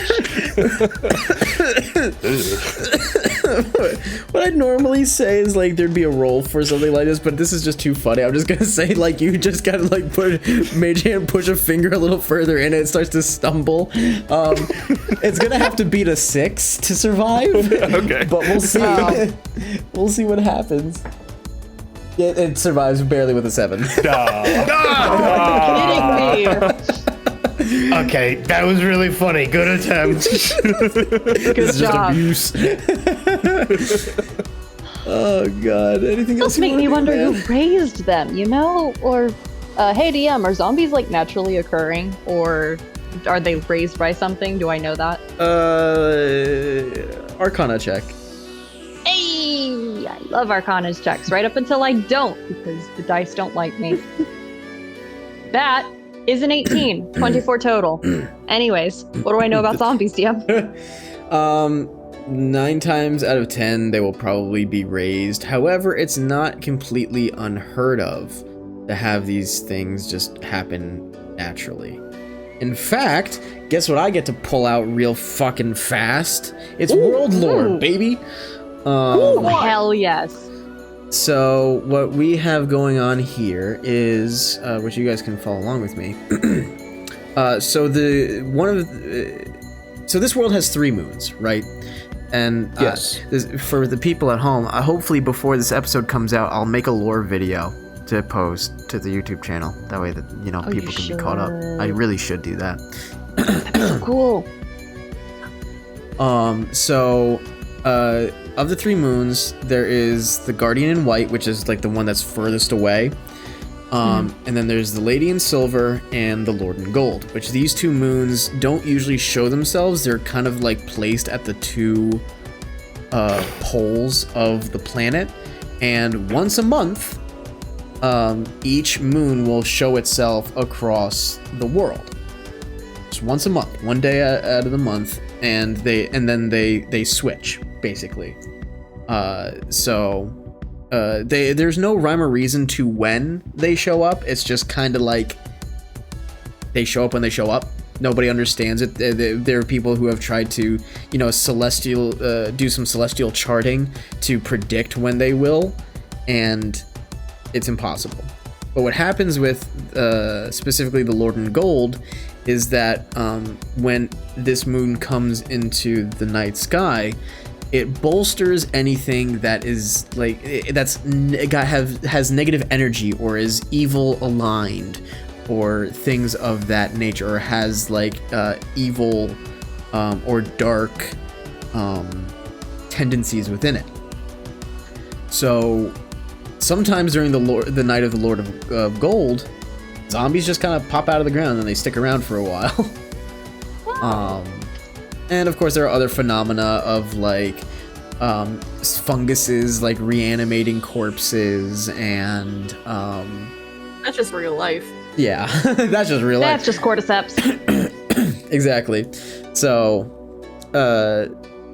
it's either these were raised, it was leftovers from a night of the Lord in Gold, or something else that is just as plausible, like the fungi or what have you. Okay. And just to throw the lore in there, when the Lady in Silver comes around, it bolsters things of positive energies and good aligning individuals. So there you have it. So who knows with these guys? Excellent. All right. Yeah. So we don't know if there's some idiot necromancer that we've got to go murk. Yeah, not fully. You could All right, well, potentially we'll take find care out, of but yeah, neither here nor there for the moment. In the moment? Inra. All right. Do it. Do it, Inra! You got this! I can do this. I can do this. And he hits. Hey.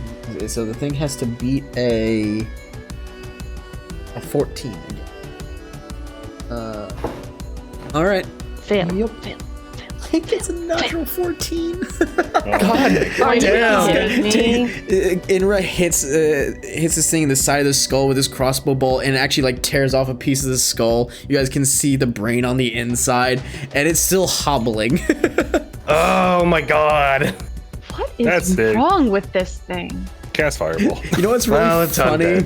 What's really funny is that this is the one that was left behind at the water, completely unaware. I just left him and he would have not known any better. It's dangerous to leave zombies around the place, though. He's the strongest of them all. All right, Shale. All right. Well, Don't get me you know wrong, that was a what? good hit. I want to cast Mind Spike. Okay. Wisdom save 14. Wizard thing to do. Oh, the brain's open. Let me cast the mind spell. It's psychic damage, correct? Yeah, psychic damage. Okay.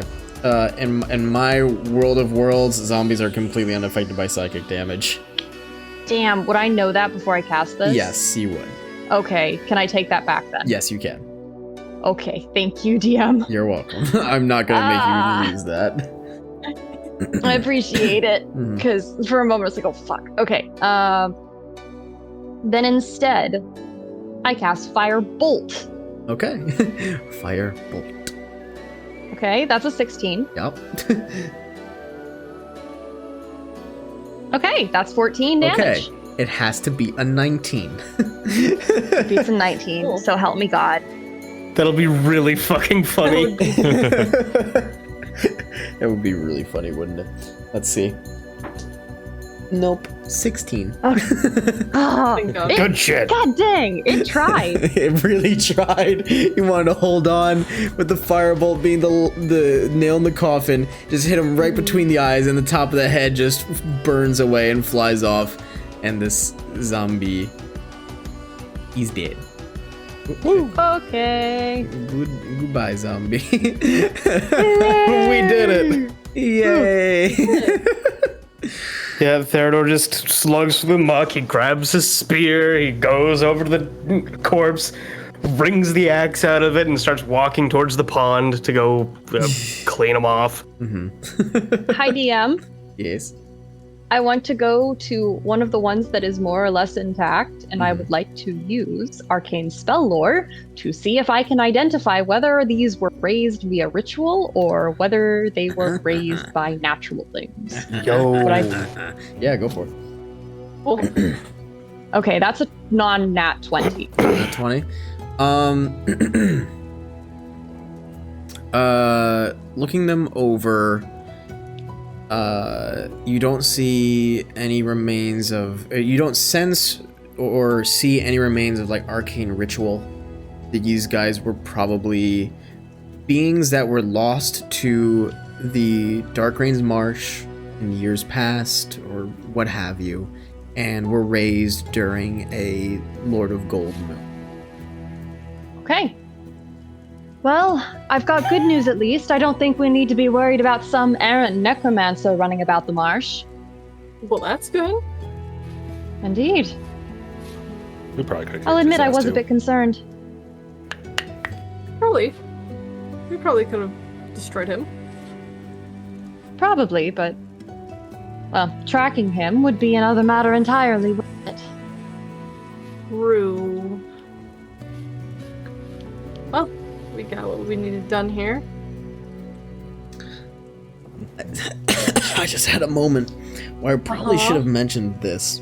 And this is really funny that it didn't matter. That it could have.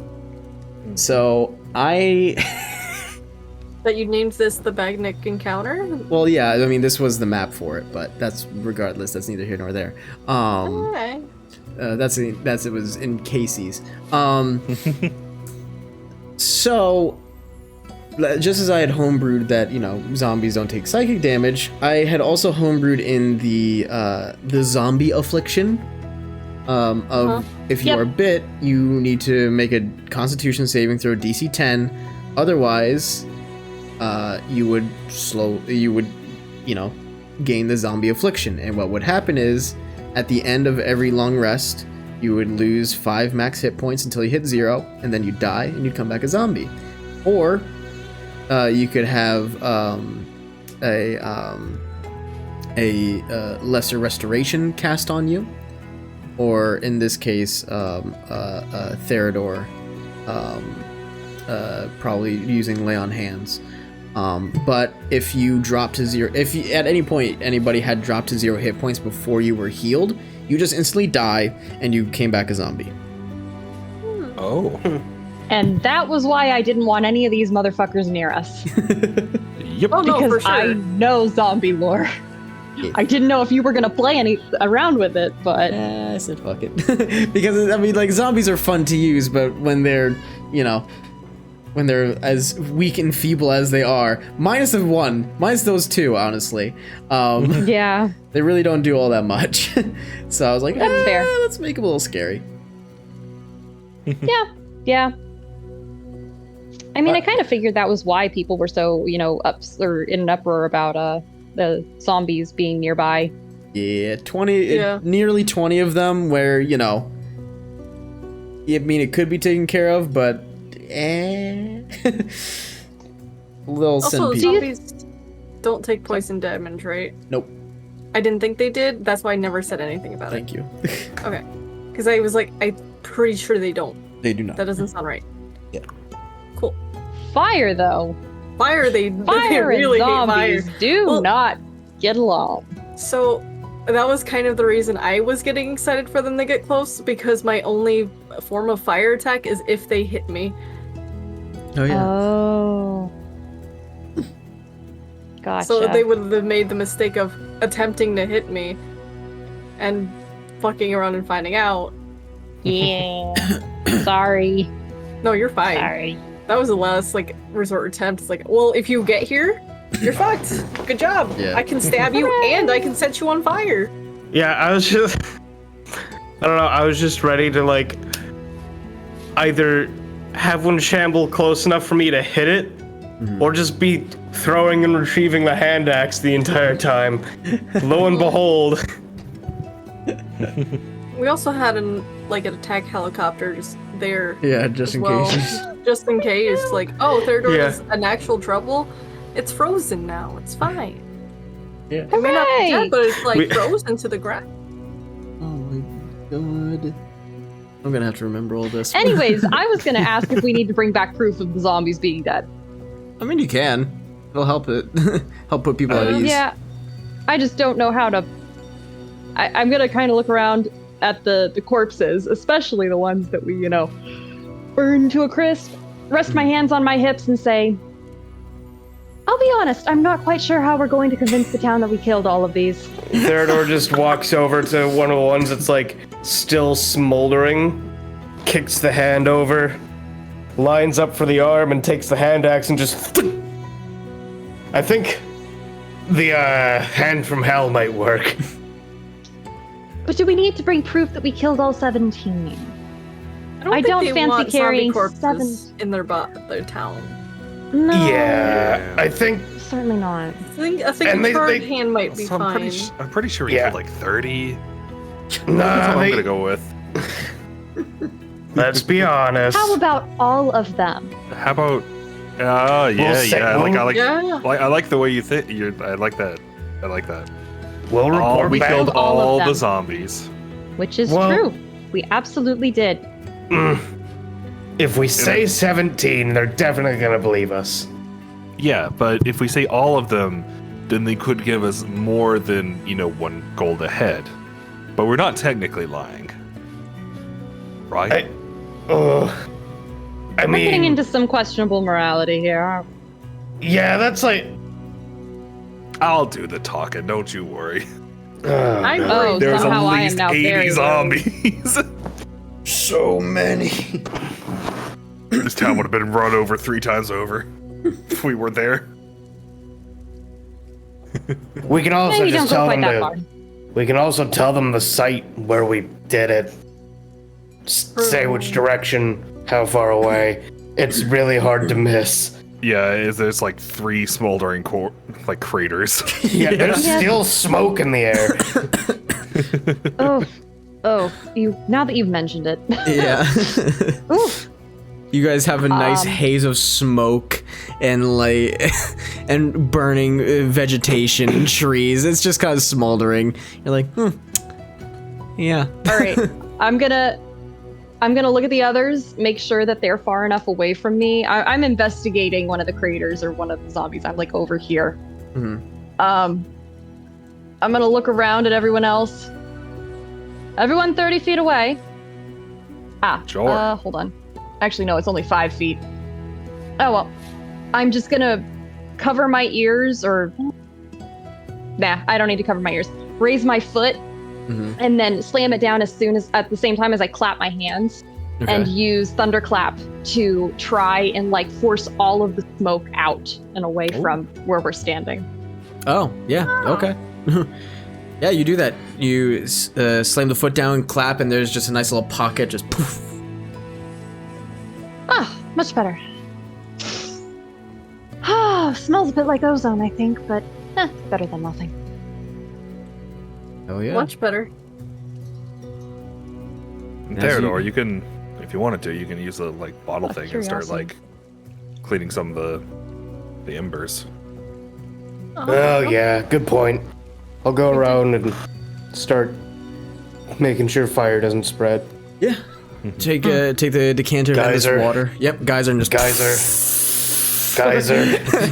like a true firefighter, just going everywhere and just blasting it with a hose at maximum velocity.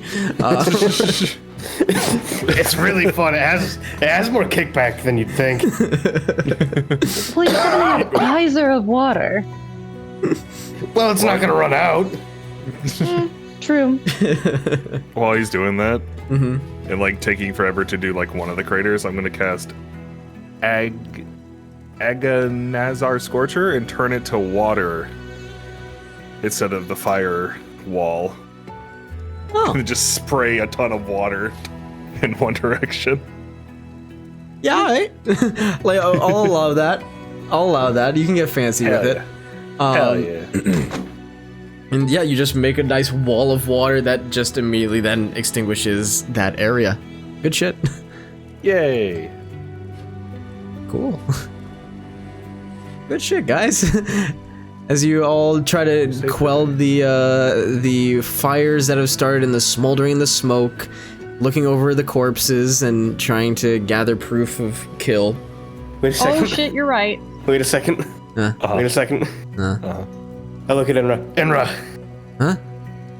You wanna know what it feels like to be hit by 30 gallons of water all at once? What?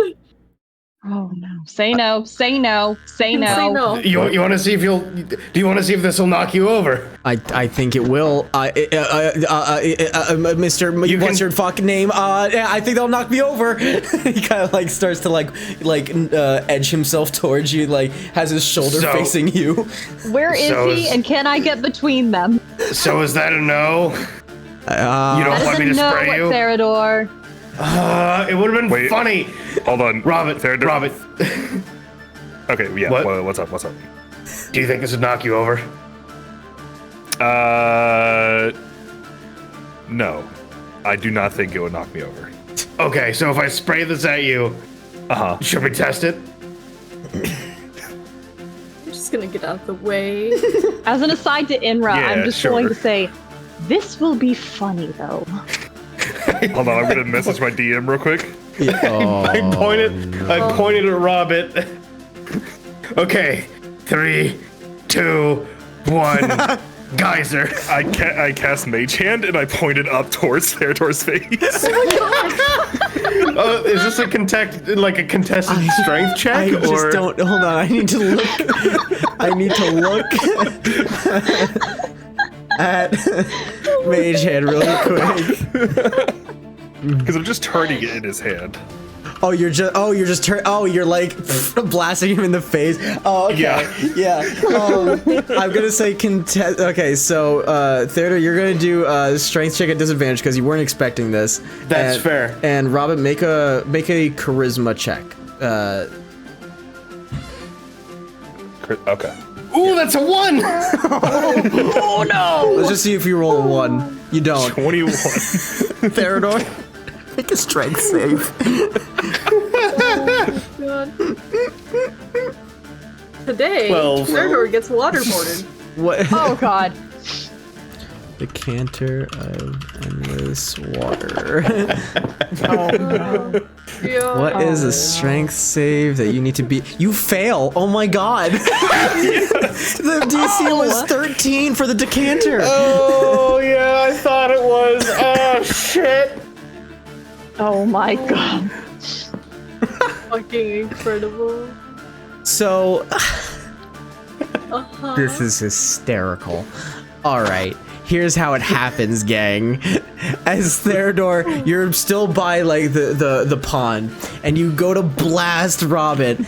Mage Hand points it upwards, it slips out of your hand, it blasts you in the face, and it launches itself towards the ground, and it like sticks itself upwards, so it's blasting right on you, and you just get like somersaulted in the air 15 feet, mind you.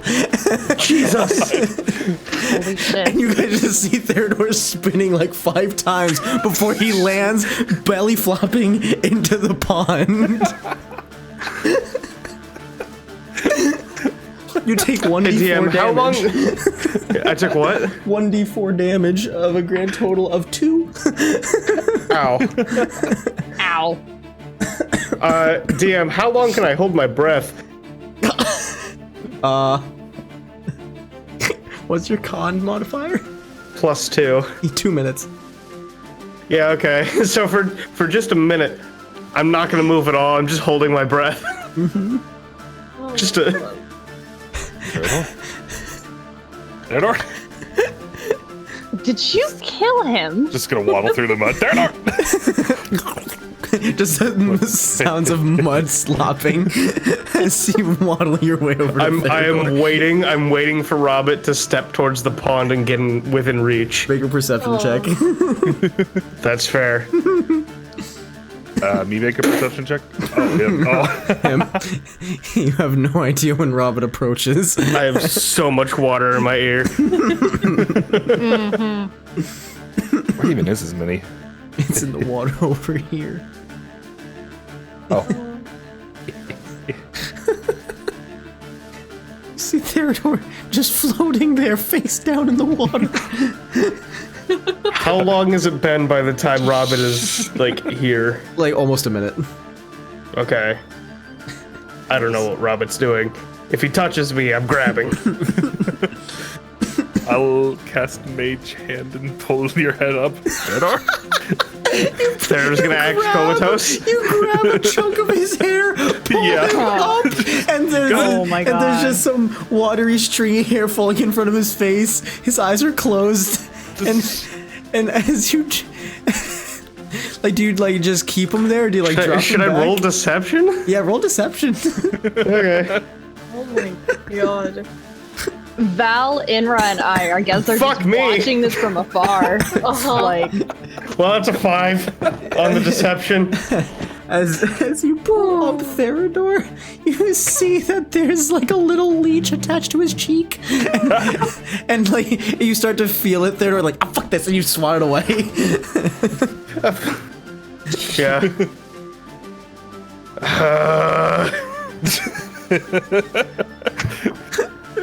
Theodore gets up out of the pond. Cast Gust to dry him off. We'll stand him up again. Cast Gust. Make another strength saving throw. Oh shit. 14. That's a fail, isn't it? Let me check Gust. 16. oh my god. How far does he go? Oh god. Oh my god. 5 feet. Right into the drink. Right back into the water. Holy shit.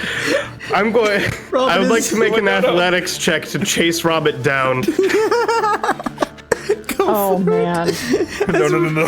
As Rob is laughing too Oh, hard. 23! Oh, fucking finally. Robin, make an athletics or acrobatics check to contest. Oh Christ. Please Can get I a also 23. fuck, athletics or acrobatics? Garbage to either. Oh my god! Oh my god. Are you fucking with me? That's This is insane. incredible. What is this session? You This is how guys. it ended. This is how this thing. Beach episode. You guys are chasing each other around the fucking swamp. Fucking Raggedy Sax playing. Or Yakety Sax, what am I saying? Raggedy Sax, fuck me. Yakety Sax fucking playing as you guys are chasing each other. I'm gonna say rollies, honestly. Do it Yeah, again. fuck it. Alright, God, this is once again, fucking those insane. rolls?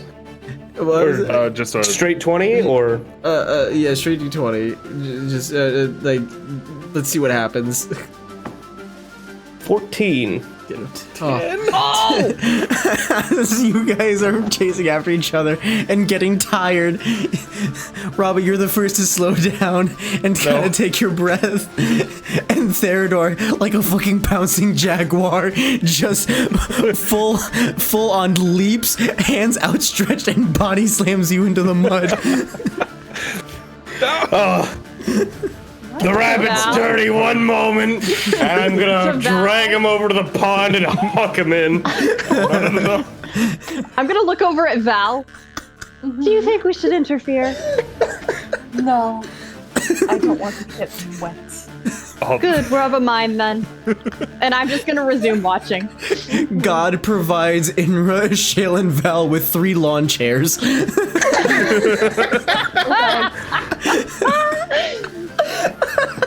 Oh no.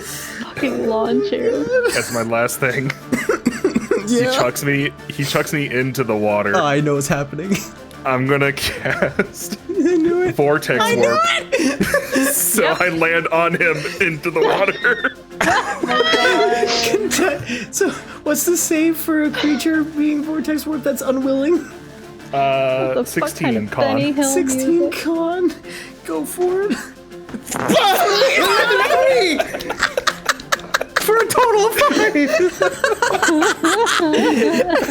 You one-hand toss Robin, and as you're like, ha! You complete your the breath leaves your lungs as you are teleported underneath Robin as he falls on top of you, and you both go in the water.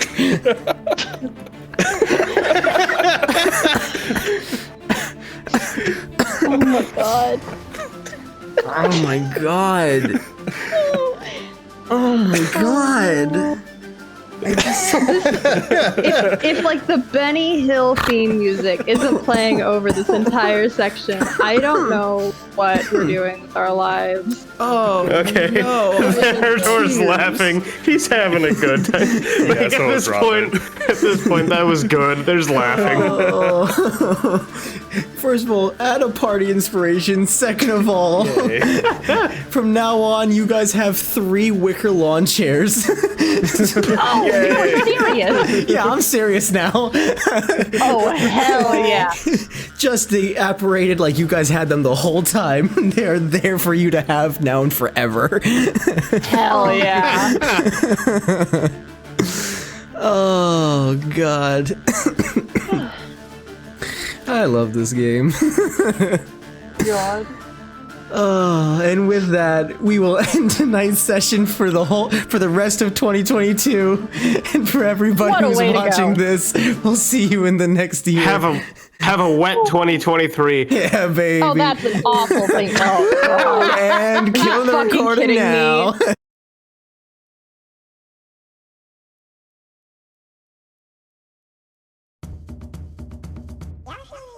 Summer, I'm sorry that your Swain? apartment's about to get haunted. Also, we're recording now. I hit the button. Listen, I have Gray here. Or if I have Jay, then it's gonna be fine.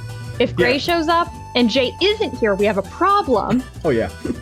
But I do not tolerate any fucking ghosts in my apartment. Yeah, which is why So- I will put the rock in my car. I will drive out into the wilderness, into the fucking flats, and I will leave the rock out in the middle of nowhere. I And that's how subscribe the to the demonic I'm Wendigo scarier spawns than in the you world. school of thought. Mm-hmm. What was that, Gray? And that's how the demonic Wendigo spawns in the world. That's fine, not my problem. Right, the other alternative is that you leave it in the Vermont or New York wilderness, and I feel like a different kind of Wendigo would spawn there. Yeah. That's a good point. We Yeah. have different Nothing kind good. of wilderness. Yeah, would you Bigfoot. rather have that in Hoo-ha. Texas, where there's a bunch of people with guns who are angry at everything? Or fucking Vermont, where you're gonna get tourists eating? You know, I hate that you're right. Or, again, leave it in the mountains of New York, and then you have very angry hunters with guns. That too. So either... the worst option is leaving it in Vermont. I would like to see it Alamo away from 2, you. though, but against a demonic Wendigo. Oh my god. Yeah. Hell yeah, we're making the second Alamo. Oh, We need a God. movie of this, Greg. Edgar, can you add a little picture of the Alamo down the corner? Thank you. And, like, the Wendigo in the background. Yeah.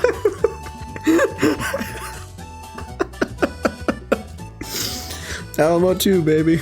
Anyways. Elmo 2 versus the Wendigo. Why did my alert just go off in my head? Hold on. Did somebody just do a thing on my Twitch right now?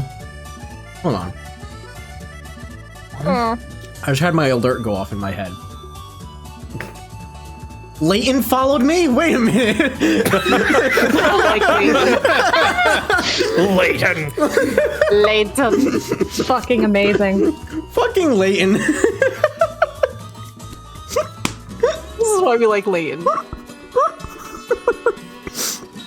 God damn it, Leighton. I was trying to hear the like, the fuck just happened? Did he message me? Hold on. Mike Bison. Mike Bison, oh my god.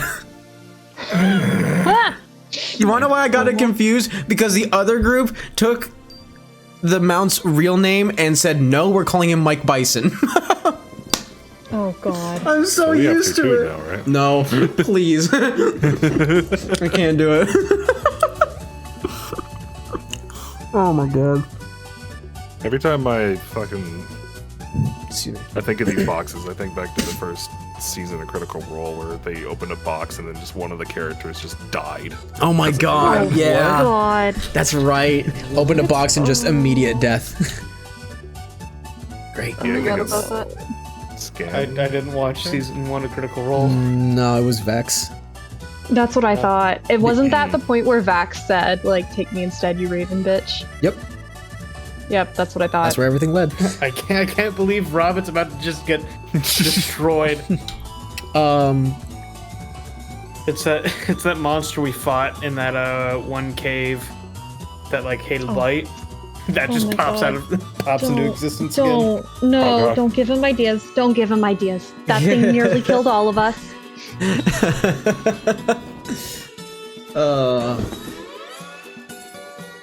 Well, fill the screen with goats. Yeah, can we get 12 goats on screen? Oh no.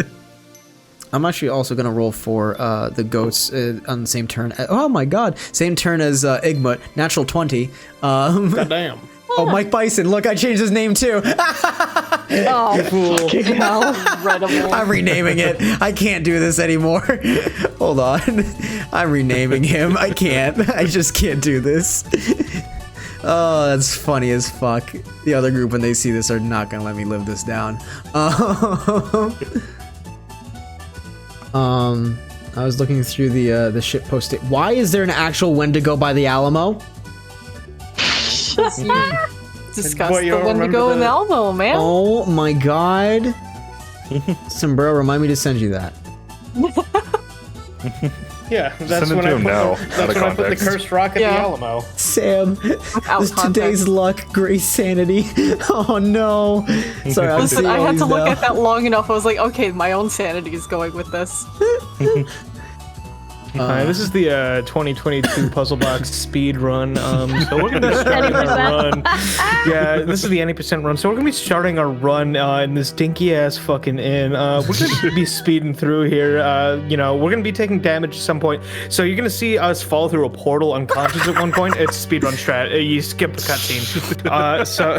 God. Where's the notes? I can't wait till players are good enough to start like backwards long jumping out of the beginning rooms and then skipping Yeah. all the way into the last room. Yeah, we're gonna be having a low intelligence on this build because if you understand stuff, it's actually slower. So She's slower. You understand things. Oh my god. All right, hold on. I gotta do some scrolling because this is deep. God. Like, I have like text documents on each of your stuff, and like I said, this was later. yeah, So bear with me just while I keep- find I'll this. We'll just keep talking about the run. So okay, so we're gonna get to the first door. It's gonna be a bit of a doozy. You know, it's like a broken church and everything. What you're gonna do is you're gonna make friends with the wax statues. You're gonna kind of light them on fire at one point. It's small potatoes. So we're actually gonna be, once we do that, we're gonna be doing some RNG manipulation with our low intelligence and high strength, and then we're gonna roll a nat 20 so we beat up this golden suit of armor. Okay, we're gonna get a guaranteed critical, and and it's dead. Okay, so we're gonna move on out of the first room, and and there's a cutscene. You're not gonna understand it. Trust me, it's faster. Your friends are gonna see some stuff, and you're gonna see like maybe a thing. So we're gonna move on to the second room after we take a rest, but we're gonna do a fast interact on the bed so that you get to bed faster. It saves a few frames. Maybe get back into watching speedruns. Oh my goodness. Yeah. And then this happened.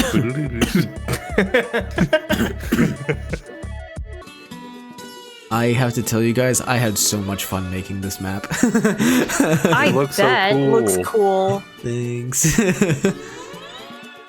Even the inside of the houses are detailed? What the fuck, right? Yeah. I had fun. Thank you, Tailspire, for making that possible. Yeah. Looks so good. And you know what? Lipton Tea, you can help make this possible. She fucking sponsored us. I am not proficient in nature, so. Spider, did you just make a high gray check? Did you really? Yeah. This high gray smile. 5. Kinda hello. Huh. Pretty I'm shit not hello. seeing that. I wasn't seeing it either. Yeah, I I don't sent see it to it. only the DM. That was horrible. Negative. Alright, I'm enjoying my Jersey Mike's tuna sandwich. Very good. Cool. This stream is not sponsored to you by Jersey Mike's. Jersey Mike's. It could be. Love you. Could be.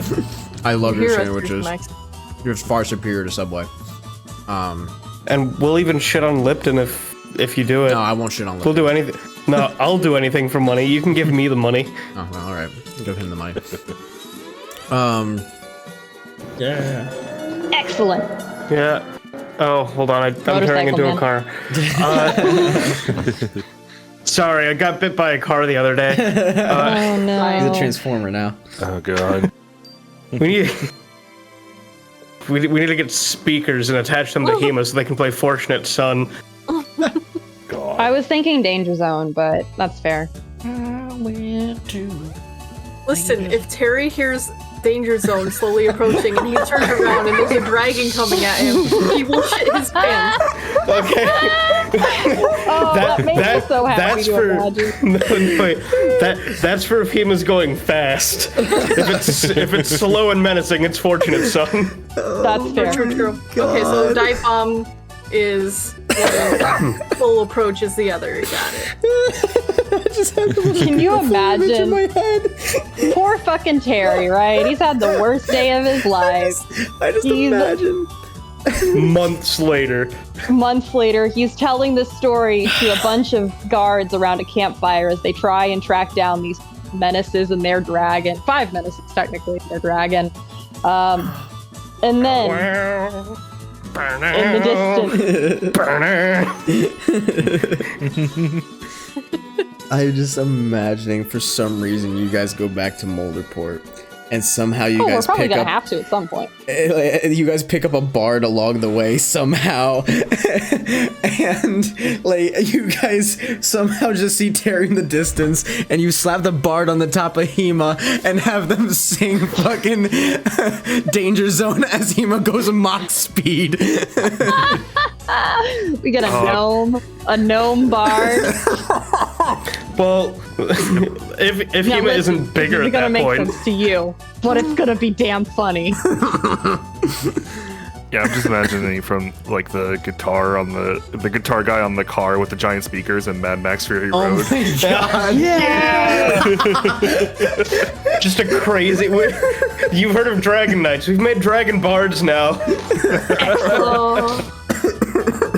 Oh no. God. Hire Bard to shred a loot on the back of Hema. Listen, fucking Terry, man. Fucking Terry.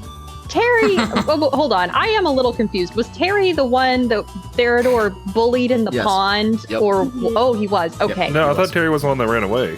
No. Terry ran away after I Terry beat ran him away up. after he was beat up. Because one of the guy that was running away yelled, "You're on your own, Terry." Yeah, you're on your own, like that, Terry. right? Yeah, that's exactly what he said. He's like, "You're on your own, Terry," and they fucked off. So Terry was the one that you guys bullied. Either So we way, also need to keep an eye out for the one that deserted his buddy, because a backstabber like that can't be trusted. Yeah.